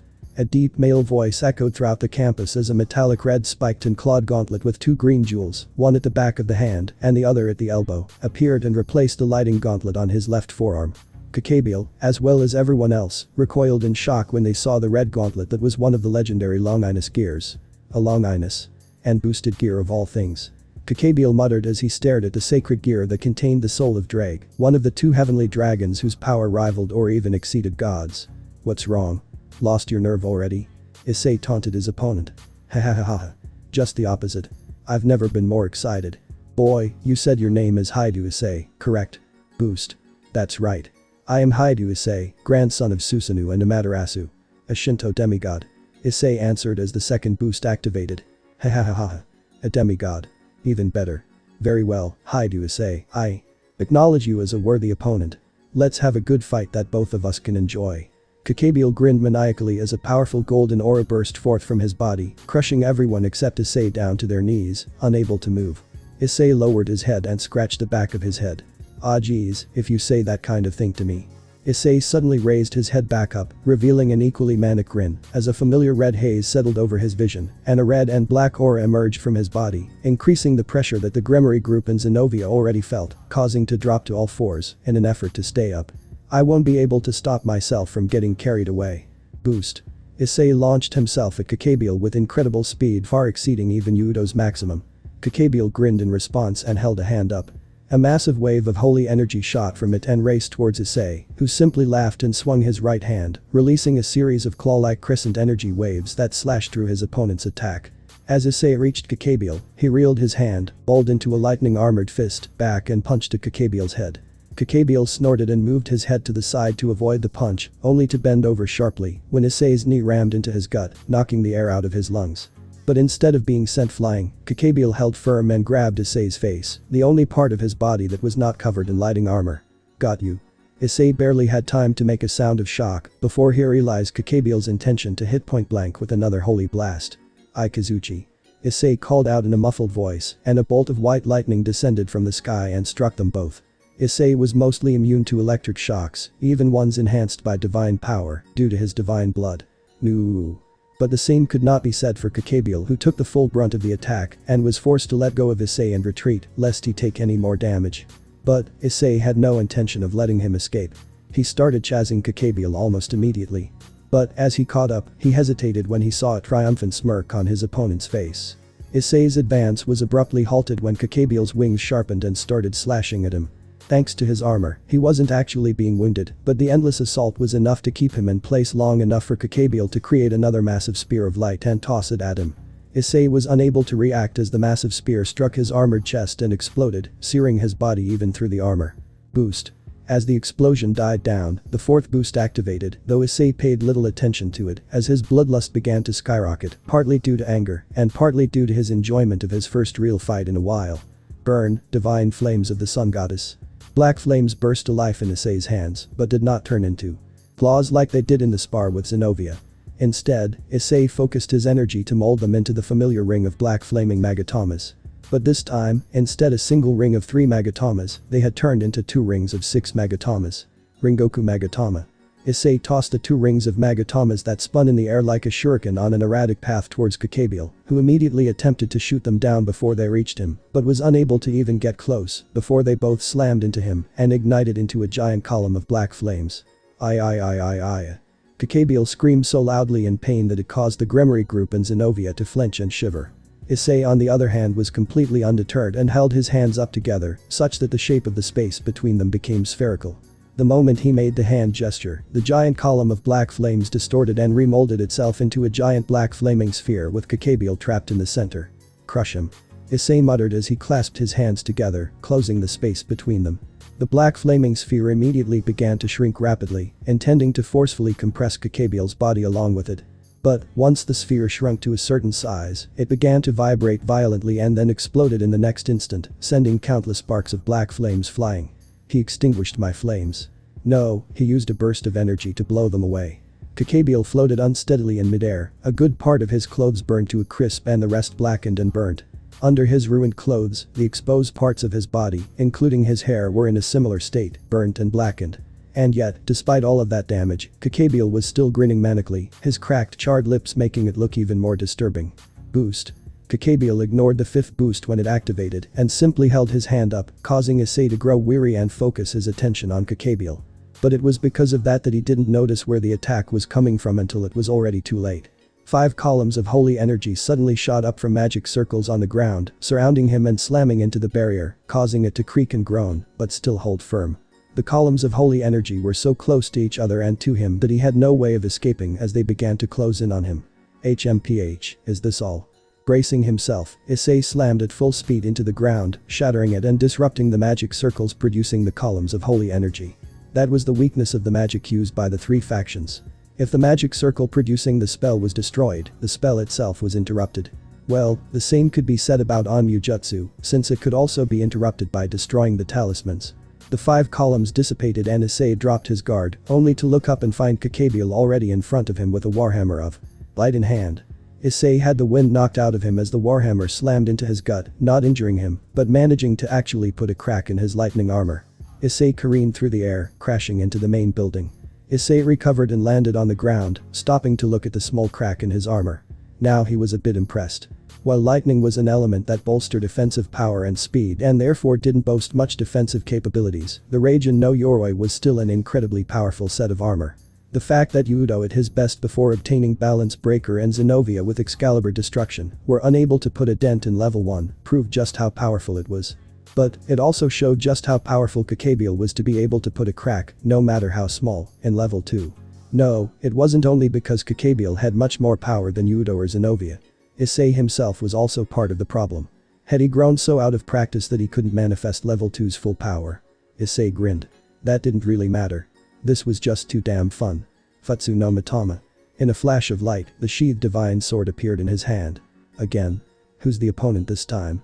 Futsu no Mitama sighed, expecting that Issei had brought her out against an unworthy opponent again just to fuck with them. Don't worry. This time, the opponent is a fallen angel leader. He's not as lacking as previous opponents. Issei said with a face-splitting grin. Hey, it's nice that you're having fun and all, but isn't the town in imminent danger or something? Do you have the luxury of taking your time with this fight? Futsu no Mitama's voice snapped him out of his haze, finally allowing him to calm himself and think properly. Boost. Issei stared down at boosted gear as the 6th boost activated. That meant 1 minute or more had passed. Which also meant he had less than 9 minutes to defeat Kakabiel and stop the Earth Shatter spell. Futsu no Mitama was right, he couldn't afford to waste time. Issei tied the sheath of Futsu no Mitama to his waist and clenched his left hand. Drag, that should be enough. Let's go. Issei said as he dashed out of the hole in the wall. Explosion. Issei's aura exploded to many times its original size, shocking Kakabiel with its sheer intensity. Ha. You damn monster. This aura like this, it really reminds me of being in God's presence. I'll take that as a compliment. Do you still want to continue? If you beg for mercy and cancel the Earth Shatter spell, I don't mind letting you go. Are you mocking me?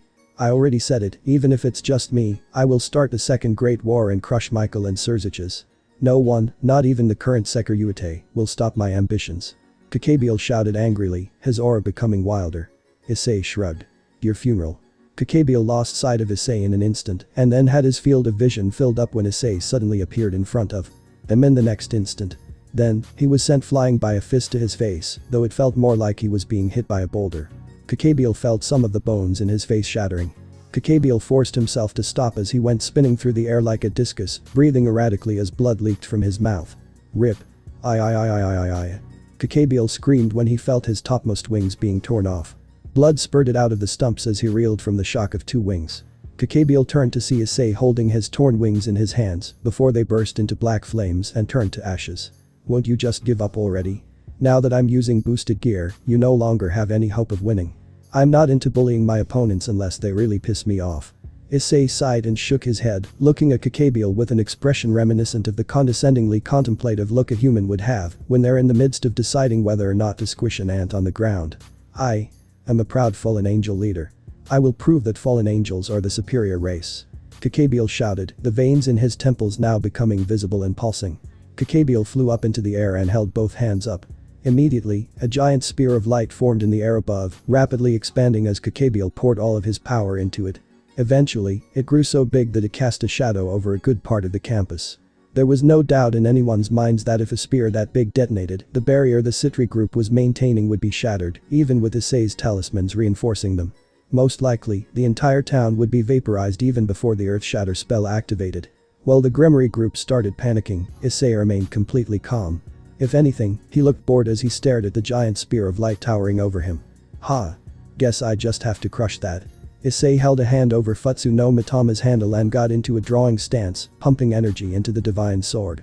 The sword started glowing gold, even the sheath. Die, Sekiryuite. Vanish along with the mass's little sisters. Kakabiel yelled and heaved the spear. Issei unsheathed Futsu no Mitama and swung the glowing blade in a swift horizontal arc, releasing a massive crescent energy wave that could rival even Kakabiel's spear in size and was clearly superior in power. As Kakabiel's spear started to move towards Issei, it was quickly consumed and destroyed by Issei's attack that had also diminished from the effort of negating Kakabiel's attack. It slammed into the barrier, causing the entire campus to tremble from the impact, but did little more than that. Shocked at how even his strongest attack had been crushed in an instant, Kakabiel couldn't react when Issei appeared in front of him and slashed him once with Futsu no Mitama. Just that one slash was enough. Divine power seeped into Kakabiel's wound and began to interfere with his body, finally causing him to pass out and fall to the ground. HMPH, well, that was a bit anticlimactic. Issei said as his first real fight in a while ended in an unsatisfying manner. His lightning armor vanished with a crackle and he dismissed Futsu no Mitama after sheathing her. Reset. Drake's voice called out and Issei felt the power boost leaving his body, causing him momentary immense fatigue before he recovered. The giant magic circle carved into the field flashed and vanished, confirming the cancellation of the Earth Shatter spell. Now then, what should I do with this guy? Issei said as he landed and looked down at Kakabiel's unconscious body. I guess either your faction or we devils take him as a prisoner of war. He did throw the first punch, so it is kinda within our rights. Ria said as she, the rest of the Grimoire group and Zenobia walked up to Issei. Now that the battle was over, the oppressive aura the two combatants had been giving off vanished, allowing them to get to their feet. Well, I guess I'm fine with that. You guys take him. I'm not really interested in this. Sorry, but I can't let you do that. A new voice interrupted them. This voice. Humph, I should have known Azazel would send you. Issei said as he looked up at the barrier. Divide. Divide. Divide. Divide. Divide. Divide. An echoing voice like Drake's voice announced and the power of the barrier rapidly diminished, and right after that. Shatter. It shattered into countless glass-like fragments, and a flash of light descended down to the ground in front of them, creating yet another crater. And in the center of the crater, a wide armored figure rose and turned to face them. Everyone, save Issei, turned pale as they realized who it was. Hakuryuku. Rias whispered as she looked at the counterpart and nemesis of the Sekiryuite, the owner of the mid-tier Longinus Divine Dividing, that contained the soul of the other heavenly dragon, Albion. The armor he wore must the fabled scale mail that was the balance breaker for both boosted gear and divine dividing, though the two obviously possessed slightly different appearances and completely opposite powers. Yo, my eternal rival. It's been about 3 years since we last met, hasn't it? Issei greeted his nemesis casually. Around there, yes. A young male voice echoed from the armor. So, did you come here to fight? Sorry, as much I would like to since our last fight was interrupted, Azazel ordered me to retrieve this idiot and to not engage you. The Hakuryuku said as he lightly kicked Kakabiel's unconscious body. I see. Take him then. But give this to Azazel too. Issei said as he flicked a talisman to the Hakuryuku who caught it between two fingers. What's this? A recording of everything Kakabiel said, including his claim of independence from the Grigori. I don't want you guys jumping down our throats because of something one of you idiots did. Heh, I'll be sure to give this to him.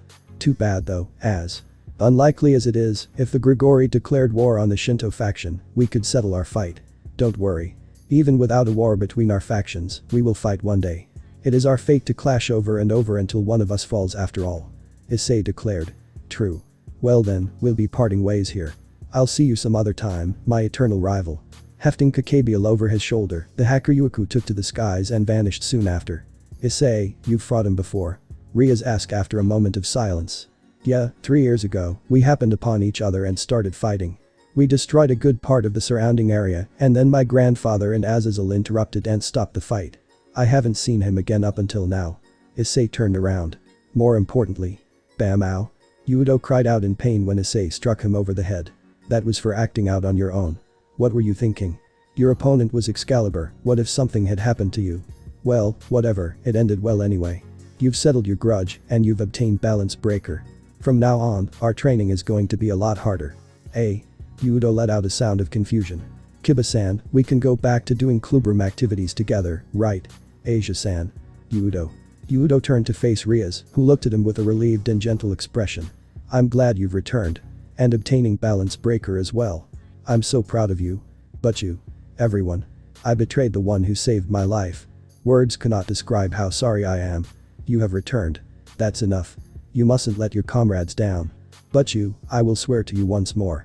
I, Kiba Hyoudou, swear to protect you and everyone else for the rest of my life as your knight. Yufufufufu. I'm happy to hear that, however. Vuom. Power of destruction coated her hand as she raised it up. Hyoudou, as punishment for acting on your own, 1000 spankings. Issei chuckled to himself at the sight of Hyoudou getting spanked by Rias like a disobedient child. Then, he looked at the destroyed school grounds and sighed. Well then, I'd better get started. This mess isn't gonna clean itself up. Did you hear me? The 3 factions are having a peace conference soon, and since you were also involved in the Kakabiel incident, we would like the Shinto faction to participate too. Well, the time and place haven't been decided yet. Rias repeated, unsure if Issei heard her. I heard you. What I'm wondering is why Zenovia is back in town, turned into a devil and wearing our school uniform. I found out God had perished, so I became a devil as a form of self-abandonment. I received a night piece from Ria's Gremory. No, I suppose it's Master Abuchu now. It seems that while Durandal is powerful, my own power isn't that great, so I only needed that one evil piece to reincarnate. I've also transferred into this academy as a 2nd year and a member of the Occult Research Club. Let's get along. Issei-kun. Stop that. That tone doesn't match up with your expression at all. It makes for a disturbing image. I was trying to act more like Irina, but it appears to be more difficult than I thought. By the way, where is Irina? Did she return to the church? Yeah, she went back with the 5 Excalibur fragments. Well, 1 fragment and the remnants of 4, as well Bulba Galilee's corpse. Well, as long as the cores of the fragments are intact, the swords themselves can be reconstructed through alchemy. You gave your Excalibur fragment back to them so easily. No, the better question is, they let you leave with Durandal. Well, unlike Durandal, there are other wielders for Excalibur destruction, so I had to return it once I got back to headquarters. As for Durandal, since I'm the only wielder, they let me keep it. Well, the higher-ups have been ostracizing me because I found out about God's death, so I decided to take Durandal with me when I left the church as a bit of payback. Basically, I'm in the situation as Asia Argento now. Zenovia said with a wry look. Irina was lucky. Since she couldn't participate in the battle because of her wounds, she didn't hear the truth about God. Her faith is stronger than mine. If she learned the truth, who knows what she would do. Though, because of that, we had a very awkward farewell when I left the church. There's a good chance we'll be enemies when we next meet. Zenovia finished with a sad look on her face. A full report of this incident was sent to heaven and to the devils by Azazel. Kakabiel's actions were completely independent of the Grigori. Because he attempted to start another great war, he was sentenced to eternity frozen in the Cocytus. So Kakabiel wouldn't be re-emerging again. Too bad, Issei liked fighting him. Well, it looks like they sent the Hakuryuku to stop Kakabiel, but you ended defeating him before he arrived. It certainly would have put the Grigori in a slightly better light if Kakabiel was stopped by one of their own. Anyway, the peace conference was suggested by Azazel. Apparently, he wishes to apologize for Kakabiel's actions. But, if he's inviting the leaders of the Shinto faction as well, it's unlikely that's all he wants. It's suspicious that Azazel would apologize to begin with. Issei agreed. Though he had only met Azazel once, he got the feeling that Azazel had a very strong ego. Not the kind of person who would apologize for the actions his wayward subordinate took without his knowledge. Ah, that's right. I have to apologize to Asia Argento as well. Since God is dead, there wouldn't be any love or protection from him. I'm sorry, Asia Argento. Please hit me to your heart's content. Zenobia said with a bow towards Asia, who shook her head. No, I don't intend to do that. Zenobia-san, I'm happy with my current life. Even though I became a devil, I've met very precious people to me. I couldn't be more blessed than I am right now. Asia said with a smile. Issei smiled in relief. Her mental state had been precarious after she had learned of God's death, but it looked like she had recovered. So you and I are the only followers other than the higher-ups who know about God's death. I guess I can't say something like divine punishment to you anymore. A heretic, huh? To think that I, who was once admired for being a natural holy sword wielder, am now being branded a heretic. I can't forget how their looks and attitude towards me suddenly changed. Zenobia muttered with a dark look before her expression cleared and she turned around. Well then, I'll be leaving. I still have a lot of things to learn before my official transfer here. Zenobia made to leave, but Asia piped up. You next weekend, I'm going out with my classmates to play. Would you like to join us? Zenobia's eyes widened at Asia's invitation and smiled bitterly. Another time. I'm not interested this time. But, next time, could you show me around the school? Asia brightened up when she heard Zenobia. Yes. I'll swear on my holy sword Durandal. I also would like to have a rematch with Hyoudou Issei and Hyoudou. I don't mind. I could use the practice. Sure, I won't lose next time. Hyoudou replied with a strong voice. Issei glanced at him. Hyoudou certainly changed, and he wasn't just talking about his balance breaker. His posture was straighter, as though a great weight had been lifted off his shoulders. That was true in a sense, since he had finally been freed from his grudge. Issei could tell that Hyoudou would now make a better opponent. He was looking forward to their next training session already. Hyoudou glanced at Issei and mouthed thank you. Issei responded by shaking his head. I didn't do much. Issei mouthed back, though Hyoudou clearly didn't think so. Well then, I should get going. I need to contact my faction and tell them about the conference. Plus, I need to make up for not cooking dinner for Ophis last night. Alright, I'll see you at home. Riaz nodded and Issei took his leave. So that's the gist of it. Issei spoke into his cell phone. HMPH, beating down a fallen angel leader. You certainly don't do things by half, do you, grandson? His grandfather, the Shinto god of storms, Susanoo, replied. Shut up. Will you be attending or not? Yeah, since we were invited, it'd be bad form to not come. I see. I'll inform you of the time and venue once it's been decided. Oh and we'll be coming for classroom visits too. Wah. How did you? Bwahahaha. It's no use no matter how hard you try to hide it. Gathering information like that is nothing to History Compilation Committee. You use the committee for an inane purpose like that. Bwahahaha. Anyway, your parents are busy with work, so we'll be coming in their place. We'll be seeing you soon. Look forward to our visit, grandson of mine. Click. Issei silently cursed as his grandfather hung up. He had been doing his best to hide the date for classroom visits from his grandfather. But it looked like it didn't work this year like it did last year. Great. Issei groaned as he thought of the impending chaos sure to follow. Issei. Ophis called to him. Dinner. Ah, that's right. He still had to cook dinner. Sorry. I'll get started on it. Issei stood up and made to go to the kitchen, but he stopped when he felt Ophis's arms wrapping around his waist. Ophis. Issei, I'm lonely. Ophis said as she pressed her face into his back gently. Issei smiled and gently removed her hands from his waist. He then turned around and leaned down to kiss her deeply, placing his hands against her back to support her. The two pulled away, and Issei pressed his forehead against hers. Don't worry. The one I love most always has been, is, and always will be you and you alone. Ophis hummed as she basked in her lover's warmth. Ophis, would you be attending the conference too? I guess. At the very least, I should make my affiliation with the Shinto faction known. I see. Issei's thoughts drifted to the upcoming peace conference and its significance to the current state of the world. Looks like the world status quo is about to be shattered. So, are the preparations complete? Of course. It's been a while since I've seen Serzich's Uncle Michael or Uncle Azazel, so I made sure to put in a lot of effort for this little surprise. HMPH, a peace conference. How foolish, there is no such thing as true peace. Conflict will always exist, endless repeating itself. My very existence is the proof of that. Come on, don't be such a sourpuss. It's a stupid idea, but it seems like fun, doesn't it? It hardly matters to me. The outcome of this conference does not affect our goal. It simply provides an opportunity for us. I see. I see. Well then, let's give the world a nasty little surprise, shall we? Issei frowned as he and Ophis neared his home after school. It appeared that once again, there was someone loitering outside the gates to his estate. At least it was someone he knew this time, even if it was only in passing. As the two reached the gate, they were greeted by the sight of a middle-aged man with purple eyes, black hair and a blonde fringe, along with a goatee, dressed in a gray striped kimono, loitering outside the gate. He perked up when he caught sight of them.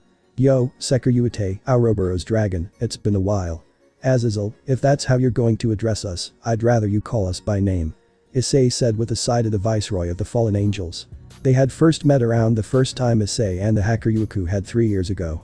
The latter two had coincidentally met on the outskirts of Kyoto, and upon realizing who the other was, they immediately donned their scale mail and began the fated battle between the eternal rivals. While they had managed to gauge that the other's strength was on the same level as their own, the battle itself was interrupted by the arrival and intervention of Azazel and Susanoo. Though the battle was unresolved, the two swore to fight again, and at that time, no one would interfere. The Grigori treaded carefully around Japan after that, not willing to risk the wrath of the Shinto gods, the Hyoudou Issei and the Ouroboros dragon.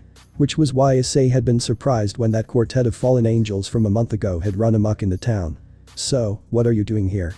I would imagine that the leader of the fallen angels would be busy with preparations for the upcoming conference.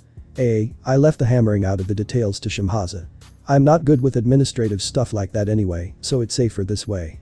How on earth has the Grigori managed to survive this long with someone like you at its helm? Wahaha. It's not like I'm the only leader around, you know. Anyway, I'm here to talk. Mind if I come in? I don't mind, but I'm grudgingly playing host to the little sister of the current Lucifer. She may not take as kindly to your presence. She's still at school at the moment, but she'll be back eventually, so whatever you came to say, you'd better say it fast. She's quite the territorial spitfire. Issei said as he pushed the gates open and invited Azazel in. Whoa, this is quite the estate.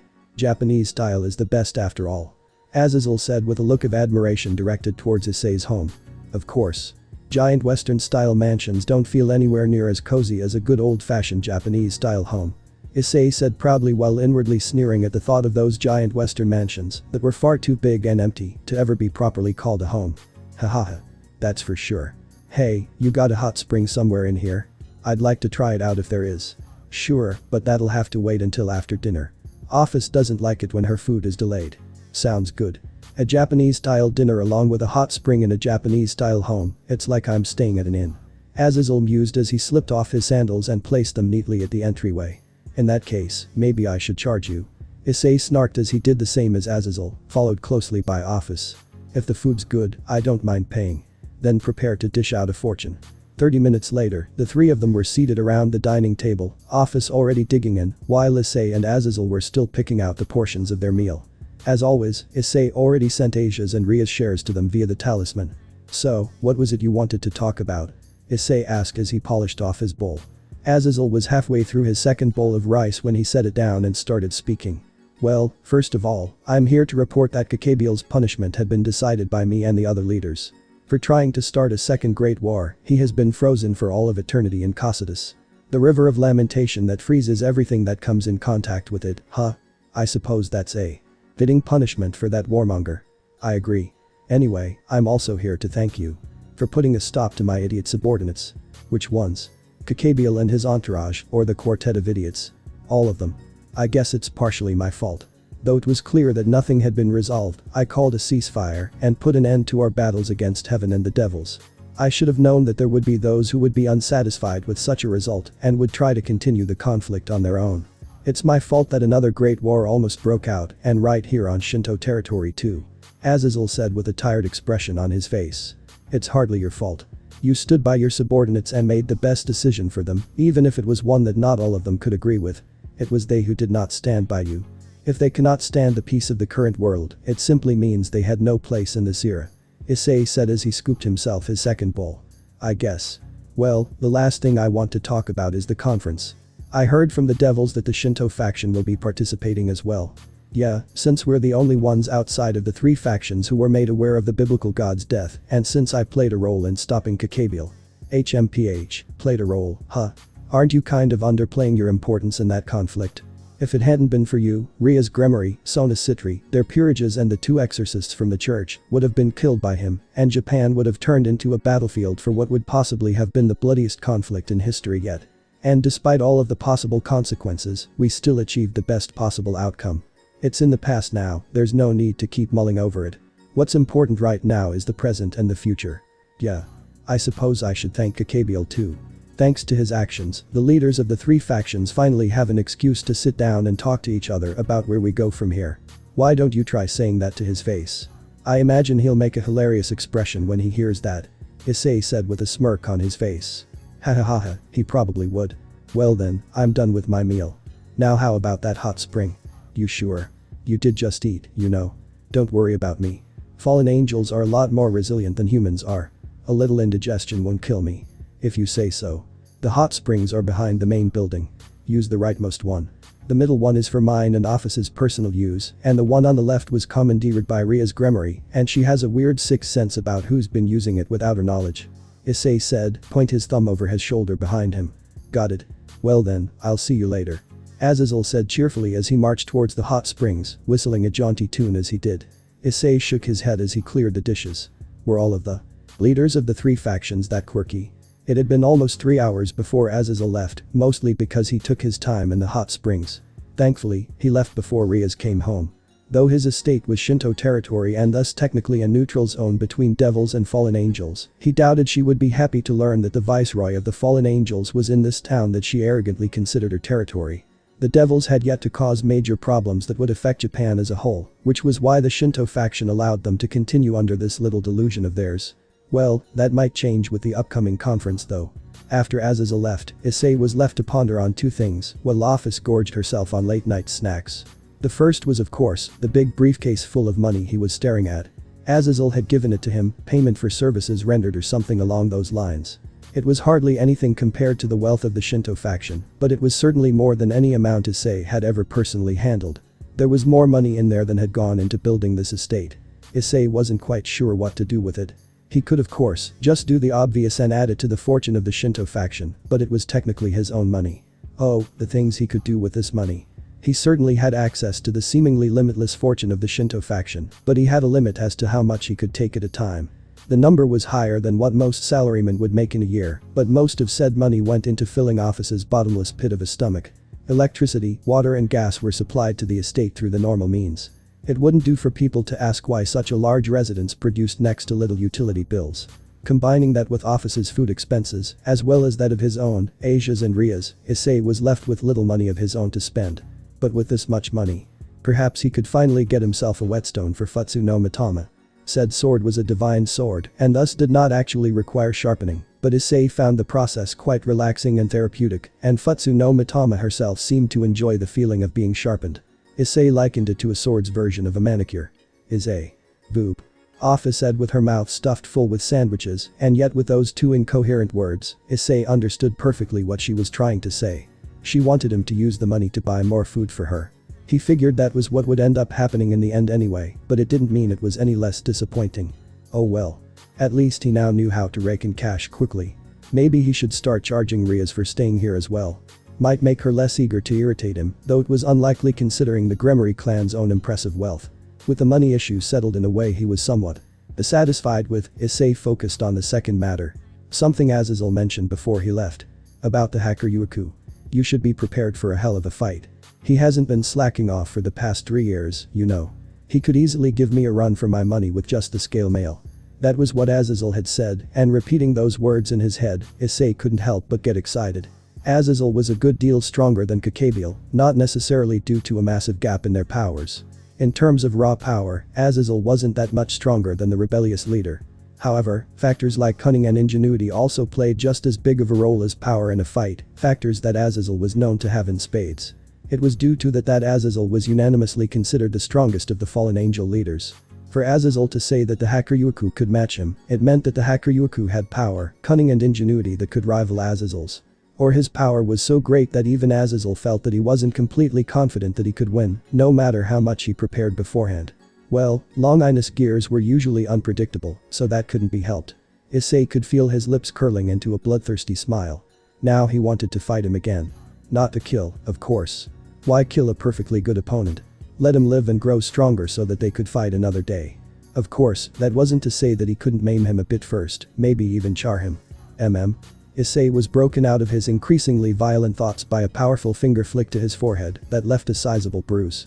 Issei, you have that look on your face again. Ophis said as she lowered her hand and resumed eating. Ah, sorry about that. Issei said as he gingerly rubbed his forehead. His near bipolarity was a result of his divine grandfather's blood. Susanoo was after all, a god of the seas and storms and was thus just as tempestuous as either of them. At one point, he could be a kindly old grandfather with a penchant for teasing young ones, and in the next instant, he could become a tyrannical boot camp leader from the depths of Yomi, who made it his mission to make his training as hellish as possible, as Issei had experienced many times over the past few years. Issei wasn't as bad as his grandfather, and his own father had proven that it was possible to control the impulsiveness, but that required a level of control and finesse that Issei just did not possess, which was why he was prone to bouts of mood swings, especially in the heat of battle, when he could go from being calm, collected and analytical to a hot-blooded berserker, like he nearly did during the fight with Kakabiel. Thankfully, Ophis was usually around to calm him down, and even when she wasn't, Drager Futsu no Mitama could do it as well. Issei. Issei looked at Ophis when she addressed him. Class visits are tomorrow. Issei flinched and released a sound of displeasure at the reminder that his grandfather, and possibly his grandmother and great-uncle, would be dropping in tomorrow in place of his parents who were investigating a possible Yaokai attack in the Kansai region. The latter two were fine, since they actually knew how to blend in with humans, but Susanoo, who was both bipolar and possessed a flair for the dramatic. Issei shuddered at the thought of the fresh hell that awaited him tomorrow. Shit, there's really no way for me to avoid this, huh? Issei muttered darkly. He had implored the history compilation committee to somehow talk sense into his clinically insane grandfather, but apparently, that had failed and only served to increase his desire to come to the class visits. TCH, if that shitty old man tries anything, I swear I'll kick his ass back to the Edo period. Issei growled as he prepared to retire for the night. It was too damn late to worry about this. He should just sleep on this and figure it out tomorrow. Issei did not sleep well. He was way too worried about the impending class visit to do so. His carefully built reputation in this school could be shattered in one fell swoop if he couldn't keep his crazy grandfather under control. Well, if his grandmother and great-uncle were there too, they could probably keep him under control, but with someone as unpredictable as Susanoo, preparing for the worst-case scenario was a priority. No, a necessity. Which was why Issei currently slightly hunched over his desk, nervously drumming his fingers on his desk, waiting for his grandfather's inevitably dramatic entrance. His classmates, including Zenobia, were looking at him strangely, having never seen him act like this before. Asia looked over worriedly at him, and Ophis, as usual, was staring impassively at him. His classmates' parents and relatives were at the back of the classroom, watching their class activities, which, for some reason, the English teacher had seen fit to change to an arts and craft class, which explained why there was a block of PVC clay on Issei's desk. With a sigh, Issei started absent-mindedly molding the clay, even as his eyes darted to every possible entrance of the classroom. The two doors, the windows, hell, even the air vent. He wouldn't put it past Susanoo to throw down a smoke bomb and make an entrance through the vent if he wanted to. Bam. Issei flinched and then proceeded to groan and place his head in his hands when the door was thrown open, nearly ripping it off of its hinges, and a well-built rugged man in his early 40s with black hair and stormy gray eyes, dressed in a gray cloud-themed kimono under an equally gray haori, held together by a white haori haimo and a hakama of the same color, entered the room, guffawing loudly, causing his teacher, classmates and their visiting relatives to jump a foot into the air. There was no doubt about it. He had shrunk himself down to the size of a human, and his power felt heavily diminished. Due to having assumed a mortal form, but his aura and boisterousness proved his identity beyond a shadow of a doubt. His paternal grandfather, Takaya Susanoo no Mikoto, one of the Shinto Trinity and the Shinto god of the seas and storms. He thankfully had enough common sense remaining to not wear his battle armor and bring Totsuka no Tsurugi with him or at least keep it out of sight, but that was basically the only solace Issei could find. Bwahahaha. Bow down, mortals. The great gallant one has descended from the plains of Takamagahara to grace you with his presence. He had begun announcing his usual rehearsed speech at an unbelievably loud volume that forced everyone else to cover their ears in fear of going deaf, but was thankfully silenced by a swift strike to the back of his head by a folded iron fan, sending him to the ground and knocking him out. Behind him, holding the small weapon that had felled him, was a beautiful woman in her mid to late 30s, with long black hair of the same shade as Susanoo's, stylized and held in place by a red kanzashi, and reddish golden eyes as radiant as the sun itself. His maternal grandmother, Amaterasu Amakami, the head deity of the Shinto gods and the Shinto goddess of the sun. Like her brother, she had forgotten her usual ceremonial kimono and instead wore a simple red one with a sun theme, with a simply designed obi holding it together at her waist, but even then, her sheer aura of overwhelming elegance had not faded in the least. In fact, everyone was staring at her with expressions of awe, borderlining on adoration. It was disturbing to say the least. Right now, he was just profusely thanking her in his head for stopping her crazy brother before his classmates and their relatives started wondering if insanity ran in the family. Amaterasu slid her iron fan up the left sleeve of her kimono and stepped elegantly into the room, nonchalantly stepping over the fallen body of her brother. The clicking sound that her zori made against the tiled floor of the classroom invoked a strong sense of nostalgia in Issei, heavily reminded of his traditional Japanese lifestyle back in Kyoto, much stricter than how he was now. Please pay no mind to the ramblings of this idiot. He just likes being dramatic. We're actually from Kyoto. And smooth elegant voice came in from the doorway. At the position at which his desk was situated, he couldn't see half of the doorway, which was why Issei didn't notice the third person next to his grandmother at first. But now that Amaterasu had entered the room, the third person could now be seen. He was a handsome, elegant man that looked to be in his early to mid-30s. His shoulder-length hair was also the same shade of black as Amaterasu and Susanoo, and his eyes were yellowish-silver, like the light of the moon at night. His maternal and paternal great-uncle, Tsukiyomi no Mikoto, the last of the Shinto trinity and the Shinto god of the moon. He was dressed in a black kimono under a Haori and hakama of the same color. Like Susanoo, his Haori himo was also white. He too stepped over Susanoo without hesitation and stepped into the room, stopping next to Amaterasu. Both of them smiled and waved at Issei, who waved back discreetly and ducked his head when his classmates turned to stare at him. Evidently, they had realized whose relatives they were. Are you the relatives of one of my students? The teacher asked with a bemused expression on his face, not entirely certain how to deal with the situation. Yes. I am. Ichiju Asami, Hyoudou Issei's maternal grandmother. Pleased to meet you. Amaterasu said and bowed, having the common sense to use an alias instead of her real name. There were women who were actually named Amaterasu, but they were rather few. Likewise, I am Ichiju Akihiko, her younger brother and Hyoudou Issei's maternal great-uncle. Tsukiyomi said, following up on his older sister's wise act. Then, they both turned their gazes to Susanoo, who had regained consciousness and was getting to his feet. The fool over there is Hyoudou Kaido, Issei's paternal grandfather. Tsukiyomi said before Susanoo could think of some overly pompous name for himself, or worse, actually introduce himself as Susanoo no Mikoto. Susanoo scowled for an instant before grudgingly standing and walking over. Gee, grandparents. But, you all look quite young. The teacher commented as he looked between them and Issei. Both my sister and Kaido were young when they were married and had their children, Issei's parents, who also married young and had him. Tsukiyomi shrugged as he said. I see. Still, to be able to marry young and still keep afloat, even affording clothing like that. Could it be that Hyoudou-kun is actually from a wealthy family? The teacher muttered, but no so softly that the rest of the class couldn't hear him. Immediately, the class broke out in whispers. So Hyoudou-kun is actually rich. Then, that means. He's actually a prince. Kaya, his eligibility just went up. Damn it, Hyoudou, you again. Why is it always you? At least leave some behind for the rest of us. Yeah, ever heard of the bro code? Issei groaned and rubbed his temples as he listened to the ramblings of his classmates, males and females alike. He briefly wondered if the parents were going to say anything, but it appeared that they were engaging in their own gossip. For the third time in less than 30 minutes, Issei groaned. This was going to be a long day. It had been practically impossible to restore order in the class over that, and it was with an expression of great relief that the teacher dismissed them for lunch. Issei briefly thought of ditching his divine relatives, but thought better of it. Who knows how much chaos they would cause if they were left to their own devices. Thus, Issei and Ophis were bringing them to the cafeteria for lunch, with Asia tagging along behind. Well, Issei was anyway. Ophis was just hungry. The three gods usually had high-class food for their meals, so he had no idea how they would take regular commoner food. Amaterasu and Tsukiyomi would probably take it in stride for the sake of maintaining their cover, but the overly prideful and boisterous Susanoo. Issei felt a chill run down his spine at the thought. Oh, if it isn't Issei. Issei looked up as the sound of his name being called to find Riaz and Akeno standing in front of the vending machine, looking at him. Oh, it's you two. Still acting cold towards us, huh? It's really only reinforcing your images at Sundeer. Riaz said with a smile. Shut up. Issei retorted. Then, he noticed that she was looking rather tired.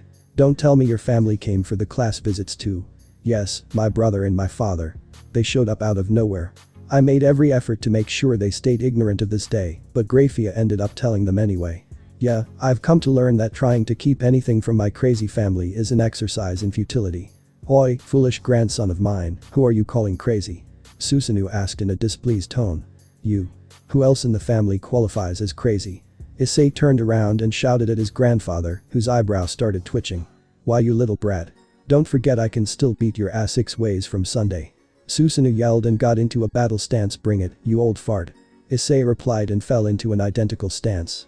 Hey, we would appreciate it if you didn't destroy the school. Ria said with a sigh. Issei rolled his eyes, but conceded her point and relaxed his stance. Ha. Giving up already, brat? Then prepare for the worst punishment of your Lee. Whack. Once again, Amaterasu struck her brother in the back of his head with her iron fan, and while he fell to the ground again, he didn't lose consciousness this time. You're drawing too much attention, buffoon. At least try to act like a human, not like a belligerent ape. What the hell, Aneki? This is the second time you've hit me today. Susanoo immediately yelled at her. If you behaved civilly, she wouldn't have had to do that, foolish little brother. And don't call her Aneki in public. Our cover story will be blown. Tsukiyomi reprimanded his younger brother. Issei, could these 3 be? Riaz asked with an apprehensive expression on her face. Behind her, Akeno had a similar expression on her face. Yeah. Allow me to introduce you. My idiot paternal grandfather, Takaya Susanoo no Makoto, the Shinto god of the seas and storms, my great uncle, Tsukiyomi no Makoto, the Shinto god of the moon, and my maternal grandmother, Amaterasu Amakami, the Shinto goddess of the sun, and the head of the Shinto gods. Issei introduced his divine relatives to the 2 devils, secretly enjoying the shell-shocked looks on their faces. The 2 of them immediately sank into a bow after checking that there weren't any ordinary students around. I am Ria's Gremory, heiress of the Gremory clan, and this is my queen. Himejima Akeno. It's an honor to meet the legendary trinity of the Shinto faction. Ria said with a respectful tone. Amaterasu and Tsukiyomi nodded in response to their greeting, but Susanoo simply stared at them while scratching his chin after getting up from the floor. Gremory, huh? You keep strange company, grandson of mine. Didn't you always used to say that you hated devils? Susanoo asked with a glance towards Issei. Hanging around with them has improved my opinion of devils somewhat. It was rather childish of me to bear a grudge against an entire race, due to the actions of just a few. Now if only a certain devil would stop freeloading at my house and return to her former residence. Issei drawled with a pointed stare at Riaz, who simply stuck her tongue out at him in a childish manner. And also, Himejima. Are you perhaps that half-fallen angel girl who was banished from the Himejima clan and taken in by the devils? Susanoo asked bluntly, his gaze turning towards Akeno, who flinched and lowered her head. Yes, I am the granddaughter of the current head of the Himejima clan, the child born from the union between his daughter, Himejima Shuri, and Barakiel, one of the fallen angel leaders. Akeno said in an uncharacteristically subdued voice. Asia let out a shocked gasp at the revelation. In contrast, Issei's eyes simply narrowed. He had felt a certain vibe to her that was different from other devils, just like with Kaneko. However, unlike Kaneko, who he had identified easily due to his close proximity to the Yaokase of Kyoto over the years, he had been unable to pinpoint just what Akeno was, likely, since she had purposely avoided using her fallen angel powers for years and relied only on her devil powers. A rather foolish decision in Issei's opinion. Power was power. No matter where you had gotten it from, it would be a waste if you didn't use it. That brat's granddaughter, huh? Human lifespans are short as always. Well, I'll apologize for that brat's behavior. I keep telling him to lighten up on his silly clan traditions, but the ways of the old are still stuck with him, I guess.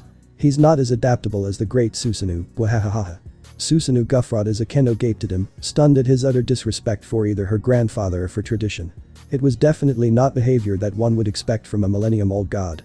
One would usually expect a proud, paranoid old man who would literally kill to maintain tradition. So far, they only got the proud part right. Well, whatever. You look like you're having fun with the devils, so I guess it's fine. Of course, if you want, I could go kick that brat's ass for you, for a price of course. Guhehe. Susanoo giggled perversely while wiggling his fingers, causing even the bold Akeno to instinctively wrap her arms around her torso and back away, until Issei kicked his perverted grandfather in the back. All of them paused when they heard a distinctive crack coming from him. Ow. The hell are you doing, foolish grandson? I may be a god, but even my back gives out sometimes. Susanoo yelled while clutching a hand to his hip. I just saved your sorry ass. Even though Kusanadaham-sama magnanimously allows you to fool around, I doubt she'll be pleased to know that you bedded a teenager. Issei said, briefly making reference to Susanoo's immortal wife, Kusanadaham. Ha. Of course not. Why, we were at just about this age when we met. You mean she was at our age? You were already an old man who was thrown out of Takamagahara for destroying grandmother's rice field, throwing a horse carcass at her, killing one of her attendants, and causing her to hide away from the world in her fury and grief. Issei said with a raised eyebrow. Both Susanoo and Amaterasu scowled at the reminder of Susanoo's worst rampage to date. He had cooled down since then, though not by much. At the very least, he wasn't stupid enough to antagonize the other gods anymore. Issei-san. And but you and everyone. Issei turned to find Hyoudou walking down that hallway towards them. Hyoudou. Going for lunch. No, actually I heard that there was a Mahou Shoujo photoshoot in the hall, so I decided to check it out. Hyoudou said as he pointed down the remainder of the hallway where the multi-purpose hall was connected to the main building. Mahou Shoujo. Issei and Riaz asked at the same time as they gave each other a confused look. In the end, they decided to go check it out. Hyoudou had been introduced to the Shinto Trinity along the way, which made for a rather interesting greeting when Hyoudou bowed to them, and Susanoo just laughed and asked how good he was with a sword and whether or not he wanted to spar with him. At the latter question, Issei signaled to Hyoudou to decline post-haste unless he wanted to die. Susanoo did not know the meaning of moderation. When they reached the hall, they were quickly blinded by bright flashes of white light, which had Susanoo dramatically declaring that they were under attack and made to draw Tetsuka no Tsurugi before Amaterasu silenced him with a third strike to his head with an iron fan today. The three Shinto gods remained at the door, with Amaterasu forcing Susanoo to sit in Seiza so that she could lecture him, in vain in Issei's opinion, while Tsukiyomi watched for his own amusement. The rest of the group stepped into the hall and found a mass of students gathered around the stage, taking photos of someone dressed in a gaudy pink costume, striking poses with a stick in her hand. She certainly looked and acted the part of a Mahou Shoujo, Issei admitted. Issei's eyes narrowed as they drew closer. That girl on the stage was a devil. An extremely powerful one at that. As in Azazel level power. Could it be that this girl prancing around the stage in a costume was actually Aak? Riaz released a sound of shock when she saw the Mahou Shoujo, confirming that she was at least a devil of substantially high stature, though he couldn't imagine why such an important person was dressed like that. Hey, what do you guys think you're doing? This photoshoot isn't part of the class visit activities. Leave. Leave. Saji Genshiro, along with a couple of other student council members who were also members of Sona Citri's peerage, appeared and ordered the gathered students to disperse. A good number of them grumbled, but eventually, all of the students left. And you, please don't wear a costume like that on school grounds. Are you a relative of one of the students? There is a dress code for relatives visiting the school. Didn't you know that? Saji said with an exasperated voice. But this is my uniform. The Mahou Shoujo exclaimed while striking more poses, causing Saji to grit his teeth in frustration. That was when he noticed their group approaching. Oh, Ria-senpai, and Hyoudou too. Your timing is pretty good. We were just guiding Mao-sama and Lord Gremory around. As though on cue, the two red-haired males of the Gremory clan appeared, led by Sona Citri and her queen, Shinra Tsubaki, who Issei suspected had ties to Kyoto's Shinra clan, similar to Akeno. Sona stepped forward with a displeased expression on her face. Saji, what are you doing? I ask you to quickly resolve this situa. She suddenly cut herself off and turned extremely pale when she saw the Mahou Shoujo, who in contrast, perked up when she saw Sona. Sona-chan, found you. She cried enthusiastically and hopped over to Sona, who was frozen in place. The two appeared to be acquainted with each other and on very close terms, at least in the case of the Mahou Shoujo, so there was a high possibility that they were related. And the only particularly well-known member of the Citri clan was. Oh, if it isn't Serafal. So you came for the class visits as well. Surzichas greeted the Mahou Shoujo, confirming Issei's theory. Serafal Leviathan, one of the Yondai Mahou. Formerly Serafal Citri, the former heiress of the Citri clan before she took on the role of Mahou Leviathan. A master of ice magic, beyond even the original Leviathan. While she wasn't a super devil like Surzichas Lucifer and Ajuka Beelzebub were, she was still without a doubt one of the strongest among devils. One of the leaders of the devils. Was a childish teenage girl dressed in a Mahou Shoujo costume. Somehow, Issei didn't feel as surprised as he probably should have been. He had spent nearly a decade of his life in the company of Susanoo, aka the craziest fucking bipolar god who treated him like a grandson half the time and made a valiant effort to kill him the other half, so he supposed when it came to crazy leaders whose conduct left much to be desired, he was already jaded. Leviathan-sama, it's been a long time. Riaz greeted the woman who was one of her race's leaders with a wry expression. Issei guessed that her dressing up was commonplace and did not just take place today. Oh, Riaz-chan. Long time no see. How have you been doing? Serafal Leviathan said in such a bubbly and cheery voice that even Riaz seemed to be at a loss for words. Why yes. Thank you for asking. Did you come here for Sona's class visit? Yeah, but Sona-chan was so mean. She didn't tell me about the class visits today. HMPH, Wani-chan was so shocked that I was about to attack heaven. Serafal childishly exclaimed with tears in her eyes. Suddenly, Issei felt a deep sense of kinship with Sona. Evidently, at least one member of their family was batshit crazy. He grew apprehensive when Serafal suddenly turned her gaze towards him and a gleam of interest appeared in her eyes. Hey, Surziches-chan, is this the Shinto boy? She turned to her fellow Mayu and asked. Yes, this is Hyoudou Issei-kun, a Shinto demigod, and also, as we found out during the Kakabial incident, the current Sekiryu-ite.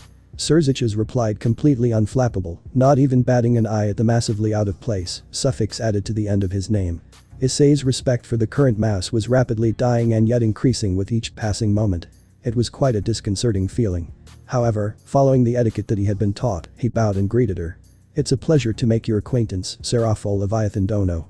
I am Hyoudou Issei, a member of the Shinto faction. Pleased to meet you too. I am the Mayu Serafal Leviathan. Just call me Leviathan. Serafal said, striking a ridiculous pose at the end. Issei felt his already steadily diminishing respect die a rather pathetic death then and there. I'll keep that in mind. Issei said after a pregnant pause. Oh, and Uncle Gremory is here too. I didn't see you there. Greetings, Serafal Dono. Once again, that's a rather exotic uniform you have chosen. Though it does suit you, somehow I think that a Mayu should have more dignity. Yes, that's exactly it. Please say more. Restore the little faith I have in your leaders. Issei yelled in his head. Ara, uncle, didn't you know?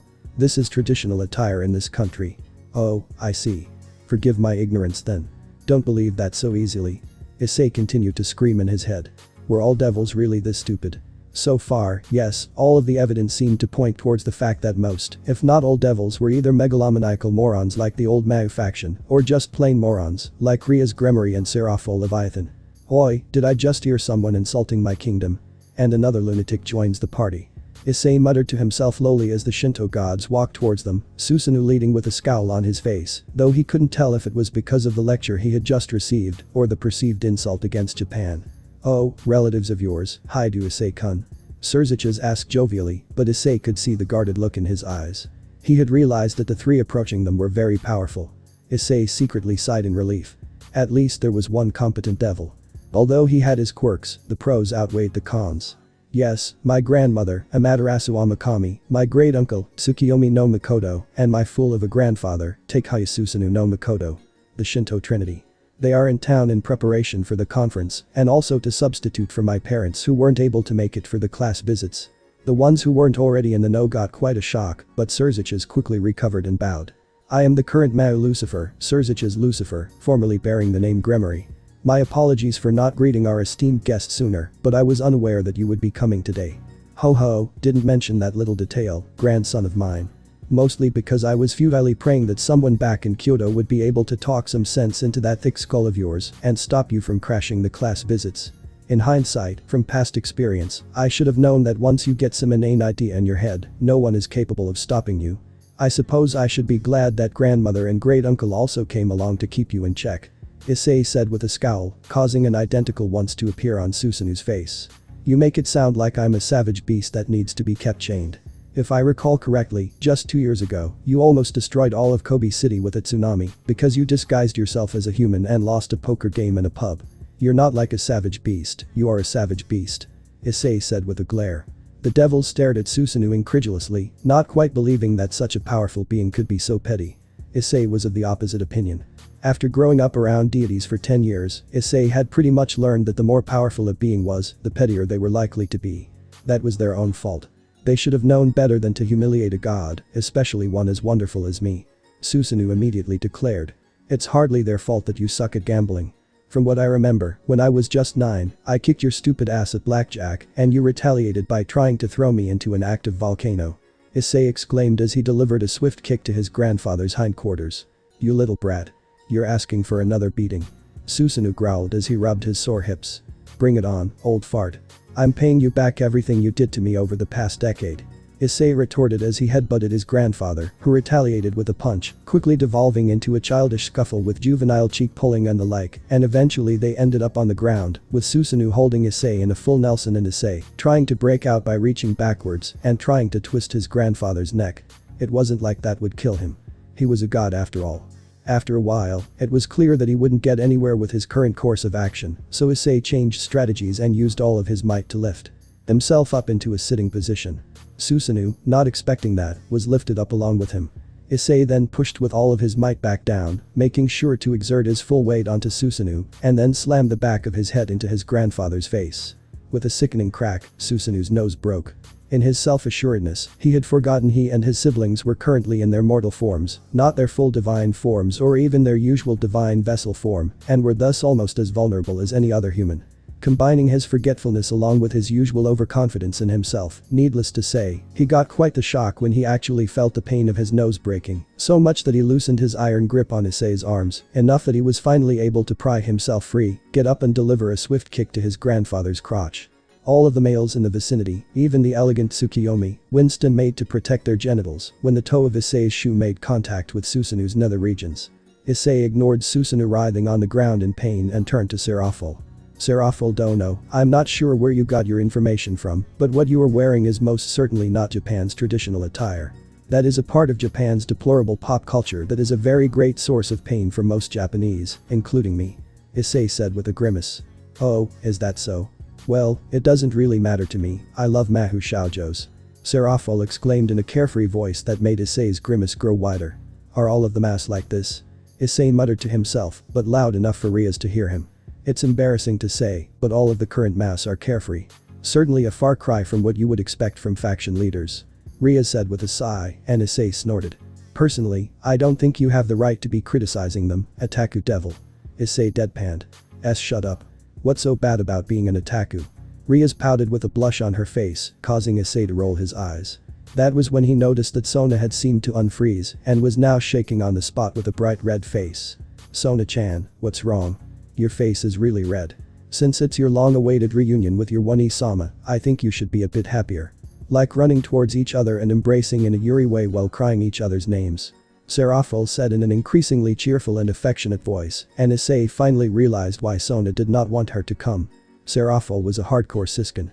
Issei didn't even want to imagine what would have happened to the town if Seraful had come during the Kakabiel incident. Oh One-sama, I am the student council president of this prestigious academy. Therefore, even if you are a Mayu and my older sister, I will not allow this manner of conduct on school premises. Sona said in a calm-sounding voice, which didn't have its desired effect of creating the impression that she was composed, mostly because she was still bright red and sweating profusely. And no way. If Sona-chan says something like that, One-chan will feel sad. Sona-chan knows that I admire Mahou Shoujos, don't you? Seraful said with a devastated expression on her face. I swear, just listening to this conversation is killing off my brain cells. Issei sighed as he placed his face in his palm like he had been doing so much lately. With this sparkling staff, I'll send the angels and fallen angels flying. Seraful said with a cute voice, striking another pose, and Issei swore that for an instant, her magical stick or whatever actually released sparkles of some sort. Oh One-sama, please don't make jokes like that. If you, Amayu, were to sparkle, this small country would be eradicated several times over. Sona scolded her flamboyant sister. What was that you said about destroying my kingdom? Susanoo roared as the pain in his genitals finally subsided and he made to get up right before Issei delivered another kick to the same spot. Don't get up, you'll only make things worse. Issei yelled at his grandfather, who was now once again rolling around on the floor and screaming bloody murder. You damn brat. I swear I will flay your stupid ass for this. Susanoo yelled at him. Just try it, stupid old man. I'll kick your ass back to the Edo period. Issei shouted back while flipping him the bird. Ooh, I can't take it anymore. While Issei and Susanoo argued again, the stress of her sister coming to the school that she was in charge of and making a fool of herself finally proved to be too much for Sona to handle, causing her to burst into tears and flee the hall. Wait, Sona-chan, where are you going? Seraful shouted in confusion as she gave chase. Please don't follow me. No. Don't leave your One-sama behind, So-tan. Seraful cried with tears in her eyes as she increased her speed. I've asked you many times not to add tan to end of my name. Eventually, the back and forth shouting faded away, leaving everyone else in the hall to stare at their rapidly disappearing forms through the door. Hahaha, looks like the Citri clan is as lively as ever, Ria-tan. Surzicha said to his little sister with a teasing smile on his face. Ani-sama, I can barely tolerate you calling me by my pet name at this age. Please don't add tan to the end of it. Ria said as she rubbed her temples. And no way, Ria-tan. Even though you used to follow me everywhere and go Ani-sama all the time when you were younger. I see, you must be in the middle of your rebellious phase. Surzicha said, acting like he had received a massive blow, though from the look in his eyes, he was just having fun with his little sister. Geez, Ani-sama, why must you bring up those embarrassing anecdotes of my childhood? Flash. A bright flash of light interrupted her. Lord Gremory had taken a picture of her in the middle of her tirade. That's a nice expression you're making, Riaz. It's good to see that we've managed to raise you splendidly. Since your mother couldn't come, I'll make up for her share of enthusiasm as well. Otu-sama. Geez. I don't even care anymore. Issei sighed as he looked at the Gremory clan's antics. He was feeling more than just a bit disillusioned right now. Issei was very sore the next morning. Susanoo made good on his promise to beat him upside down. It was a very good thing they had put very powerful barriers around the dojo beforehand, or else the entire town would have definitely heard the ruckus. On a side note, as a result of their fight, the dojo was now unusable until Issei could get someone from the history compilation committee to rebuild it. Surzichas and his queen, maid, wife, Grafia Lucifuge, also visited the estate shortly after that. He and the Shinto Trinity sat on the veranda, sipping sake, moon-gazing and presumably talking about the upcoming conference. Grafia had dragged Riaz off to another part of the house to talk to her, giving Issei and Ophis a bit of private time together which they spent in bed spooning, a bit awkward considering their size difference. Like he had many times before, Issei asked her if she would consider changing form or at least her size, but like she had just as many times before, she refused, saying that she liked her current form best. Issei didn't particularly mind, but her diminutive stature had caused some problems for him in the past. The Shinto faction was well aware of who she really was, but it didn't stop them from calling him a lolican. Honestly, he was surprised he had yet to be given such a label in Ku Academy. After he had finished talking with the Shinto Trinity, Surzichas left along with Grafia and dragged Riaz off with them as well to talk to her. His divine relatives stayed in separate rooms, even Amaterasu and Tsukiyomi, who despite being husband and wife, had a rift torn between them due to the whole Yukmachi incident. Though their relationship had improved compared to how it was back then, it was nowhere close to a level where the two of them felt comfortable sleeping in the same room, much less in the same bed. The three of them left the house before he did, presumably to go sightseeing in the region before the conference in 2 days. And now, he and Ophis were walking home from school after class activities, where Issei had once again cooked a gourmet meal, and Ophis had devoured it almost instantaneously, just to tide her over until dinner. Issei paused as he stepped out of the school gates. He felt a small barrier around the area, as well as a very familiar presence. It was diminished, but that was only natural since they were in a populated area. Issei looked around, noticing that there were no humans in the vicinity, and his eyes came to rest on a silver-haired, blue-eyed young man in his late teens to early 20s, leaning against the walls of the gates. He was also looking at Issei, and a smirk grew on his face. Issei felt one of his own growing as well. Well, this is a surprise. I wasn't expecting you to approach me like this, my rival. Issei said as he walked over to the silver-haired man. Yeah, I wasn't planning on it either, but Azazel sent me to give you a message to pass on to the rest of your faction, Hyoudou Issei. He also sent other messengers to the devils in heaven. The silver-haired man replied. Oh, and what message would be so important that he would send the strongest hacker Yuiku of all time to deliver it, Vali? Issei asked Vali, the current and strongest hacker Yuiku, just like how he was the current and strongest Seker Yuite. It's about the conference. In the past few days, Azazel received intel that a certain organization intends to attack the conference. A certain organization. That's pretty vague, isn't it? It's the best we have. They're quite the elusive bunch. We only just learned of their existence in the past 2 months, and almost nothing else since then. Well, I doubt they'll be able to do much anyway. The attendees of the conference include 4 leaders from the 3 factions, high-ranking subordinates including you and me, the 3 head gods of the Shinto faction, and the Ouroboros dragon herself. I just can't imagine any organization, no matter how big, that could actually oppose us. True, in terms of power, we most likely have the advantage. Still, to be able to evade Azazel's information network, they must be fairly good in terms of structure and intelligence. At the very least, we should keep our guard up. That's what Azazel said. Well, anyway, that's all I'm here for. I'll be taking my leave then. Unless of course, you want to fight right now. Right before the conference. Yeah, that'll go over well with the leaders. Maybe another time. Pity. Well, that's fine for now. But, we will settle this fight one day. Of course. I wouldn't have it any other way. Vali walked off, leaving Issei standing at the gates with Ophis next to him. And suddenly, as though by magic, the area around him was teeming with humans, students leaving school, adults returning home from work.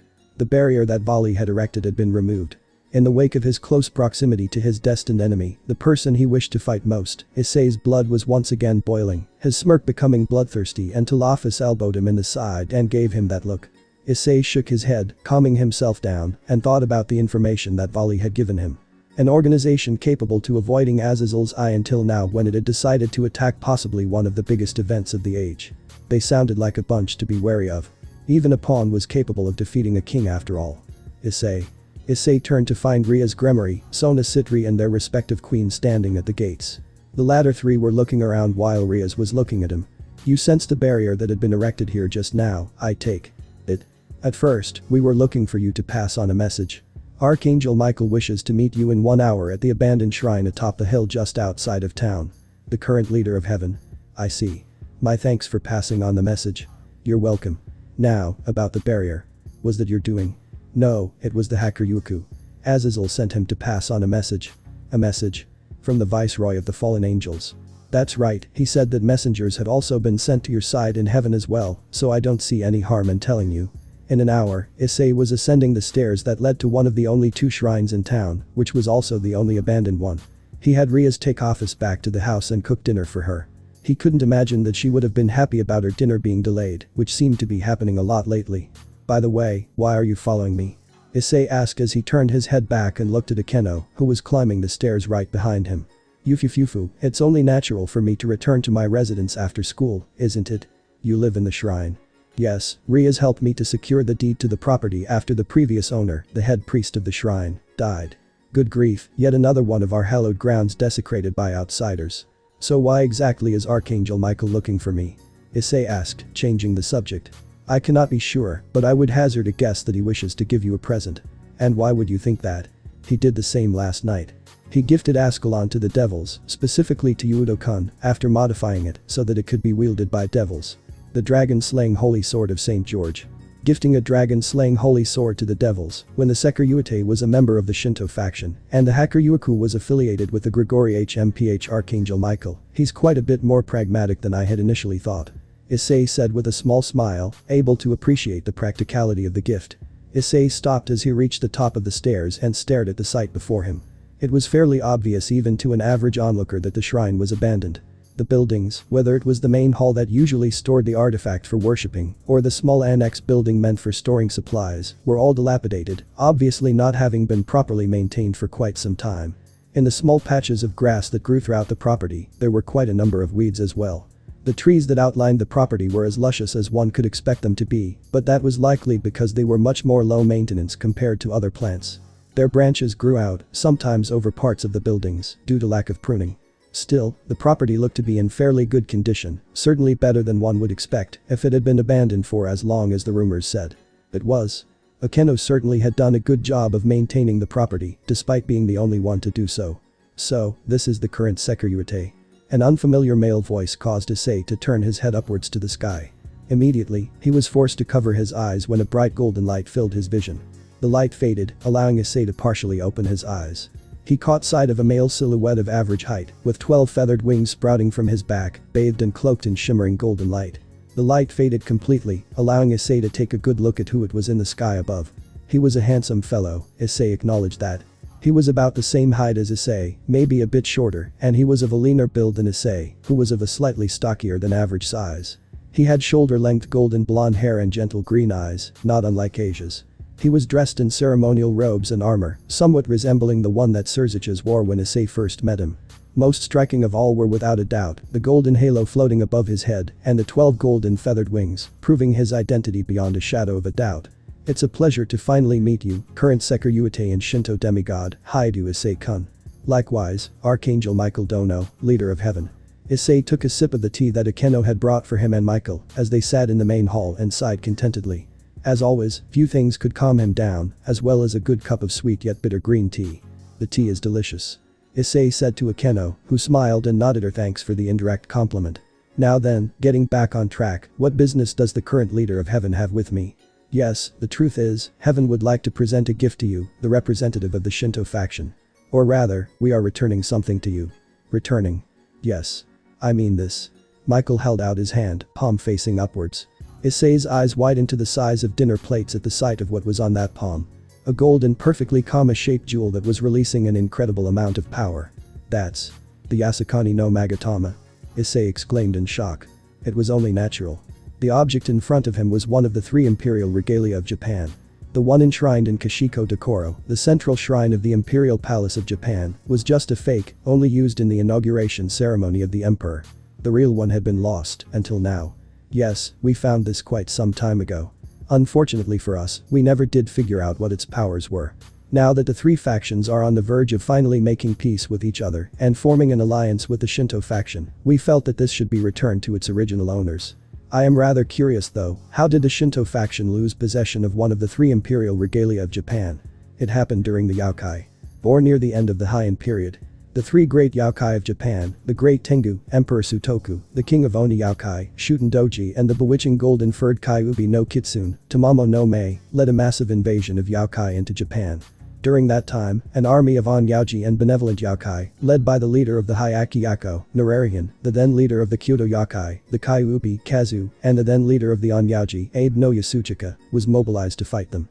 Upon the 3 leaders of the army, the 3 imperial regalia of Japan were bestowed. Ama no Murakumo no Tsurugi to Nararian, Yata no Kagami to Kazu and Yasukani no Magatama to Abe no Yasuchika.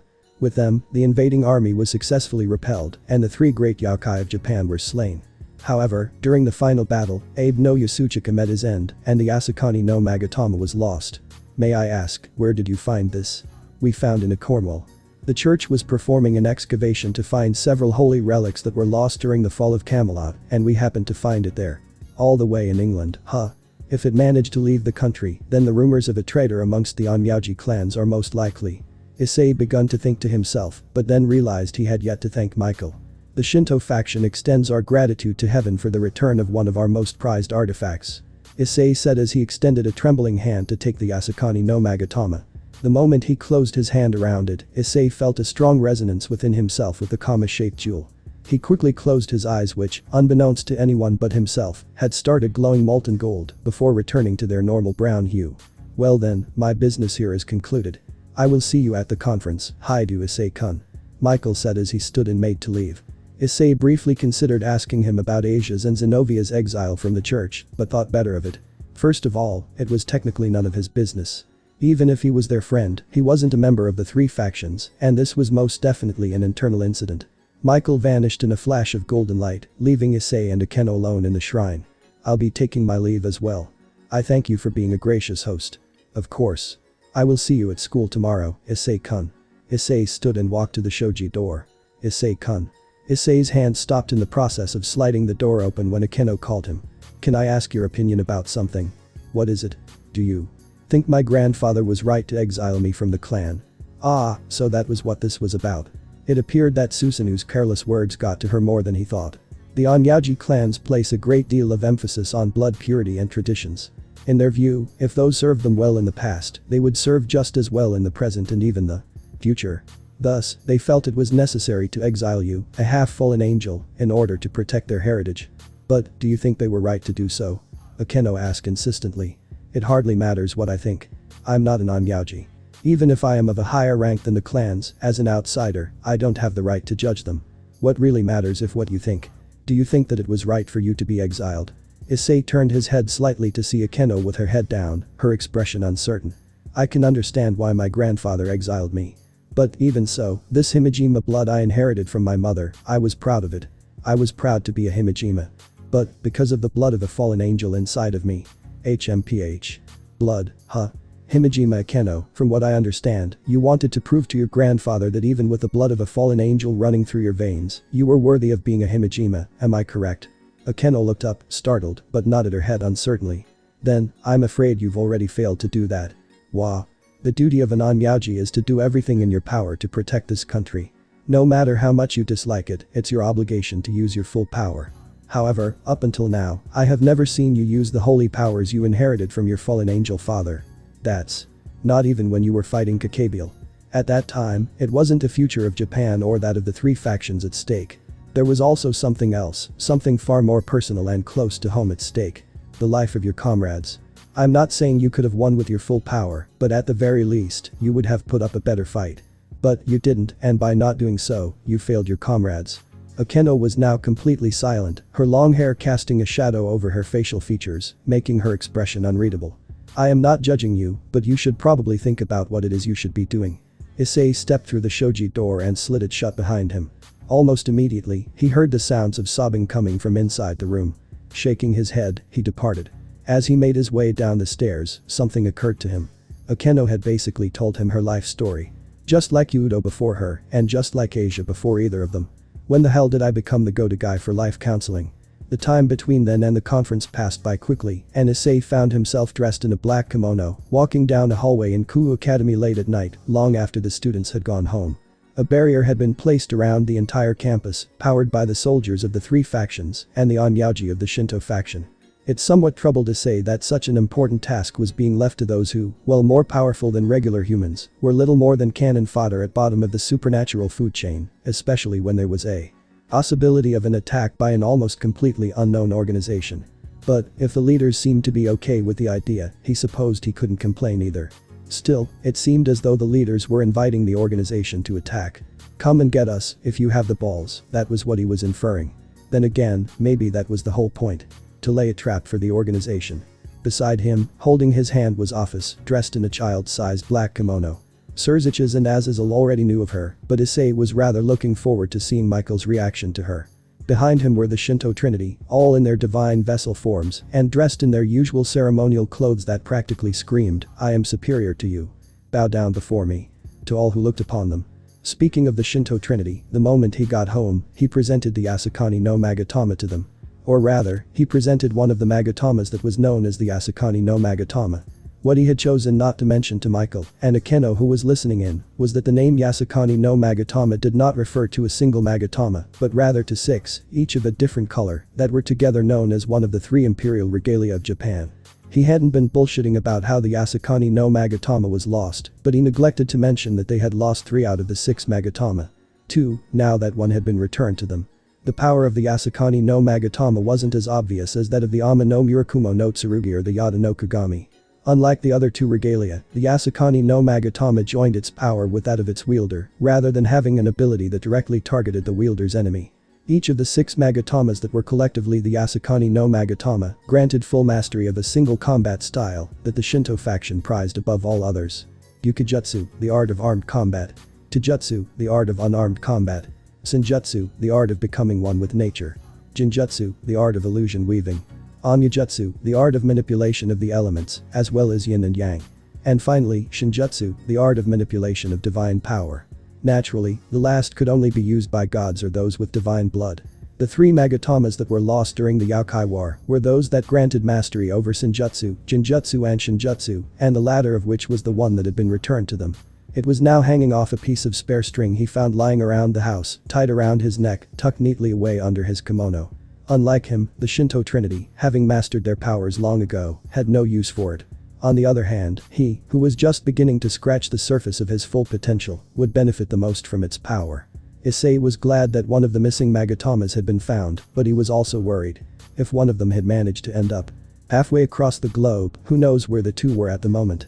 The other 2 were far more worrying than the one that had been returned. Unlike Shinjutsu, Senjutsu and Jinjutsu could be used by practically anyone who had a modicum of power. In the wrong hands, they held the power to raise entire countries in just a matter of hours. Issei shuddered at the thought, in both disgust at the thought of the misuse of 2 of his faction's most treasured weapons, and at the thought of fighting whoever it was who would misuse them. MMPH. Issei grunted as he felt the familiar sensation of an elbow being jabbed into his side. Ophis was once again looking at him disapprovingly, and Issei couldn't help but look away sheepishly. That seemed to be happening a lot lately. The group of 5 stopped as they reached the door of the conference room. Issei knocked on the door. We, the delegation from the Shinto faction, have arrived. Come in. Surzich's voice came through the door. Issei turned the knob, pushed the door open and led the group into the conference room. In the center of the room, seated around a round table were Michael, dressed in the same outfit he wore the day before, Azazel, wearing a black suit, Surziches, dressed in a similar fashion to Azazel, and Serafal, who had thankfully forgone her Mahu Shoujo outfit in favor of a formal female suit. Standing behind their respective faction leaders were a powerful, possibly even Ophanum-class female angel that Issei didn't recognize for the angel's side, Vali, dressed in a black shirt and jeans, leaning against the wall behind Azazel, and for the devil's side, Graphia, dressed in her usual maid attire. Behind her, seated in the rows of chairs at the side of the room, were Sona and her peerage, dressed in their school uniforms. It appeared that Riaz and her peerage had yet to arrive. Bwahahaha. Bow down, mortals. The gallant Susanoo began his rehearsed speech again, but this time, before he could get any further than that, Issei struck him in the stomach using his elbow, quickly followed up by a slap to the face by Amaterasu, and finished with a strike to the back of the head by Tsukiyomi. Susanoo collapsed to the floor, trying to simultaneously clutch at all three sore spots on his body at the same time. Amaterasu and Tsukiyomi stepped into the room and took a seat at the unoccupied part of the table. Issei and Ophis stood behind them, shutting the door behind them as they moved. Are you just going to leave him there? Azazel asked, craning his head to look at Susanoo who was still writhing on the floor in agony. Leave him. He'll be fine. We've done worse to him. Tsukiyomi said with a careless tone as he shrugged. The other leaders stared at the Shinto delegation for a brief, awkward and silent moment before shrugging. Knock knock. Everyone's attention turned to the door when two small knocks were heard. Riaz Gremory and her peerage have arrived. Issei heard Riaz declare to them from the other side. Come in. Surzicha said once again. The door opened, and Riaz and her peerage walked into the room. Issei's and Akeno's eyes happened to meet as she walked in, but after a second of stiff silence, she flashed him her usual smile, as though nothing had happened yesterday. Issei wondered if she had taken his words to heart. My little sister and her peerage. They were heavily involved in the Kakabial incident a few days ago. I've read the report. My thanks for your hard work. Michael said with a smile, and Riaz bowed in acknowledgement of his gratitude. Sorry. The idiot from my side caused you guys a lot of trouble. Azazel said with a grin, not a hint of shame or regret visible on his features. Riaz twitched in irritation at his nonchalant attitude, but wisely chose to hold her tongue. Please take your seats over there. Grafia said to Riaz and her peerage as she pointed them to the remaining empty seats that Sona's peerage had not taken up. Now that everyone has arrived, let's make sure that we're all on the same page. All of us here know of and acknowledge the biblical god's death. Surzicha said with a serious expression on his face. Everyone else in the room, save Azazel and Vali, both of whom looked vaguely amused, and Ophis, who did not react at all, adopted a similarly serious expression. Since there was no other reaction than that, Surzicha nodded and was about to say something when Amaterasu raised a delicate hand, catching everyone's attention. Before we start the conference, the Shinto faction has something to announce, not just to the three faction, but to the rest of the world. Amaterasu turned to look at Ophis, who nodded and stepped forward. An oppressive aura pressed down, causing extreme discomfort to everyone who wasn't at least as strong as Issei's level. As it was, Issei was having a bit of trouble breathing, as was Vali, from what he could see. On this day, with the leaders of the three factions as my witnesses, I, Ophis, the Ouroboros dragon, hereby announce my affiliation with the Shinto faction. Though she had spoken in her usual monotone, there was power in her words, so much that no one in the room dared to doubt her. The overall reaction was rather subdued. Most of the people in the room already knew that Ophis had allied herself with the Shinto faction.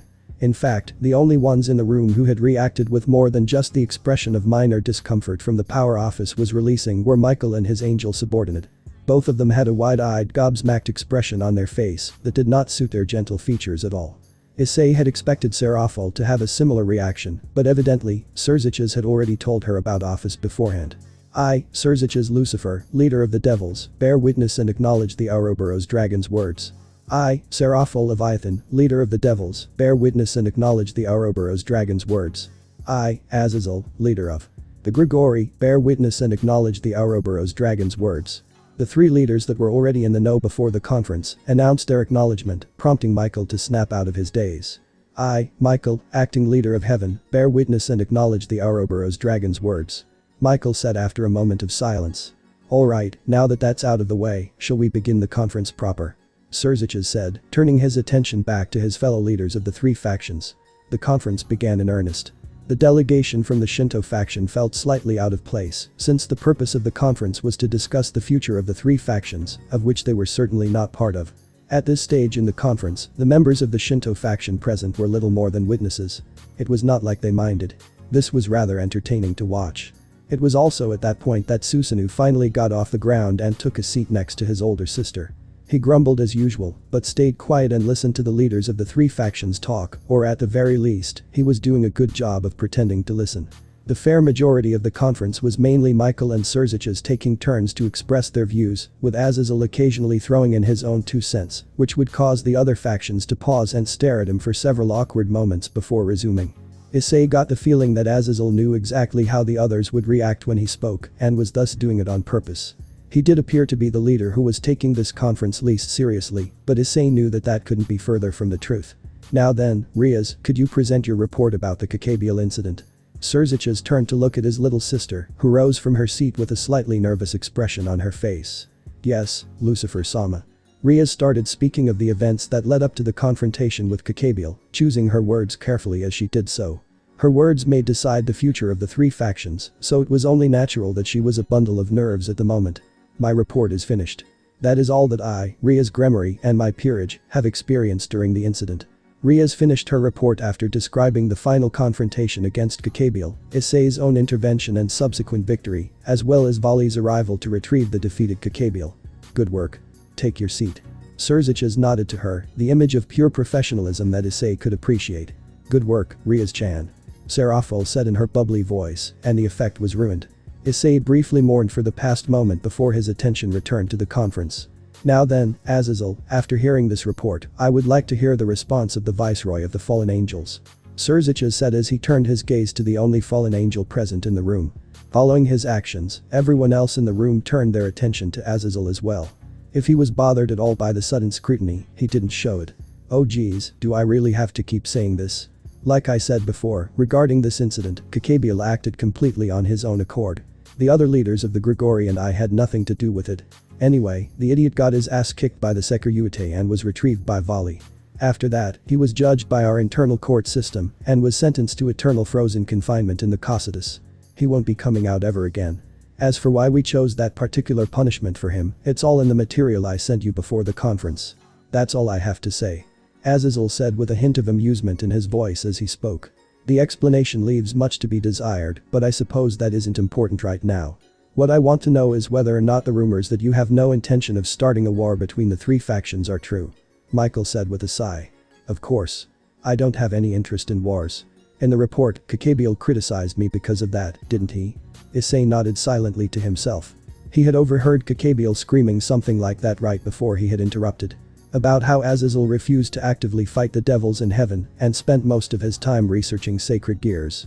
Azazel, then why have you been gathering sacred gear possessors over the years, especially during the past few months, if not to wage war against us or heaven? Surziches asked.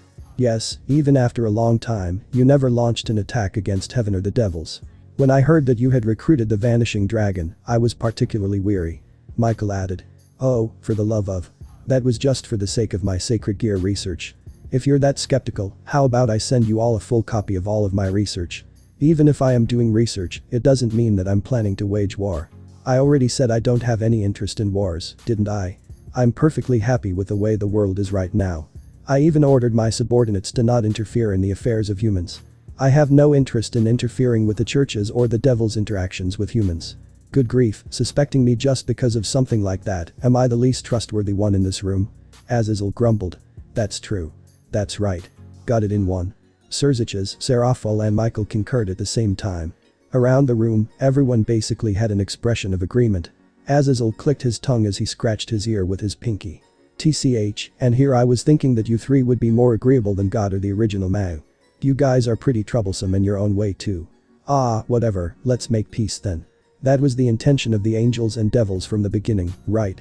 Azazel said with a grumble. Once again, everyone stared at Azazel. Issei had already guessed that that was to be the crux of the conference, but it was surreal hearing it from Azazel of all people. Then, Michael smiled. Yes, that was what I wished to propose to the devils and the Grigori. Let us end this meaningless conflict. Continuing the way we are now would only bring harm to the human world. The original cause of our conflict, God and the original mass, have fallen. There is no longer a reason for us to fight. What we need right now is to band together in order to prevent a collapse of the power balance in the world. Michael declared fervently, prompting a bout of laughter from Azazel. Ha! So the stubborn Michael has finally started thinking by himself. Back then, you always went God this and God that. I have lost many things in the Great War. But there is no point as wishing to get something that is already gone back. Guiding humans is the duty of angels. We, the seraphs, are of the opinion that the most important thing now is to watch over and guide the children of God. Oi, that speech of yours will cause you to fall. Or at least, you would have back then. But the world has become a better place after you took over the system. It's vastly different from the time that the original fallen angels fell. Azazel said with a smirk as he rested his chin on his hand. We're the same.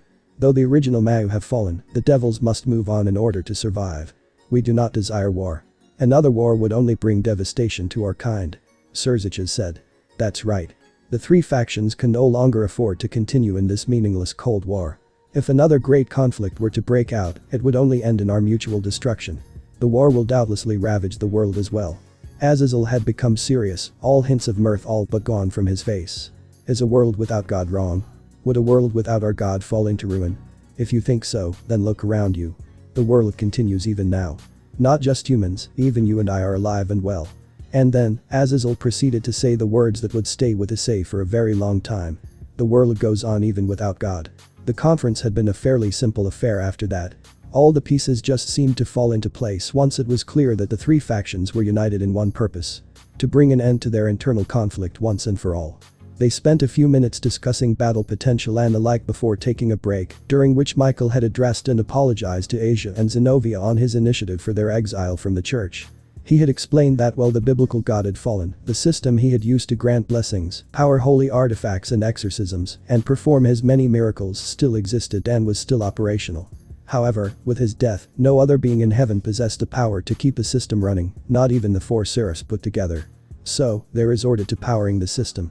With Michael as the core and the faith of their many followers, still ignorant of their deity's death, throughout the world to make up for the rest. Needless to say, no matter how many humans contributed their faith to power the system, it would never, ever be collectively enough to match the power of the biblical God, and thus, the effects of the system were noticeably weakened compared to when the biblical God was alive. Not only that, faith was incredibly fickle. Even the smallest seed of doubt could taint it and render it unusable to power the system. That was why any factor that could possibly negatively influence the faith of the church's followers had to be removed immediately. Factors like heretical sacred gears such as the 13 Longinus gears that were said to possess the ability to slay gods, and Asia's own twilight healing that could be used to heal any being, not just the followers of the biblical God, as well as those who knew of the biblical God's demise, but did not keep their mouth shut about it, like Zenobia. Following the explanation, Michael once again apologized to the two, who simply shook their heads and proclaimed their faith in the late biblical God, prompting a smile from the acting leader of heaven. After that, the conference started again, this time with the Shinto faction involved. The three factions, while now united, were still lacking in power compared to other factions, even if one were to factor in the two super devils, Surziches Lucifer and Ajuka Beelzebub, and Vali, the hacker Yuiku. Which was why they requested the alliance with the Shinto faction which, while not the strongest faction in the world, still ranked amongst the top 5 and had the allegiance of the Ouroboros dragon. As always, Susanoo almost screwed it up with his antics until Amaterasu finally got irritated with him and set him on fire with her divine flames.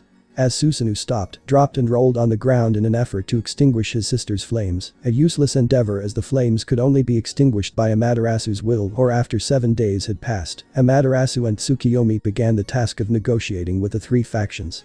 In some ways, this part was a bit more nerve-wracking for the three factions than making peace with each other, considering the Ouroboros dragon was there in the room and not on their side yet, but a compromise was eventually reached, with the Shinto faction forming an alliance with the three factions in return for the reduction of the Christian presence in the Japanese community and a couple of other unimportant matters. So, that will be it. Surziches said. It appeared that the conference had come to an end. Wait, before that, I'd like to confirm something. The opinions of those outside of the faction leaders who have the power to change the world. Let's start with the invincible hacker Yuiku. Vali, what's your opinion of the current world? Vali simply shrugged in response. I'm fine with peace as long as there are still strong opponents for me to fight. Issei felt a smile grow on his face at his rival's words. Well, I already expected that. Then, Seker Yuite, what about you? I'm with Vali. I don't mind peace as long as I can fight strong people. Bam. Oof. Issei grunted when Ophis elbowed him yet again. This time, there was a hint of a small pout on her face. And if I can remain at Ophis's side. Issei added, causing her to brighten up slightly. Everyone seemed to snicker or giggle depending on their gender at that. Susanoo, who was still on fire, stopped in his useless attempts to put them out long enough to make a whiplash sound before he resumed rolling on the floor. Amaterasu seemed to remember that she had set him on fire and figured that he had been punished enough and so extinguished her flames. Only for Susanoo to be set on fire again by a retaliatory shot from Issei. Susanoo cussed him out even as he tried to put them out. Issei's flames were weaker than Amaterasu's, so he would probably succeed after a while. Azazel coughed and everyone's attention shifted back to him. His eyes were now on Ophis, who simply returned the gaze unblinkingly. The one I wish to hear the most is the opinion of the strongest being in existence. Ophis, what is your opinion of the world? I'm fine with it. Whether it's peaceful or not, I don't really care. You say that because right now, you have Hyoudou Issei. However, unlike you who are eternal, Hyoudou Issei, well half god, is without a doubt still immortal. He will most likely have a longer lifespan, but it will eventually expire, and that's not even considering his chances of dying on the battlefield. What do you intend to do once he is gone? Azazel asked with a very serious expression on his face. Ophis did not reply, but there was now a pained and complicated expression on her face, unperceivable by anyone who did not know her, but plainly obvious to Issei who had been by her side for over a decade. Obviously, she had never considered that Issei would one day leave her side. She turned to look at Issei in dismay, who simply smiled at her and patted her head. We'll cross that bridge when we get to it, Issei said to her. Ophis nodded uncertainly and gently but insistently squeezed the hand that was currently on her head. Issei frowned at Azazel, sending him a silent warning. Azazel sighed but dropped a line of questioning. An awkward silence filled the room. No one really knew what to say after that. Boom. Thankfully, the silence was broken for them by the sound of an explosion from outside, rocking the room and shocking everyone out of their stupor. What the? Are we under attack? Everyone turned to the window, beyond which a massive column of smoke could be seen billowing from somewhere on the school grounds. Then, something even more shocking shattered. Shatter. The barrier that was surrounding the school grounds, powered by the soldiers outside guarding the venue, shattered into countless glass-like fragments. What? The leaders let out simultaneous sounds of shock at the sight. That was when the screaming from outside began. What the hell are these things? UAI. Damn it, don't underestimate the Grigo AI.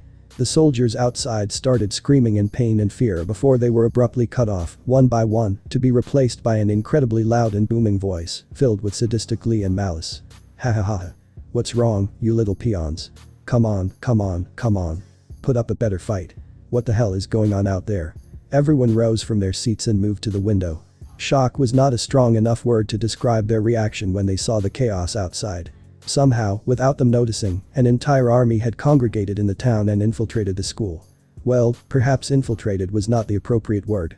That would imply that some measure of stealth had been utilized. The army had forced their way into the school grounds with nothing more than sheer power. The army was odd, even by supernatural standards. For one thing, they were comprised of numerous identical copies of two beings, a bipedal, winged giant reptilian creature covered in dark, sickly green scales, and another reptilian creature, this one looking like a fusion between a massive apple tree, if apples could be gold in color, and a 100-headed dragon. All of them were identical in not just their appearance, but even their powers. Their auras felt exactly the same, the only differences being magnitude. They ranged from being as strong as middle-class devils to being almost as strong as Issei himself in his current base state, with no increases to his power by boosted gear or his divine gifts. And then there were the two who led the charge. Again, they had the appearance of the two types of beings in the army, but they were much bigger and much more powerful. The truck-sized bipedal one had power that could rival even the faction leaders, excluding the Shinto Trinity and Surziches, and the building-sized 100-headed tree dragon hybrid's power was almost at the level of a minor god. Those two were most likely the originals that the rest of the army was cloned and mass-produced from. The bipedal one was the one who was laughing as he tore through the soldiers with contemptible ease, a far cry from the other dragon, or their inferior clones, who all had a blank expression on their face. Issei had no idea who they were, but there was absolutely no doubt as to what they were. Dragons. Extremely powerful ones at that. So powerful that there was no way that they were not legendary dragons that were known to the world in some way. But even so, Issei just couldn't identify them. A weight appeared around his left forearm, and Issei realized that boosted gear had summoned itself into the material plane. Next to him, Issei found that divine dividing had done the same, appearing on there. The cord on a startled Volley's back. Albion, are you seeing this? Yeah, but I can't believe it. How are those two still alive? They were supposed to have been killed long before even we were sealed. Everyone turned to look at him and Volley after listening to the heavenly dragon's short conversation. Issei looked down at the red gauntlet on his left forearm. Drake, do you know who they are? Of course. You should too. They are famous dragons, though I don't mean that in a good way. Issei frowned. Infamous, powerful dragons who were supposed to be dead. There was only one group of dragons that fit that description. Evil dragons. Those two outside are evil dragons. Correct. The bipedal one is the crime force dragon, Grendel, the dragon slain by the Jitish hero, Beowulf. The 100-headed one is the insomniac dragon, Ladon, the dragon that once guarded the garden of the Hesperides, the orchid of the queen of the Greek gods, Hera. He was slain by Heracles, renowned as one of the greatest heroes of all time. Both of them were killed long before Albion, and I were sealed away into divine dividing and boosted gear, so I can't explain how they're even alive and here right now, or why there are so many inferior copies of them. Evil dragons. Troublesome opponents have shown up. Are they part of the organization that planned an attack on us? Azazel groaned. Azazel, you started gathering sacred gear possessors much faster than before in the past months. Was it because of this organization? Surziches asked with narrowed eyes. Yeah. Preparations for a war, I guess you could say. They are a pretty dangerous bunch. To be able to revive the fallen evil dragons. Just what kind of enemies are we facing? Does it matter? They're enemies, which means we just have to defeat them. Those dragons have been slain before, which means we just have to do it again. Issei said as he opened the window and prepared to jump down. It sounds interesting to have two evil dragons as opponents. I'll go too. Azazel. Volley looked to his boss for permission. Azazel looked at his subordinate for a moment. Do what you want. We leaders have to remain here to create a new barrier, so we can't exactly do much anyway. But, try to bring one or two back alive. I'd like to conduct some research on them. Sure. Hyoudou Issei. Yeah, let's go. Balance breaker. Welsh dragon balance breaker. Vanishing dragon balance breaker. The two heavenly dragons announced, and red and white light filled the room. It died down, revealing Issei and Volley in their respective balance breakers, the scale males. They were identical in appearance, aside from the obvious differences like color scheme and the absence of wings in Issei's case. Ani-sama, let us go too. This town is mine and Sona's territory. We must defend it. Do as you wish, but be careful. The ones outside. They're not your run-of-the-mill enemies. Dragons are notoriously strong. Surziches warned his little sister. Understood, Ani-sama. The two jumped out of the window, Issei landing on the ground and Volley taking to the air. There's no need to worry. Leave the bulk of the enemy forces to me and Volley. The rest of you just hang back and take pot shots until we're done. After that, you can take care of the remainders. Volley, once we've cleared most of the army, we'll go after the original Grendel and Layton. Issei said with an authoritative tone, causing everyone to listen to his words. Fine with me. Volley nodded without a care, causing Issei to wonder if he was really listening. The Devils didn't look happy about staying on the sidelines for most of the fight, but conceded his point. The invading army was strong, not opponents they could afford to take on lightly. Ophis, stay here. The opponent is a bit stronger than what we're used to, but it's not at the level where you would have to step onto the battlefield. Ophis stared at him, a small hint of worry in her eyes. Evidently, Azazel's words from before were still haunting her. But eventually she nodded and sat down on one of the vacated chairs. Now then, shall we begin? Issei and Volley leapt out of the open window, Issei landing on the ground and Volley taking to the air.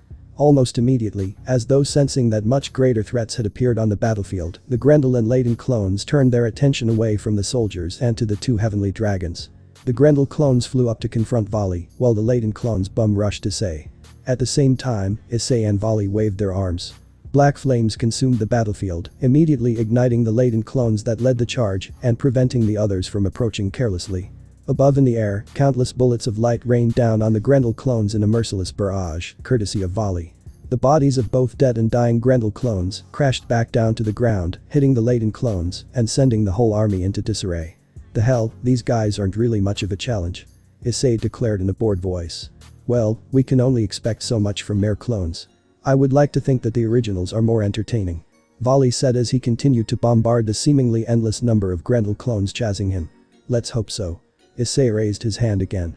The black flame spreading across the ground halted in its advance and turned into sharpened black flaming tendrils, spearing through the Layton clones one after another.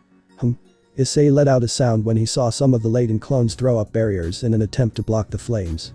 They did hold out for a few seconds before the barriers were pierced and the Layton clones were slain. Barriers. Yeah, Layton is famous for his incredible defense, which is said to be the greatest among the evil dragons. Even Heracles had a tough time killing him, remember? Drake commented as Issei cut through the remaining Layton clones with swords. The black fire, easily cutting right through the weaker ones. As for the stronger ones, well, let's just say flames have a terrible disposition to set fire to wood. Even if Issei couldn't cut through them with mere arm strength, the powerful divine flames easily ignited the Layton clones' wooden bodies, killing them slowly and agonizingly. An explosion from up above caused Issei to pause in indulging his inner pyromaniac and look up to see Volley slaughtering the Grendel clones with a large variety of spells. Balls of flames, shards of ice, bolts of lightning, jagged pieces of earth, blades of wind, it seemed as though Volley had full command over the elements. Issei smirked. As expected of his rival, the strongest hacker Yuku of all time. Not wanting to be outdone so easily, Issei snapped his fingers, producing sparks of black lightning that engulfed his left hand. Very much like how the white lightning that was used to create his Raijin no Yoroi was created via the use of yang manipulation, this black lightning was created with yin manipulation. One person could usually only manipulate one and never the other unless it was through other means, but Issei was a special case due to his divine grandparents. Amaterasu was a female, often associated with yin, but was also the goddess that ruled over the sun, which was a symbol of yang. Susanoo was a male, associated with yang, but ruled over the seas, a symbol of yin. Likewise, Tsukiyomi was a male, like Susanoo, and thus associated with yang, but ruled over the moon, a symbol of yin. These contradictions did not interfere with their abilities, but instead increased their proficiency over yin-yang manipulation. Thus, Issei, who possessed the blood of two of those gods, could naturally manipulate both as well, though being male, was better at yang manipulation. Yang was the power of positivity, gentler, protective, which was why it was better suited to being used for defense, like his Raijin no Yoroi. On the other hand, yang was the power of negativity, and was much more aggressive, which was why it was used in offense, like his black flames, and now his black lightning. Issei raised both hands, his right hand covered in black flames and his left in black lightning, and slammed them together. Immediately, a massive shockwave of both fire and lightning surged through the battlefield, tearing the remaining Leiden clones to pieces, and even taking out some airborne Grendel clones that volley had missed. The Gremory and Citri peerage stared in shock. It had been a completely one-sided massacre, over in less than 5 minutes. They didn't even have a chance to do anything. By now, the few remaining dregs of the enemy army were beginning to flee, their survival instinct finally kicking in. Issei and Volley didn't bother chasing after them. With that few of them left, the soldiers could easily take care of them. Now then, where did the big ones go? Issei muttered to himself as he looked around for the originals. Well, if it isn't Dreg. That was the only warning Issei got before a massive winged form dropped down from the sky. He barely had time to raise his arms before an insanely heavy fist slammed into them, shattering his gauntlets and sending him flying with ease. Holy shit, this guy is strong. Issei frantically thought to himself as he attempted to regain his balance in midair, even as terrible pain shot through his arms. It appeared that even the legendary power of his scale mail wasn't enough to absorb the force of the punch. Issei flipped in midair, allowing him to land on his feet. He noticed he had been knocked back a considerable distance with just that single punch. A fluke. Or. Issei didn't have any more time than that to ponder before Grendel closed the distance between them and pounced on him with a manic toothy grin, splitting his face almost in half.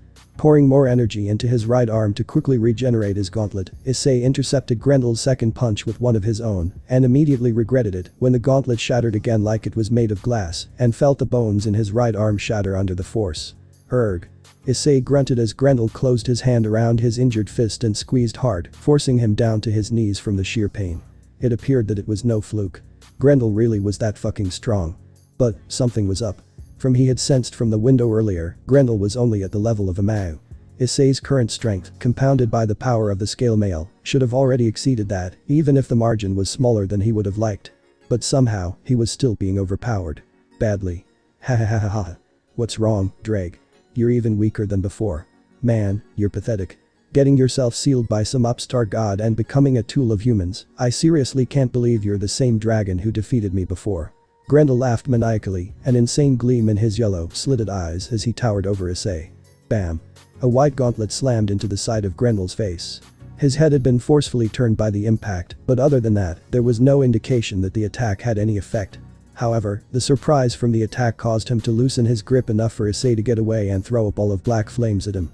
Grendel turned back to him only to find his vision obscured by a black fireball that collided with his chest, setting it alight immediately. But, instead of roaring in pain like Issei had expected, Grendel laughed and did something no one could have expected. He dug his claws into his chest and tore the portion of his body that was set alight off and tossed it to the ground nonchalantly. Blue blood splattered across the ground as Grendel exposed his own muscles and sinew lying beneath his scales and skin. Then, the patch of torn skin, muscle and sinew bubbled, boiled and smoked. Issei watched in morbid fascination as Grendel's skin and scales regenerated almost instantly, leaving him completely unscathed. What the hell? Issei couldn't help but mutter in shock at the sight in front of him. Partner, something's wrong. Grendel's always had a few screws loose, but even I've never seen him pull something like this before. Not only that, but he's stronger than when I last saw him, and that wasn't too long before he was killed. Certainly not long enough to become that strong. He's been modified, and I'm assuming that the same thing has been done to Leiden too. Drake's voice carried a hint of wariness and disgust as he warned his host. Issei shifted his eyes to the side as Volley landed next to him. Grendel did the same thing, and his grin grew even wider if that was even possible. Ha ha ha ha ha. Albion's here too. What, you got yourself sealed too? Pathetic, so pathetic. Grendel said as he guffawed at them. Volley, this one is dangerous. We have to take him on together. Issei said with a serious voice as his regeneration started to kick in and fix his broken arm. HMPH, I know. Let's do it. Volley said as he prepared to move. Come on, come on, come on, heavenly dragons. Give me a good fight. Grendel yelled as he charged like a mad bull at them. Issei and Volley leapt into the air and hovered as he passed beneath them. But the reprieve only lasted a moment as Grendel took flight and followed them. Both of them dodged Grendel's punch and retaliated with one of their own each, Issei's going into Grendel's gut and Volley's going into his face yet again. Ha ha ha ha. Is that all? Grendel didn't even so much as flinch when he was struck by the two heavenly dragons, and before either of them could react, Grendel slammed his fists into their armor, shattering them instantly. Both of them managed to hold steady and delivered kicks to the back of Grendel's knees, causing them to bend forward. They didn't stop there, they quickly followed up with flurries of punches and spells, but even after all of that, Grendel didn't even budge. Volley was sent flying with a haymaker to the face that Issei was sure had broken or at least dislocated his jaw. Issei dodged a straight aimed at his gut and made to punch Grendel's open back when Grendel's segmented tail slammed into his stomach with so much force that all of the air in Issei's lungs was immediately evacuated. Issei was sent to the ground by a punch to his chest that he was sure had shattered his ribcage, proven right when he tried to get up and coughed up blood even as the scale mail regenerated. Damn it, he's tough. Grendel may be the smallest, but he also has the hardest scales among the evil dragons, so hard that some call him Adamantine Grendel. Ordinary attacks won't do anything to him. Could have mentioned that sooner, like when we were getting our asses kicked. Issei grumbled to his partner as he rose. A distance away, he saw Volley prying himself out of the crater he had formed when he had crashed. Well, if normal attacks aren't going to cut it, we'll just have make them stronger. Issei said as he raised his gauntlet. Boost. Boost. Boost. Boost. Boost. Boost. Drake's voice announced the command in rapid succession. The same move Issei had used against Kakabiel took almost a full minute. This one had taken less than 5 seconds, and unlike back then, Drake did not need to announce explosion for Issei to feel the power boost. Issei moved at an even greater speed than before and closed the distance between him and Grendel in an instant. Grendel blinked, and in the next instant, an armored fist rammed into his snout. NGH. Issei grinned when he heard Grendel grunt in pain and felt his fist crack at least a couple of Grendel's fangs, and possibly his jaw. It's working. Issei muttered to himself. Grendel might have been strong, but it wasn't a difference that couldn't be overcome. Divide. Divide. Divide. Divide. Divide. Divide. Volley also seemed to have realized the same thing and immediately cut down Grendel's power. The oppressive aura that had surrounded the Crime Force dragon diminished rapidly. However, Issei noticed that it was not by as much as it should have been. Volley halved his power 6 times, so Grendel's power should have dropped to a 64th of its original level. However, from what he sensed, it had only dropped by perhaps half at best, as though Volley had only halved his power once. Perhaps his body had a high level of resistance. Either way, not once to miss an opportunity, he two heavenly dragons released a succession of attacks on the weakened Grendel, who roared in pain and anger as his renowned adamantine scales began to break down under the force of countless physical and magical attacks, tearing through his skin. Blue blood gushed from the wounds on his body, even as he attempted to swat his two opponents away. However, even his speed had heavily diminished, allowing Issei and Volley to dodge his clumsy attacks with ease. Inu. Finally, Grendel roared uproariously, generating visible shockwaves that caused the entire campus to tremble and destroy the surroundings. Issei and Volley were forced to halt in their attacks to avoid getting caught up. And that reprieve was enough for Grendel to act. Folding his wings, Grendel dived down to the ground, landing next to the corpse of one of his numerous inferior clones. He grabbed it by its tail and lifted it into the air.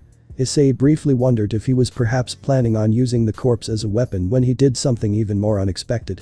Grendel brought the corpse up to eye level, opened his jaws wide, and bit the corpse's head off. What?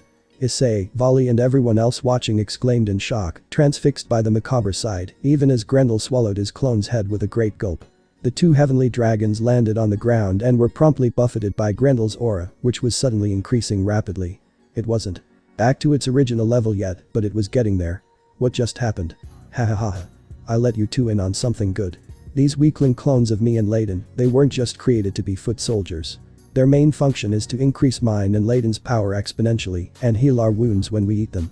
And as you can see, it's an all-you-can-eat buffet for us. You should have destroyed the bodies properly just now. You won't get the same chance again.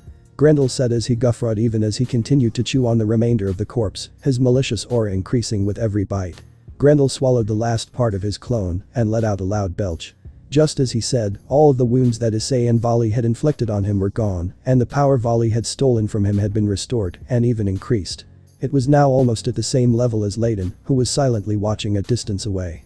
Then, he vanished from sight. Almost immediately, his aura reappeared behind them. Instinctively turning around to face the threat, Issei and Volley were greeted by the sight of Grendel's massive arms moving towards them before they were struck a second later. The two careened through the air, their armor shattered by the force of the attack. Try as he might, Issei was unable to regain his balance in time before he slammed into a tree at the edge of the school grounds, easily snapping it in half. Volley landed next to him in a heap. The two got to their feet only to find Grendel already in front of them. Issei had the wind knocked out of him again when Grendel slammed an elbow into his gut and delivered a kick to Volley's abdomen at the same time. As they staggered, the evil dragon wrapped his arms around their neck and slammed them down into the ground. Issei and Volley lay on the ground, their bodies paralyzed and racked with pain. Grendel leapt up into the air and started descending with his feet outstretched, one for each of them. Issei managed to roll out of the way in time, but Volley wasn't so fortunate. Though he had managed to put up a barrier in front of him, Grendel's foot tore right through it like it was paper. Issei caught sight of Volley hacking up blood as Grendel's foot slammed into his stomach right before the impact crushed the earth beneath them with such force that Issei had been knocked off his feet and so much dust had kicked up that Issei couldn't see his own hand in front of his face. Boost. Boost. Boost. Boost. Boost. Boost. Abandoning any hope of seeing any time soon, Issei instead increased his own power in preparation and reached out with his other senses to find Grendel.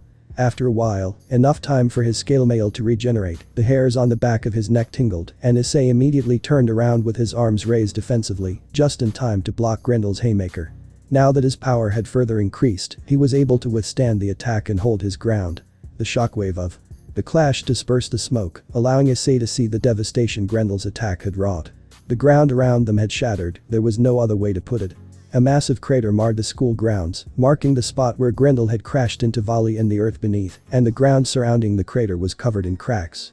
The nearby trees had been either destroyed outright by the impact or uprooted and lay on their side in pieces. Irregular piles of dirt lay throughout the area, blasted away from their original position within the flat ground. Volley lay in the center of the crater, not moving at all. Only the very slight movement of his chest told Issei that his rival had yet to kick the bucket. An increase in the force pressing down on his arms brought Issei's attention back to the stalemate that he was slowly beginning to lose. Grendel's aura had increased again. It appeared that while hiding under the cover of the dust, Grendel had sensed that Issei had increased his own power and devoured the corpse of yet another one of his clones to gain more power to match him. Well, maybe sensed was too strong a word. Boosting wasn't exactly a discreet process, especially with Drake literally shouting out whenever he doubled his power. Issei briefly wondered if there was a way around that before he returned his attention to the fight. TCH, Ikazuchi. Issei roared. Immediately, 10 white lightning bolts appeared out of nowhere and hovered in the air above them. Ha! My scales are too hard to be affected by a little electric show. Grendel was cut off when the 10 white lightning bolts struck him, but did not electrocute him. Instead, they acted as physical blades and cut through his scales, impaling themselves in his body. It was unlikely that it had done any serious damage, but the shock alone was enough for Issei to gain the upper hand and push Grendel away. As Grendel staggered backwards, Issei snapped his fingers. Immediately, the 10 black bolts exploded, releasing the electric charge inside them throughout Grendel's body, creating a massive storm of wild electric bolts. Ooh. Grendel roared in pain so loudly that Issei was forced to cover his ears. The electric storm surrounding Grendel abruptly dissipated, revealing Grendel's smoking, charred body, still standing upright. Forget that, he was still conscious and looking very angry. You little bry-eyed. Grendel roared as he charged at Issei. Issei moved backwards, but not fast enough as Grendel's massive fist closed around his waist and lifted him into the air. Issei struggled in an attempt to break out, but Grendel's grip was far too strong. I'm going to enjoy ripping your flesh from your bones, brat. Grendel sneered with a malicious gleam in his eyes. Issei gritted his teeth as he felt his scale mail strain and break under the force of Grendel's tightening grip. The shattered metal fragments dug painfully into his skin, causing fresh blood to flow from the cuts they made. I won't allow it. Hyoudou Issei is my destined rival, only I can kill him. Grendel once again roared in pain when blades, this time of light, pierced through the scales along his arms. With a flex of his massive muscles, the blade shattered into tiny fragments. He turned around to meet the offender. Volley floated in the air behind him, his scale mail fully regenerated, and several dozen magic circles formed around him, each humming with energy. With a wave of his hand, each magic circle released a blast of energy, bombarding Grendel and causing him to reflexively let go of Issei, who immediately got out of range of Volley's attack. Eventually, Volley's bombardment ended, and all was silent for a moment. The dust cloud the attack had kicked up obscured Grendel from view, but his aura was still strong, so there was no way he had been defeated by that. That was proven right when Grendel burst out of the dust cloud, another punch aimed for Volley, who quickly turned his body to the side, allowing Grendel's fist to lightly graze his chest plate before slamming his palm into Grendel's snout. Divide. Divide. Divide. Divide. Divide. Divide. Once again, Grendel's power fell, allowing Volley to easily punch him aside and hit him with another bombardment of spells. Grendel recovered from the attack and flew off, presumably to eat another one of his clone's corpse to recover his power. Volley made to go after him, but Issei stopped him. Wait, Volley. This is going nowhere. Your dividing isn't very effective against him, and no matter how much power we gain, or how much he loses, he'll just eat another one of his clones to recover. We have to finish him off with a decisive attack. Issei said as he rose to his feet. Then, I suppose our only option is that? Volley asked with just a hint of trepidation in his voice. Issei nodded. Let's hurry. Grendel won't take his own sweet time. I'll send a message to Azazel so that the leaders will increase the strength of the barrier. Volley created a small magic circle next to his ear and started speaking into it. Meanwhile, Issei took a deep breath and channeled his power throughout his scale mail. A blood-red aura started to build up around him, causing the earth to tremble slightly beneath him. Malice filled his mind, almost completely blacking it out, but he quickly pushed it back before it was able to overtake him. A burst of bright white light caused Issei to look up and see that Volley had done the same, resulting in a pure white aura appearing around him.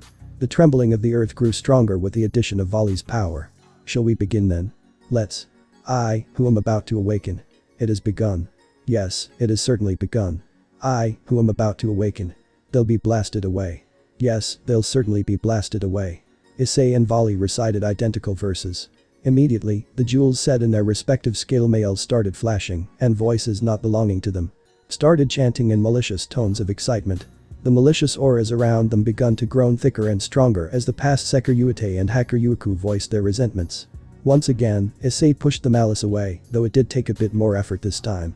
I'm the heavenly dragon who has stolen the principles of domination from God. It's always been like this, no matter what. That's right, it's been like this every single time. I'm the heavenly dragon who has stolen the principles of supremacy from God. The dream ends. And the illusion begins. Issei and Volley finished the second verses of their respective chants. They were no longer identical, but the malice in the voices of their respective predecessors grew equally more malicious with each word that passed through their lips. This time, the blackness at the edge of Issei's mind refused to recede, no matter how hard he pushed. His breathing slowly grew heavier as he found it harder to stay controlled. Opposite him, Issei saw that Volley was experiencing similar problems by the way he was hunching over ever so slightly. I sneer at the infinite and despise the dream. What the world seeks. And what the world rejects.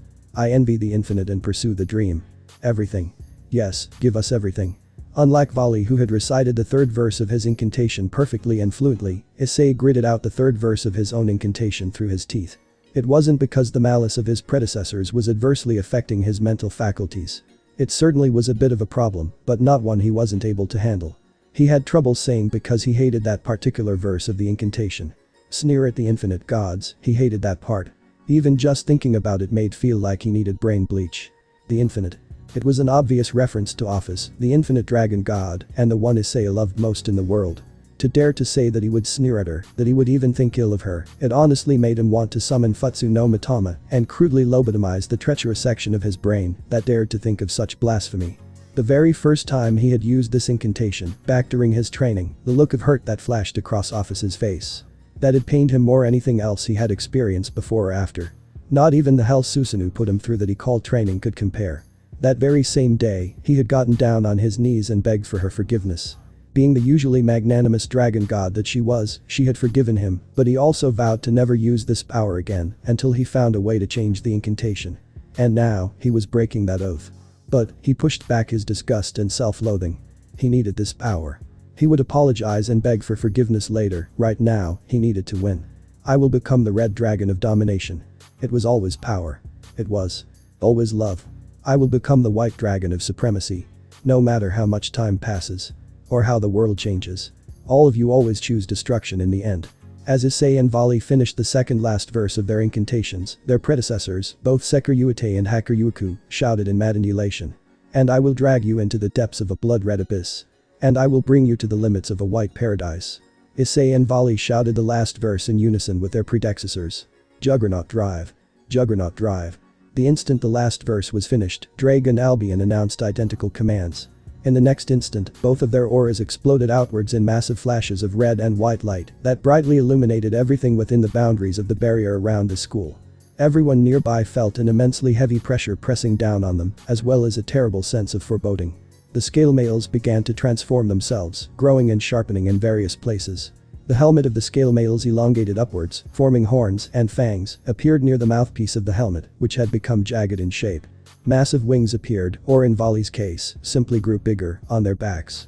Their gauntlets and greaves turned into claws. Their metallic tail that had initially grown out of the portion of the armor that covered their upper back disappeared and grew out of the part covering their tailbone. It grew thicker and spikes appeared around it, giving it a much more dangerous appearance. Both of them were covered in a tremendously powerful aura, bloody red in Issei's case, and pure white in Vali's. Essentially, they had turned into human-sized bipedal dragons. And they were much more powerful than before. The sheer force of their presence was causing the earth to tremble, and the ground cracked beneath them with every step they took. The barrier above them shook for a moment before it flashed with blue light and stabilized. It appeared that the leaders had done their job and strengthened the barrier. This was Juggernaut Drive, the strongest technique available to the Hyoudou and the Hyoudou. It temporarily unsealed the bulk of the heavenly dragon's powers that had been sealed away by the biblical god, inaccessible even with the scale mail. However, in return, the technique would drain away their life force and the malice of their predecessors, remaining within boosted gear and divine dividing even long after their deaths, would manifest all at once and shatter the current Hyoudou and Hyoudou sanity. But because Issei and Vali both possessed immense reserves of power which they could use to substitute as the cost of Juggernaut Drive and maintain their sanity at the same time, as long as they had the mental fortitude to push back the malice of the previous Hyoudou and Hyoudou, they could use Juggernaut Drive without much consequence, at least until their power ran out. However, Issei suspected that that wasn't all there was to the technique. The power boost granted by Juggernaut Drive was immense, that was true, but for being the power of the legendary heavenly dragons that even gods feared, the power just seemed to be lacking. As though the seal on the heavenly dragons wasn't completely removed. The fact that the majority of Drake's old abilities still could not be used, something that said dragon had confirmed himself, it appeared that Juggernaut Drive wasn't all it was cracked up to be. Right now though, the power they had would be enough to easily take on Grendel, and perhaps Layden afterwards, if they could last that long. Issei twitched slightly. The malice of his predecessors were being held at bay at the very edges of his mind, roaring as it pressed against his resistance. Let's end this. Issei said to Vali, who nodded. They unfurled their massive draconic wings and with a great beat took to the air to track down Grendel. It didn't take that long. They only needed to follow the sound of his manic laughter and eventually found him back where they had first confronted the army, in the middle of a one-sided fight against the remaining soldiers from the three factions, the Onyajas from the Shinto faction, the Gremory and Citri peerages. It appeared that they took Grendel's reappearance without the two of them to mean that Grendel had defeated them and moved to engage him in combat themselves. However, they were being torn apart. The foot soldiers were already trashed by the inferior evil dragon clones, so Issei hadn't expected them to be able to do anything against the original. And like he thought, most of them were already defeated, laying around the courtyard, either dead or dying. Most of the melee fighters from the two peerages lay defeated. Kaneko in particular was badly injured, considering that she was out cold and her entire right side was covered in blood. Riaz, Akeno, Sona and the spellcasters from the Citri peerage bombarded him with the strongest spells they could muster, but all of them simply bounced off Grendel's adamantine scales. Even the power of destruction wasn't able to do more than shave off the topmost layer of Grendel's scales, and they regenerated almost immediately. Saji was trying to halt his movements and take away his power with absorption line, but Grendel kept snapping the line every time it touched him. Perhaps it was because he was a dragon that he was able to physically interact with the line. Asia was working overtime to heal the defeated fighters, beads of sweat rolling down her face, even as she knelt at Kaneko's side and healed her wounds. The only ones who appeared to be doing any real damage against the Crime Force dragon were Zenobia, purely because of her Durandal's raw power, and Hyoudou, who had already activated his balance breaker and dual-wielded a holy demonic sword, along with a golden western sword that was giving Issei a bad feeling. That was probably Ascalon, the dragon-slaying holy sword that Michael had given Hyoudou as Akeno had mentioned. The cuts that they were making on Grendel's body were not healing, at least not as fast as the other wounds that had been inflicted on him so far. However, even then, the wounds Zenobia and Hyoudou were inflicting were superficial at best, and not in any way debilitating for Grendel, who was wildly swinging his fists at the two swordsmen. It appeared that they had realized somewhere along the way that Grendel's attacks were not something they could take on, so they immediately dodged rather than try to block. However, Grendel had evidently already wisened up to their tactics. When he saw that his fists would miss their target, he lashed out with his tail at Hyoudou and turned to fire a massive fireball at Zenobia. The massive appendage slammed into Hyoudou, who had attempted to block with his two swords. But the force of the attack shattered the holy demonic sword, and though Ascalon was able to block it and even cut it slightly, Hyoudou was knocked back into the wall of the main building and slumped to the ground unconscious. Zenobia swung Durandal at the fireball and after a brief struggle, was able to cut it down. However, that opening was more than enough for Grendel to close the distance between them and nail her in the gut with a fist. Zenobia too lost consciousness, and with that, the only two fighters that had even a ghost of a chance of defeating Grendel were out of commission. Hyoudou. Zenobia. Riaz cried out in worry for her fallen knights. Hey girlie, you don't have the time to be worried about others. Grendel cackled as he went after the spellcasters. It was then that the two heavenly dragons decided to make their presence known. Bam bam. Guo. Grendel let out a startled groan when two immensely heavy fists slammed into his face at the same time, probably shattering his cheekbones, before he was sent flying. But, Issei and Vali didn't stop there. Issei summoned more bolts of lightning, while Vali cast dozens of spells at once. The bombardment of attacks struck Grendel before he even hit the ground. Issei took the opportunity to turn to the others on the battlefield. Leave. We can't guarantee your survival while we're both using Juggernaut Drive. Issei told Riaz, who started when she realized who it was. Issei. That armor. So that's the legendary Juggernaut Drive. Riaz muttered to herself as she stared at his transformed armor before she and Sona started moving to evacuate everyone else from the battlefield, an effort interrupted when Grendel got up and attacked her again. Issei stepped in front of Riaz and countered Grendel's punch with one of his own. This time, with the power of Juggernaut Drive, it was Grendel who got off worse. With a sickening crunch, the scales on Grendel's arm shattered and the bones cracked. Goo. Grendel roared in pain as his right arm now hung limply at his side. Issei lashed out with his clawed gauntlets and easily serrated the scales on Grendel's body, leaving multiple cuts on his chest, which he quickly took advantage of by slamming a palm over them and releasing bolts of electricity into Grendel's body. Despite the terrible pain running through his body, Grendel didn't scream. He couldn't, no matter how much he wanted to. The electricity surging through his body, destroying him from the inside, had completely paralyzed him the moment it reached his nervous system, preventing him from even so much as blinking, much less trying to get away or even express his agony. With Grendel frozen in place, the two heavenly dragons unleashed a vicious assault on him, tearing through his scales and into his flesh, bombarding him with an assortment of spells. By the time they were done with him, Grendel had lost both of his arms and a leg, and the rest of his body looked more like a mass of bloody flesh and scales. He was regenerating, but compared to before, it was obviously much slower. It's over. He can't fight back anymore. Let's finish him off, then we'll deal with Layton. Vali said to Issei, who nodded. Allow me. Issei said as he stood over Grendel and looked down at him. The mouthpiece of his helmet slid open, revealing what appeared to be a small barrel of a laser cannon inside. Boost boost boost boost. In a single instant, Issei's power shot up to 16 times what it was just before. The boosting process had been sped up even more due to Juggernaut Drive's influence. The laser barrel in his mouth glowed blood red before it unleashed a powerful red beam of light that disintegrated Grendel's body. Or at least, it would have, had it actually hit Grendel. However, before it could, a multi-layered barrier appeared around Issei, blocking the laser. Though the barriers had instantly shattered, the laser had been weakened enough that the only thing it did was burn a small hole through Grendel. HMPH, impressive, to break my barriers so easily. So, this is the power of Drags and Albion's current hosts. In that case, how about this? A calm voice cut in on them. Suddenly, more barriers, greater in both numbers and power, appeared around Issei and Vali. Both of them immediately punched the first barrier in front of them. It shattered upon contact, but immediately, another barrier came up to replace it. The two of them turned to see the 100-headed insomniac dragon, Layton, finally stepping up from the sidelines to join the fight. Layton, you bastard. Why are you interfering in my fight? The mass that was Grendel groaned as its only visible, swollen eye looked up at his fellow evil dragon with contempt. HMPH, did you already forget our orders? Wreak havoc on the conference, but don't get yourselves killed. It'd be troublesome to have to revive you two again. I'm simply abiding by those orders. These two are above your current level. Layton's front head spoke calmly in the face of his comrade's rage. To hell with you. I'm not gonna leave like this. Not after they humiliated me. Grendel shrieked in rage. I know. That's why I brought these with me. Layden's front said and gestured towards his body. Grendel, Issei and Volley turned to look, and the latter too paled when they saw what the rest of Layden's 100 heads were holding in their mouths. Corpses. The corpses of the fallen Grendel clones, 99 of them, all waiting to be devoured by the original to increase his power and heal his wounds. Issei and Volley doubled their efforts to break the barrier, but Layden simply snorted and increased the power of the barriers accordingly, rendering their efforts useless. Damn it. Boost boost boost boost boost boost. Divide divide divide divide divide divide. Issei increased his own power while Volley diminished the power of the barrier and took it in as his own. Do hurry up, Grendel. I won't be able to hold those two for long.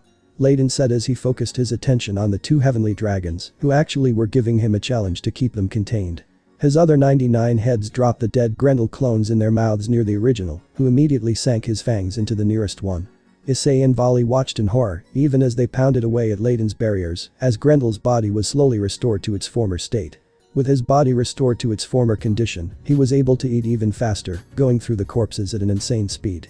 Damn it, in that case, we'll just go after the source. Boost boost boost boost boost boost. The laser cannon in Issei's mouthpiece charged up again and fired a concentrated beam of red light that pierced through the barriers around him and struck Layden, piercing through the massive tree that made up most of his body. MMPH. Layden flinched as the laser seared his main body and lost his concentration for just a short moment, long enough for Issei and Volley to smash through the barriers around them and simultaneously cast wide area spells to destroy the rest of the corpses before Grendel or Layden ate them. Hey. Grendel yelled in displeasure when the rest of his meal went up in smoke as Issei's black flames tore through the corpses and Volley's spells destroyed even the ashes. However, the damage was already done. Grendel's power was now almost equivalent to theirs, and Layden, who must have eaten a few corpses of his own while their attention was elsewhere, was at the same level. Ha. Well, whatever. Shall we continue our fight then, Drake, Albion? Grendel challenged them with a grin, making a come hither gesture with his fingers. Not taking any chances, Issei charged at Grendel with his new speed and turned his body hard when Grendel threw a straight punch at him. With a mental command, Draconic Arzum grew out of the jewels on the Juggernaut Drive enhanced scale mail and grabbed the arm that had gone over his shoulder, preventing it from moving. Grendel immediately threw a punch with his free hand at Issei, who reacted by catching it with both hands. With both of his arms locked in place, Grendel found himself immobilized in very uncomfortably close proximity with the Welsh dragon. Apparently, he realized what a terrible idea that had been and immediately attempted to pry his arms free. However, Issei held firm and pointed the laser barrel in his mouth at Grendel. The barrel glowed red as Issei prepared to fire a laser at Grendel's face. Bam. Issei's helmet was struck hard, causing his head to get knocked around inside like a demented ping pong ball, and stars to fill his vision, knocked to the side so fast that his neck almost snapped. The laser that had initially been aimed for Grendel's head had been redirected towards the far ends of the school grounds, all the way to the barrier, which trembled as the laser struck it but did not break. Issei turned back to Grendel, ignoring the aching pain in his neck, to find that it had been Grendel's tail that had struck him in the side of the head. And that in that moment that he had been distracted by the pain, Grendel had pried his hands loose and was ready to let loose a hail of punches on him. That is, until Volley kicked him in the back of his knee and forced him down to the ground. Not wanting to miss this opening, Issei coated his hand in black lightning and thrust it at Grendel, intending to pierce his skull. However, his hand stopped less than an inch from the top of Grendel's cranium. A barrier had appeared around his hand, making it look as though he had stuck it through a hole in the wall. Beside him, Volley fell over when the same thing happened to his legs. Layden stepped forth, a gleam of displeasure in his eyes. Evidently, he didn't appreciate having a hole burned through his body, especially not with a high-powered laser. Impressive. That attack managed to break through the natural barrier around my main body. I suppose I shouldn't expect anything less from Drake's host. But don't think you'll be able to get off easily for this, Hyoudou. The barriers surrounding the two heavenly dragons' limbs exploded with great force, knocking the both of them away. The two quickly recovered, but not fast enough. Layden's 100 heads extended and shot towards them, jaws wide open, and white very sharp fangs gleaming under the dim light of the surroundings. Issei and Volley quickly cast many spells in succession, blasting the 100 heads aside. However, they quickly recovered and spew forth sickly green clouds of noxious fumes. Issei and Volley leapt backwards into the air to avoid them, but failed to notice Grendel above them until he slammed his fists into their guts. The two crashed into the ground below, where they were immediately besieged by Layden's heads. Even as Layden's head wrapped around them and attempted to take a bite out of them, Issei summoned black flames around him, causing Layden to recoil and drop him to prevent his body from catching fire. Issei landed on the ground in a heap. He quickly got up and tried to throw a black fireball at Layden to free Volley from the draconic bondage he was trapped in, but before he could, Grendel leapt into the fight and breathed a massive fireball of his own at him, forcing Issei to turn his attention to him and leave Volley to fight Layden himself. Issei and Grendel engaged in a fist fight, every blow sending shockwaves that rippled throughout the school grounds, tearing the ground, cracking the buildings, shattering the windows. The cleanup crew would have their hands full fixing this mess. Assuming they survived. Pieces of metal shattered and fell off of his scale mail as Issei and Grendel exchanged blows, though the damaged parts quickly regenerated. Issei frowned, unseen from inside the armor. It was a very, very close contest, but Issei was undoubtedly losing ground. Grendel was hitting unperceivably faster and harder than he was, and each time they exchanged blows, Issei would lose out by an exceedingly small margin. Right now, the damage was practically non-existent, but it would slowly and steadily build up and become his downfall. Worse still, his reserves, while incredibly large, were being sapped fast. Right now, they were somewhere at 60%-ish, and that would only last for perhaps half an hour before completely running out. He had to find a way out of this. Identical loud roars temporarily brought his attention back to his destined rival's own battle. Volley had somehow managed to pry himself out of his opponent's hold and was now taking on Layden in a battle of spells. Lore never spoke of Layden possessing any particular affinity for spellwork other than his barriers. That was more of the evil dragon of Zoroastrianism origins, the Thousand Diabolism dragon, Ozzy Dahaka's shtick. However, watching the magic shootout between him and Volley, the strongest and most talented hacker Yuiku of all time, Issei couldn't help but feel that the chroniclers of Greek lore did a piss-poor job of properly recording Layden's epic. The two were currently locked in a stalemate. Each of Layden's heads was only capable of casting a single spell on their own, but there were 100 of them, as opposed to his opponent's numbers of 1, and because each of them possessed a brain of their own, their casting speed wouldn't be affected, like how a single person would have trouble casting the same number of spells on their own. On the other hand, Volley was countering by casting multiple spells by himself to offset Layden's. Though even he wasn't good enough to cast 100 spells strong enough to stop Layden's in the same amount of time the Insomniac Dragon needed to cast, the ones that he wasn't to stop, he used a variation of his dividing ability, Half Dimension, if he remembered correctly, to cut down their size and power before they were able to reach him, and thus, by the time they hit him, they weren't strong enough to do any serious damage. Volley's situation was far from ideal despite that. His reserves were also still being quickly drained by Juggernaut Drive, though he was comparatively better than Issei, since his dividing power allowed him to absorb a portion of his opponent's power and use that to sustain Juggernaut Drive. However, it wouldn't last long. This forbidden technique was just too costly. They had to find a way to break the stalemate, and soon. Hey, don't look away in a fight, Dumbus. Issei's attention was forcefully brought back to Grendel when a heavy fist slammed into his gut, causing bolts of pain to rack his body even through the scale mail, which unfortunately also left him open to a massive fireball being fired at him point blank. Being the grandson of Amaterasu, Issei couldn't be affected by flames, no matter how strong, unless their origins were of a power greater than his divine grandmother. Unfortunately, that near invulnerability did not extend to the scale mail, which began to melt and deform under the sheer heat of the fireball, leaving him unable to move properly. Not to mention, Issei didn't have any immunity to molten metal.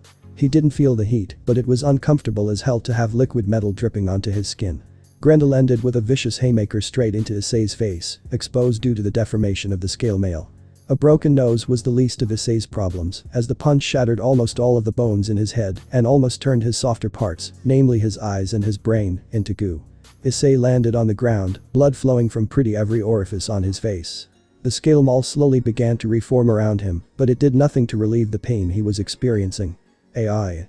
Issei looked, or at least tried to, when he heard Volley's yell of pain. From his angle, he could vaguely make out Volley trapped in the maw of one of Layden's heads, the massive fangs breaking through his scale mail and sinking into his flesh and blood body underneath. Layden's head swung him around for a bit, worsening whatever wounds that had already been inflicted on Volley, before spitting him out onto the ground next to Issei. Volley's pristine white scale mail began to regenerate, but not before Issei caught sight of discolored flesh around Volley's wounds. It appeared that Layden's poison had entered his body. Being who he was, it was unlikely Volley would be killed by the poison, but it would weaken him unless it was treated quickly. Ha ha ha ha. What is this? Is this seriously the limit of the power of the two heavenly dragons? Pathetic, so pathetic. I may have gotten stronger, but if it had been the old you would have still easily torn me apart, Drake, Albion. Grendel guffawed as he walked up to them. I concur. You two once stood at the pinnacle of power amongst us dragons, leaving aside those impossible existences, Ophis and Great Red. No matter how powerful we have become, you should have been able to defeat us. Drake, Albion. Look just how low you two have fallen. The hosts of the great heavenly dragons, almost dead at our feet. Grendel is right. It's incredibly pathetic. Layden commented as he too moved towards them, his blank voice now sounding slightly mocking. Issei gritted his teeth. White-hot anger washed against the walls of his mind, not all of it his own, threatening to overwhelm his mental barriers. At the insult to their pride as Sakuryute's, not only his own, his predecessor's anger had increased even further, shouting at him to obliterate the enemies in front of him for their slights against them. Even Drake didn't seem to be able to hold back the massive tide of anger. Destroy them, Hyoudou Issei. How dare they insult the legacy of the heavenly dragons? Unforgivable, unforgivable, unforgivable. Stand, Hyoudou Issei. Use our power and crush them. Issei felt the crushing tide of anger against his mental barriers ebb away. No, they simply changed direction. Instead of attempting to take him over, their anger now lent him strength, pointed at Grendel and Layden like a sharpened blade. Power flowed into his body from an unknown source, causing his body to once again be enveloped in a blood-red aura. Issei rose to his feet despite the pain in his body, and even that was already fading. His regeneration wasn't kicking in faster than before. It was simply that the combined anger of his predecessors, Drake and his own, were allowing him to ignore the pain. Divide, divide, divide, divide, divide, divide. Issei turned to see Volley also standing, looking a bit better than he did a moment ago. Issei guessed that he had used his dividing ability to reduce the potency of Layden's poison in his body. Issei caught sight of the cold anger on Volley's face before his helmet regenerated, and he assumed that he had received a similar lecture and support from his predecessors in Albion. Volley, let's cooperate on this. Now's not the time for the rivalry between the Sakuryute and the Hakuryuku to get in the way of victory. Yeah, let's end this. Did you guys hear that? None of your squabbling and whatever grudges you hold against each other.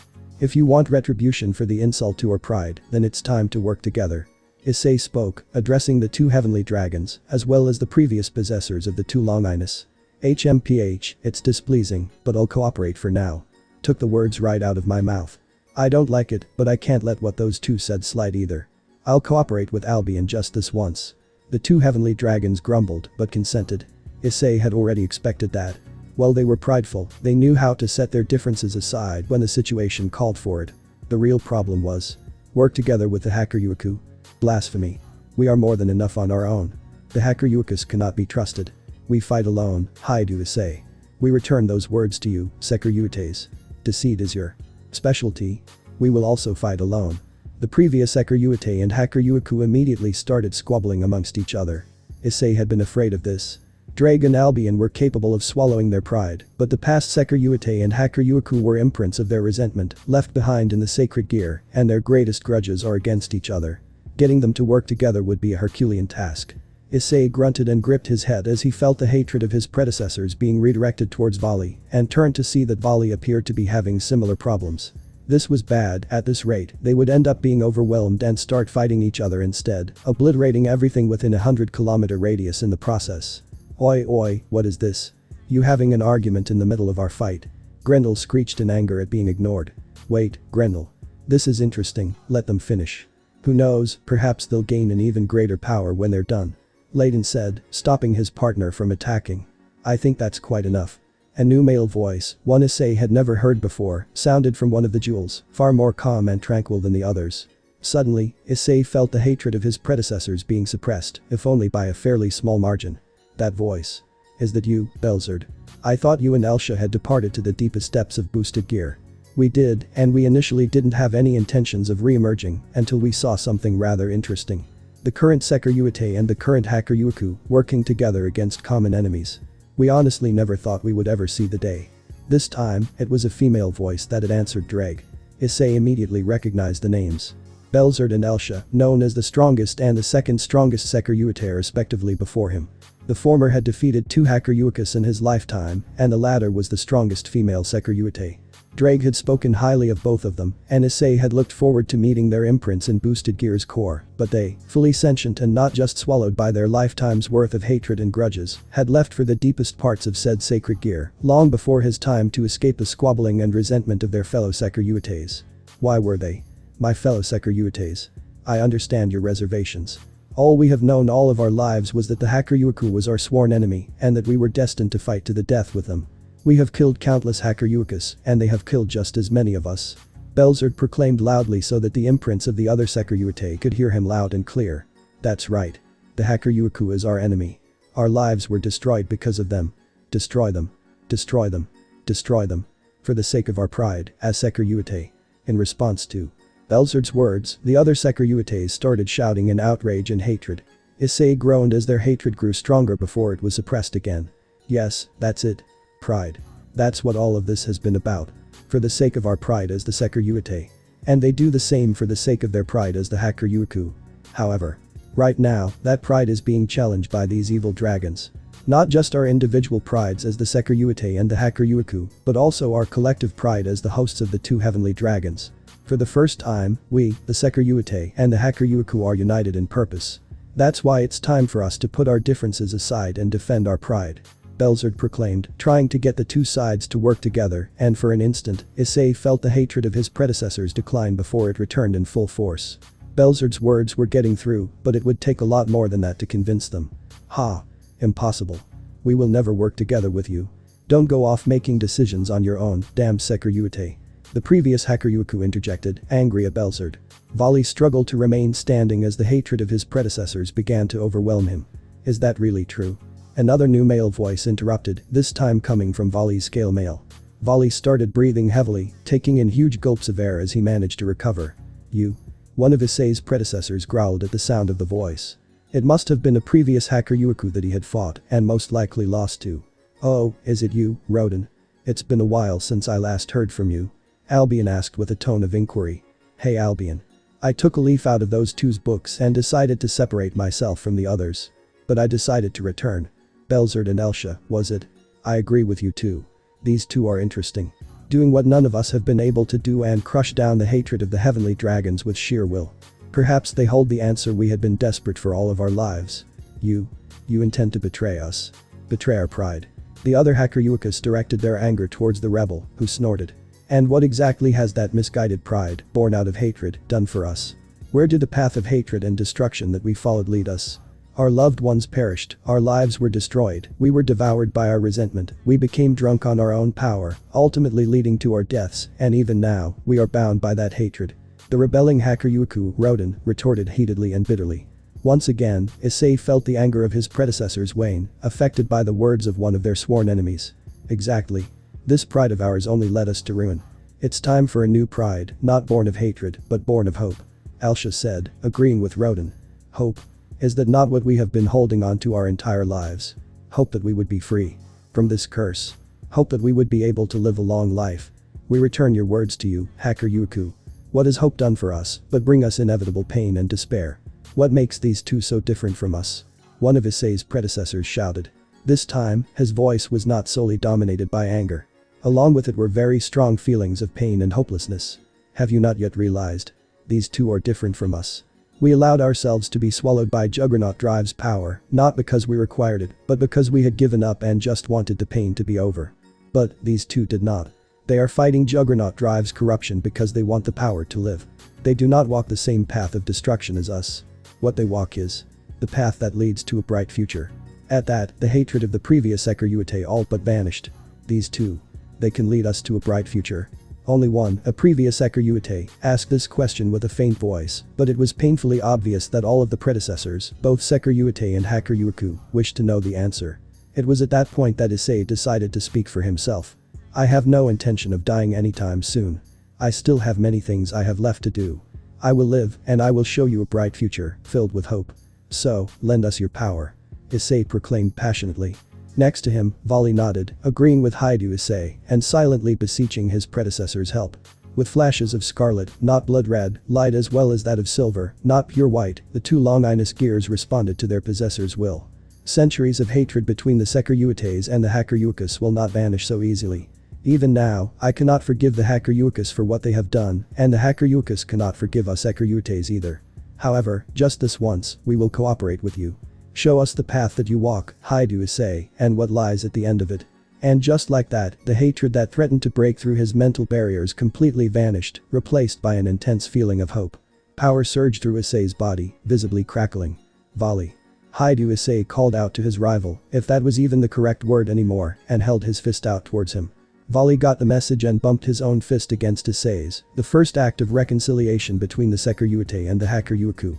The moment their fists touched, a massive gale enveloped them, originating from the jewels on their scale mails, each one glowing erratically.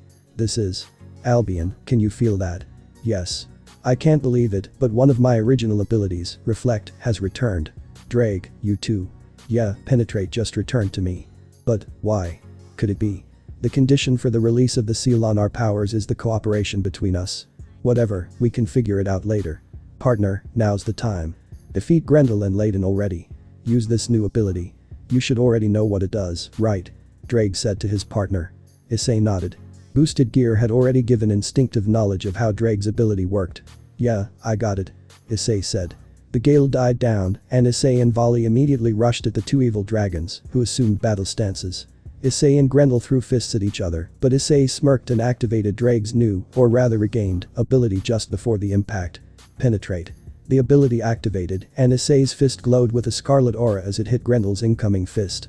Immediately, the scales of Grendel's arm completely shattered as Issei's fist simply tore right through them and destroyed his flesh, muscles and bones. Arcs of blood spurted into the air as Grendel lost one of his arms without managing to do anything against Issei.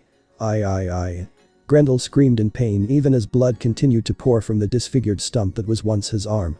It was abruptly cut off when Issei slammed his fist into his gut. Penetrate. Once again, Grendel's renowned scales shattered before the glowing fist, allowing it to tear all the way through Grendel's torso, destroying anything that stood in its path, including Grendel's stomach and a portion of his lungs and heart. This was Penetrate, one of Drake's old abilities that had never returned whether it was in Boosted Gear's base form, Scale Mail or Juggernaut Drive until now. Simply put, it was an ability that allowed Issei to strike his opponent and deal maximum damage over and over, as long as it was active. In other words, it destroyed the opponent's strongest defenses, whether it was a physical defense, a magic-based one, or even illusions that prevented Issei from perceiving his opponent. In Grendel's case, his strongest defense was his adamantine scales, which was why they instantly shattered. Issei guessed that there were other applications of this ability, but this was the most basic and useful one. Issei backed away, expecting Grendel to drop to the ground dead after the damage done to his vital organs, but after a few moments, it was obvious that was not what was going to happen. Grendel remained standing, and the hole in his gut and his missing arm were beginning to regenerate. Issei clicked his tongue. His new ability was certainly giving him an edge against the evil dragon, but it appeared that the only way said dragon would die was if his body was completely destroyed. Flashes of light to his side brought his attention to the fight between Volley and Layden. Once again, Layden was bombarding Issei with 100 spells, but this time, Volley had the advantage. Reflect. Albion's voice announced a new command, and a transparent barrier appeared around Volley. Layden's 100 spells struck the barrier, and were immediately reflected back towards Layden, who was too startled to bring up a strong enough barrier to block them in time. Layden roared in pain as his own spells struck him back, though the damage had been mitigated by the natural barrier around his body. That was Reflect. Like Penetrate for Drake, it was one of Albion's old abilities. It generated a barrier that, as the name of the ability implied, reflected the opponent's attacks back at them. It was the perfect defense against energy attacks, though Issei had no idea of its usefulness against physical attacks. He honestly wasn't sure what would happen if Penetrate and Reflect were used against each other.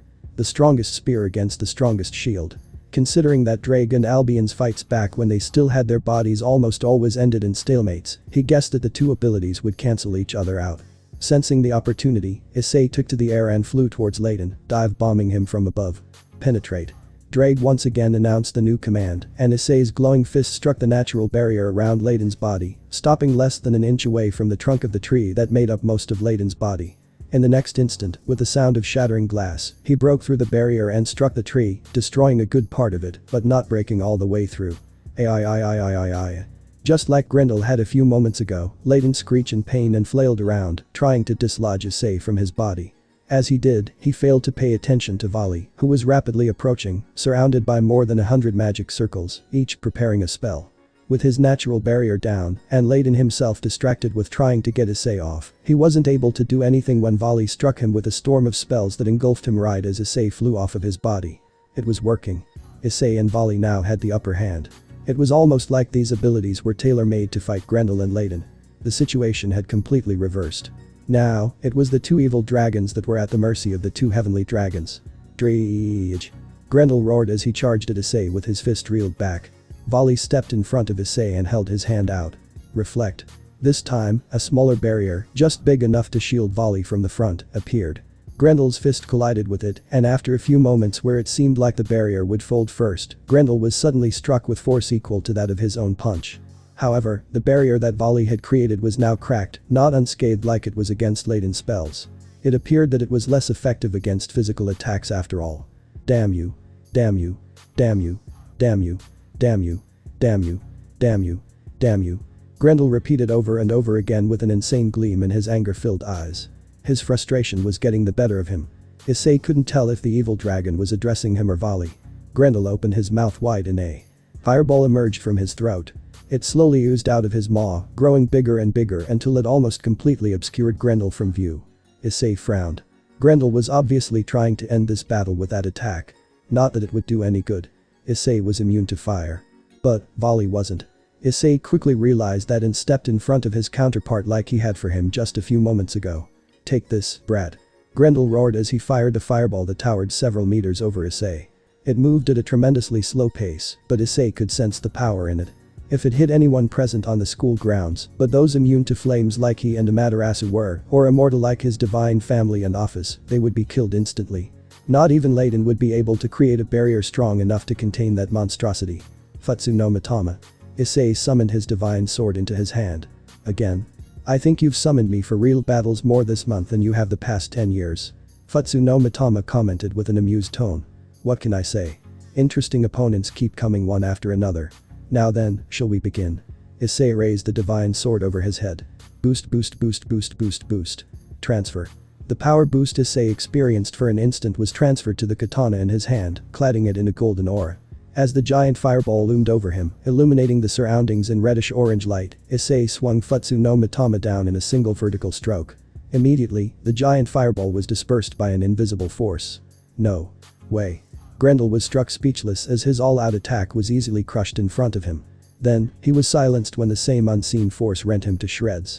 But even then, the shredded parts of his body slowly inched towards the biggest part of his body still intact, half of his head, which was still wheezing for air, even though it was cut off from the rest of its body. Issei frowned. That shouldn't even be possible. Then again, he shouldn't have been able to survive having his heart and lungs destroyed. TCH, just what the hell was done to these two? I've never seen modification of this degree before. Drake clicked his tongue at the sight of their opponent still moving even in his state. Identical roars brought Issei's attention back to Layden, who was charging at the two heavenly dragons, with a maddened glimmer present in all 200 of his eyes. The 100 heads all spat out clouds of the same poisonous green gas as before, but this time, Issei was prepared for it. The mouthpiece of his helmet opened up again, but the laser barrel did not release a red beam. Instead, it released a massive stream of black fire that ignited the poisonous gas upon contact, destroying the harmful fluid. Issei and Volley nodded to each other, thinking the same thing as the other, and jumped into the smoke cloud that had resulted from the explosion. Bursting out in front of one of Layden's heads. With a swing of his divine sword, that head was severed from its undulating neck, which twitched and spurted a fountain of black blood for a few moments before it fell unceremoniously, unmoving. It appeared that whoever it was who modified the evil dragons didn't give Layden the same insane regeneration as Grendel. Perhaps it was because Grendel had a terrible habit of taking his enemies' attacks head-on, while Layden had his superior magic barriers to protect him. An oversight that would end in Layden's painful defeat. The other heads didn't so much as flinch as one of them was killed and simply shot at the airborne heavenly dragons, who easily weaved through them to get to the main body. It would take too long to cut off all of the heads, and if the one Issei severed was any indication, Layden would not regenerate if he was dealt a fatal wound. Layden seemed to realize what they were trying to do and immediately created a multi-layered barrier, in addition to his natural barrier that had restored itself to protect his main body, but penetrate. With quick successive use of his new ability, Issei easily destroyed all of them, allowing them to land on the back of Layden, where the massive tree that was his core stood. But, the moment their armored feet touched the scales that covered Layden's back, the tree shuddered once and suddenly released wooden spikes from its trunk, shooting them in their general direction. Issei once again released a stream of black fire to burn them to ashes, but the spikes pushed their way through the stream towards them. They were certainly on fire, but they weren't burning anywhere near as fast as the wood of the tree of the Layden clones. He supposed that defeating the original wouldn't be as simple as that. Reflect. Volley activated his new ability, and the wooden spikes crashed into the transparent barrier that had appeared in front of them. The black flames that had engulfed them were immediately dispersed, but the wooden spikes had lodged themselves into the barrier, not piercing through, but remained stuck in the barrier until Reflect did its job and shot the spikes back at the tree with equal force. The spikes hit their mark, but instead of doing any damage, the tree simply reabsorbed them. Layden's heads roared as they attempted to get the two heavenly dragons away from its core, snapping at them with their massive jaws. This time, Issei and Volley had much less room to move around, so dodging was a no-go. Instead, they fought back with equal aggression. Issei continuously used Penetrate to break Layden's natural barrier and force the heads back with slashes that severed them from the body, while Volley held his share of heads at bay with Reflect and then bombarded them with spells. It was successful, but that way, they also had no opening to go after Layden's core to finish him off, at least not before Grendel fully regenerated and rejoined the fight. That was when Volley expanded Reflect to block the remaining heads that were lashing at Issei. Issei turned to look at his comrade. Go, Hyoudou Issei. I will stop the heads from pursuing you. Destroy his core. Volley said calmly, even as he doubled his efforts to fight Layden's head. Yeah, thanks. Issei dashed towards the tree once more. As expected, Layden's heads immediately made to stop him, but Volley held them back with Reflect. With every step that Issei took towards the tree reacted by attacking him with spikes and lashing out at him with branches. And each time, Issei sliced through them with the enhanced Futsu no Matama. Issei reached the tree, which shuddered once more as the bark of its trunk began to morph into the likeness of one of Layden's heads and spat poisonous gas in his face. Issei barely fired another stream of black fire in time before he would have inhaled it and get poisoned like Volley, who had an ability that mitigated its effects, unlike himself. Issei swung his divine sword over and over again, slashing off pieces of the tree every time. Layden screeched in agony each time, rendering him unable to attack, allowing Volley some breathing space. Issei ended his melee with a vertical swing. What remained of the tree was split in half, and instead of sap, black blood poured out of the pieces. Layden let out one final scream of agony before all of his remaining heads slumped over. It was over. The massive evil dragon had finally been felled. Issei jumped off of the insomniac dragon's corpse and landed on the ground with a soft thud. Volley landed on the ground next to him. It's over. Not quite. We still have to finish that one off. Issei replied, pointing over to Grendel, who was almost done regenerating, though still unconscious. HMPH. Do you have a plan? 1. We'll use our ultimate attacks to completely destroy their bodies. You dispose of Layden's corpse. I'll take care of Grendel. Got it. Volley nodded and tapped Layden's corpse with his hand. Compression divider. Divide. Albion's voice announced Divine Dividing's most basic command over and over again. But this time, it was not Layden's already dissipating power that was continuously halved, but his body. This was not the power of the normal dividing, or even half dimension. This was the ultimate attack of the Hakuryuku compression divider, an attack that continuously halved the opponent until they completely vanished from the physical plane.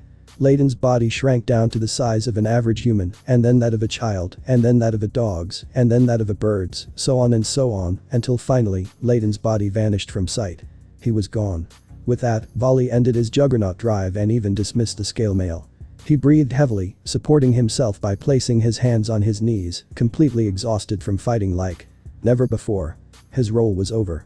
Now it was Issei's turn. Issei walked over to Grendel, who had now fully regenerated and was beginning to stir. He grabbed his tail and threw Grendel into the air.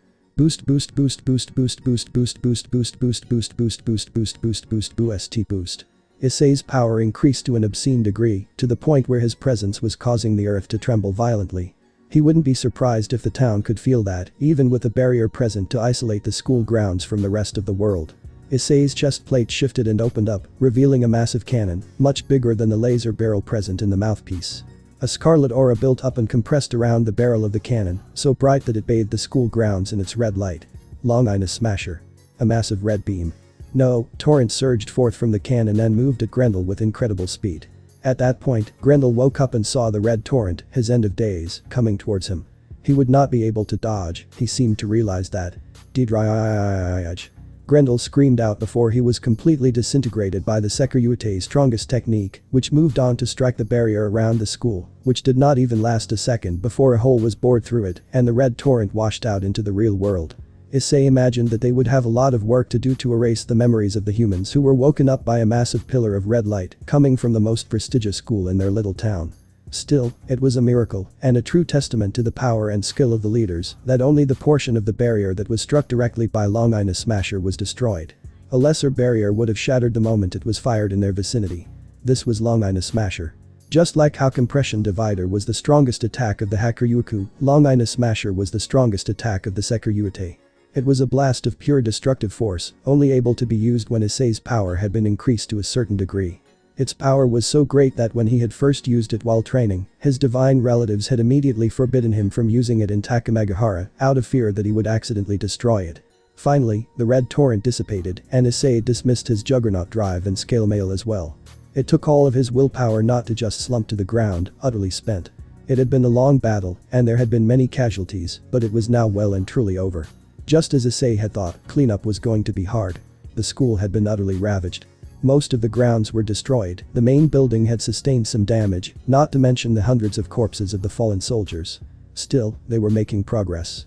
The hole in the barrier was mended by the leaders so that humans wouldn't go near the place until it was completely fixed and presentable. Once again, Issei had to marvel at their skill. While the remainder of the foot soldiers and the Citri peerage helped the cleanup crew fix the damages to the school grounds, Issei and Vali were getting their wounds healed by Asia, who was accompanied by her mistress and the rest of the Gremory peerage, including Hyoudou, Kaneko and Zenobia, who had all been healed. As the green light bathed over them, all of their external wounds closed quickly. Unfortunately, Twilight Healing did little to replenish their reserves, which had fallen to about a quarter, or get rid of their exhaustion. It also couldn't remove Layden's poison from Vali's body, though it was able to heal all of the internal damage caused by said poison. Since the poison was inside Vali's body, it could be said that it was in contact with him, and thus he could use his dividing ability to lower its potency to a negligible level, at least until they could find a way to purge it from his body. As Asia healed them, Ophis was standing by Issei's side, basking in his attention as he absent-mindedly stroked her hair. Riaz, Akeno and Asia shot her jealous looks that Issei didn't notice. The leaders were off to the side discussing the attack and the conference. Who would have thought that it would be evil dragons who would attack the conference? We've seriously underestimated the enemy. Azazel sighed as he looked at all of the damage the invading force had caused. Yes, but now that it's over, perhaps we could put a proper end to this. Surziches asked, prompting his fellow leaders to nod. Yeah, it got pretty chaotic, but we got the result we wanted in the end. The conflict between the three factions is finally over, and along with our own internal alliance, we also have an alliance with the Shinto faction which the Ouroboros dragon is affiliated with. I say all in all, this ended pretty well. How about we all go out for a celebratory drink afterwards? Hahaha. Azazel laughed. Oh, that sounds good.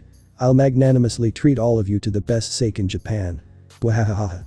Susanoo guffawed just as loudly, causing the other leaders to sigh at his and Azazel's antics. Unfortunately, we can't do that. This organization is a very real threat.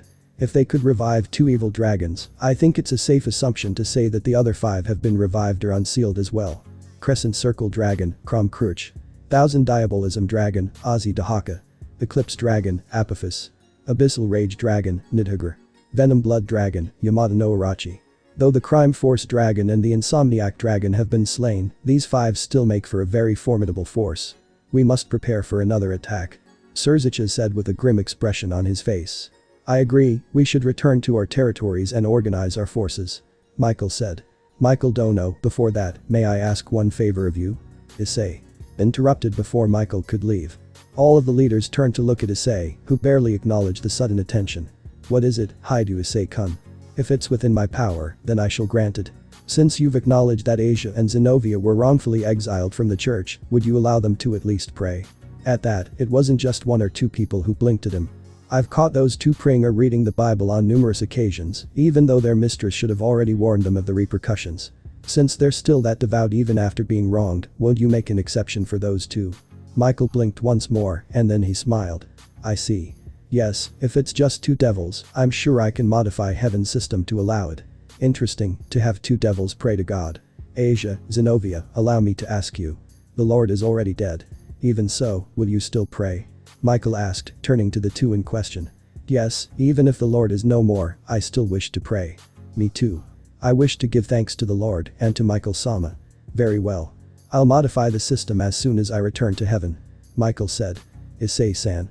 Asia cried out in joy and gratitude with tears in her eyes. Issei, thank you.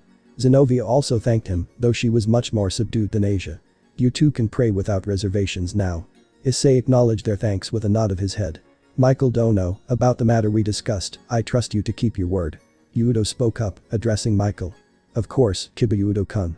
I swear on this holy demonic sword you have gifted to us that I will not allow anyone else to die because of holy sword research. Good for you, Hyoudou Issei said with a smile to Hyoudou, who smiled back in thanks. Michael, I'll leave the report to the other factions to you. Especially the Asgardians and Mount Sumeru. Azazel said. Yes, leave it to me. A May or a fallen angel wouldn't be well received anyway. Michael said as he turned to his subordinates and began to organize them so that they could leave. Now then. I have chosen peace. The fallen angels will no longer fight with heaven or the devils. Those of you who are dissatisfied with this, you can go ahead and leave. However, I will not show you any mercy if you stir up trouble. Only those who wish to follow me should stay. Azazel declared to his own subordinates. We live for Governor Azazel until the day we die. All of them shouted as one. Thank you. Azazel said with a smile and a voice that uncharacteristically quiet for him. Well then, we'll be taking our leave here. I'll see you around, Issei. Azazel said as he created a teleportation magic circle under his feet. But, just as it was about to activate, it suddenly shattered, shocking Azazel and everyone else who saw it. What the? Azazel muttered. He tried again, but got the same result. His subordinates tried as well, but not a single one of them were able to leave. Issei looked up as Michael flew over to them. The angels are unable to teleport out of the barrier as well. Is the anti-teleportation ward malfunctioning? No, as far as I can tell, it's working perfectly fine. That's because I'm the one who's blocking you. A jovial male voice suddenly cut in. At that moment, a black magic circle appeared on the ground a distance away from everyone else. Issei did not recognize the emblem on it. That's the mark of the original Lucifer. Surziches cried out in shock, along with Seraphil, Azazel and Michael, who all stared at the magic circle with looks of horror. The magic circle glowed with black light and a figure began to emerge from the center. He wore similar ceremonial armor as Surziches did when Issei first met him. He had long silver hair and a small pointed beard of the same color. His eyes were icy blue and held a cold yet manic gleam within them as they stared at all of them with a piercing gaze. His lips were curled into a slightly insane smile. There was a terrible aura around him, so great, powerful and evil that it suffocated even Issei. He looked a lot like Vali, Issei realized. In fact, he looked exactly like what Vali probably would when he was in his 40s. Rizavum. Vali growled next to him, venom and vitriol dripping from his tone. Rizavum. Rizavum Livan Lucifer. The son of the original Lucifer and the third super devil. That was who was standing in front of them. Why would you want to leave? After all, the party's just beginning. Grandpa Rizavum came here to play.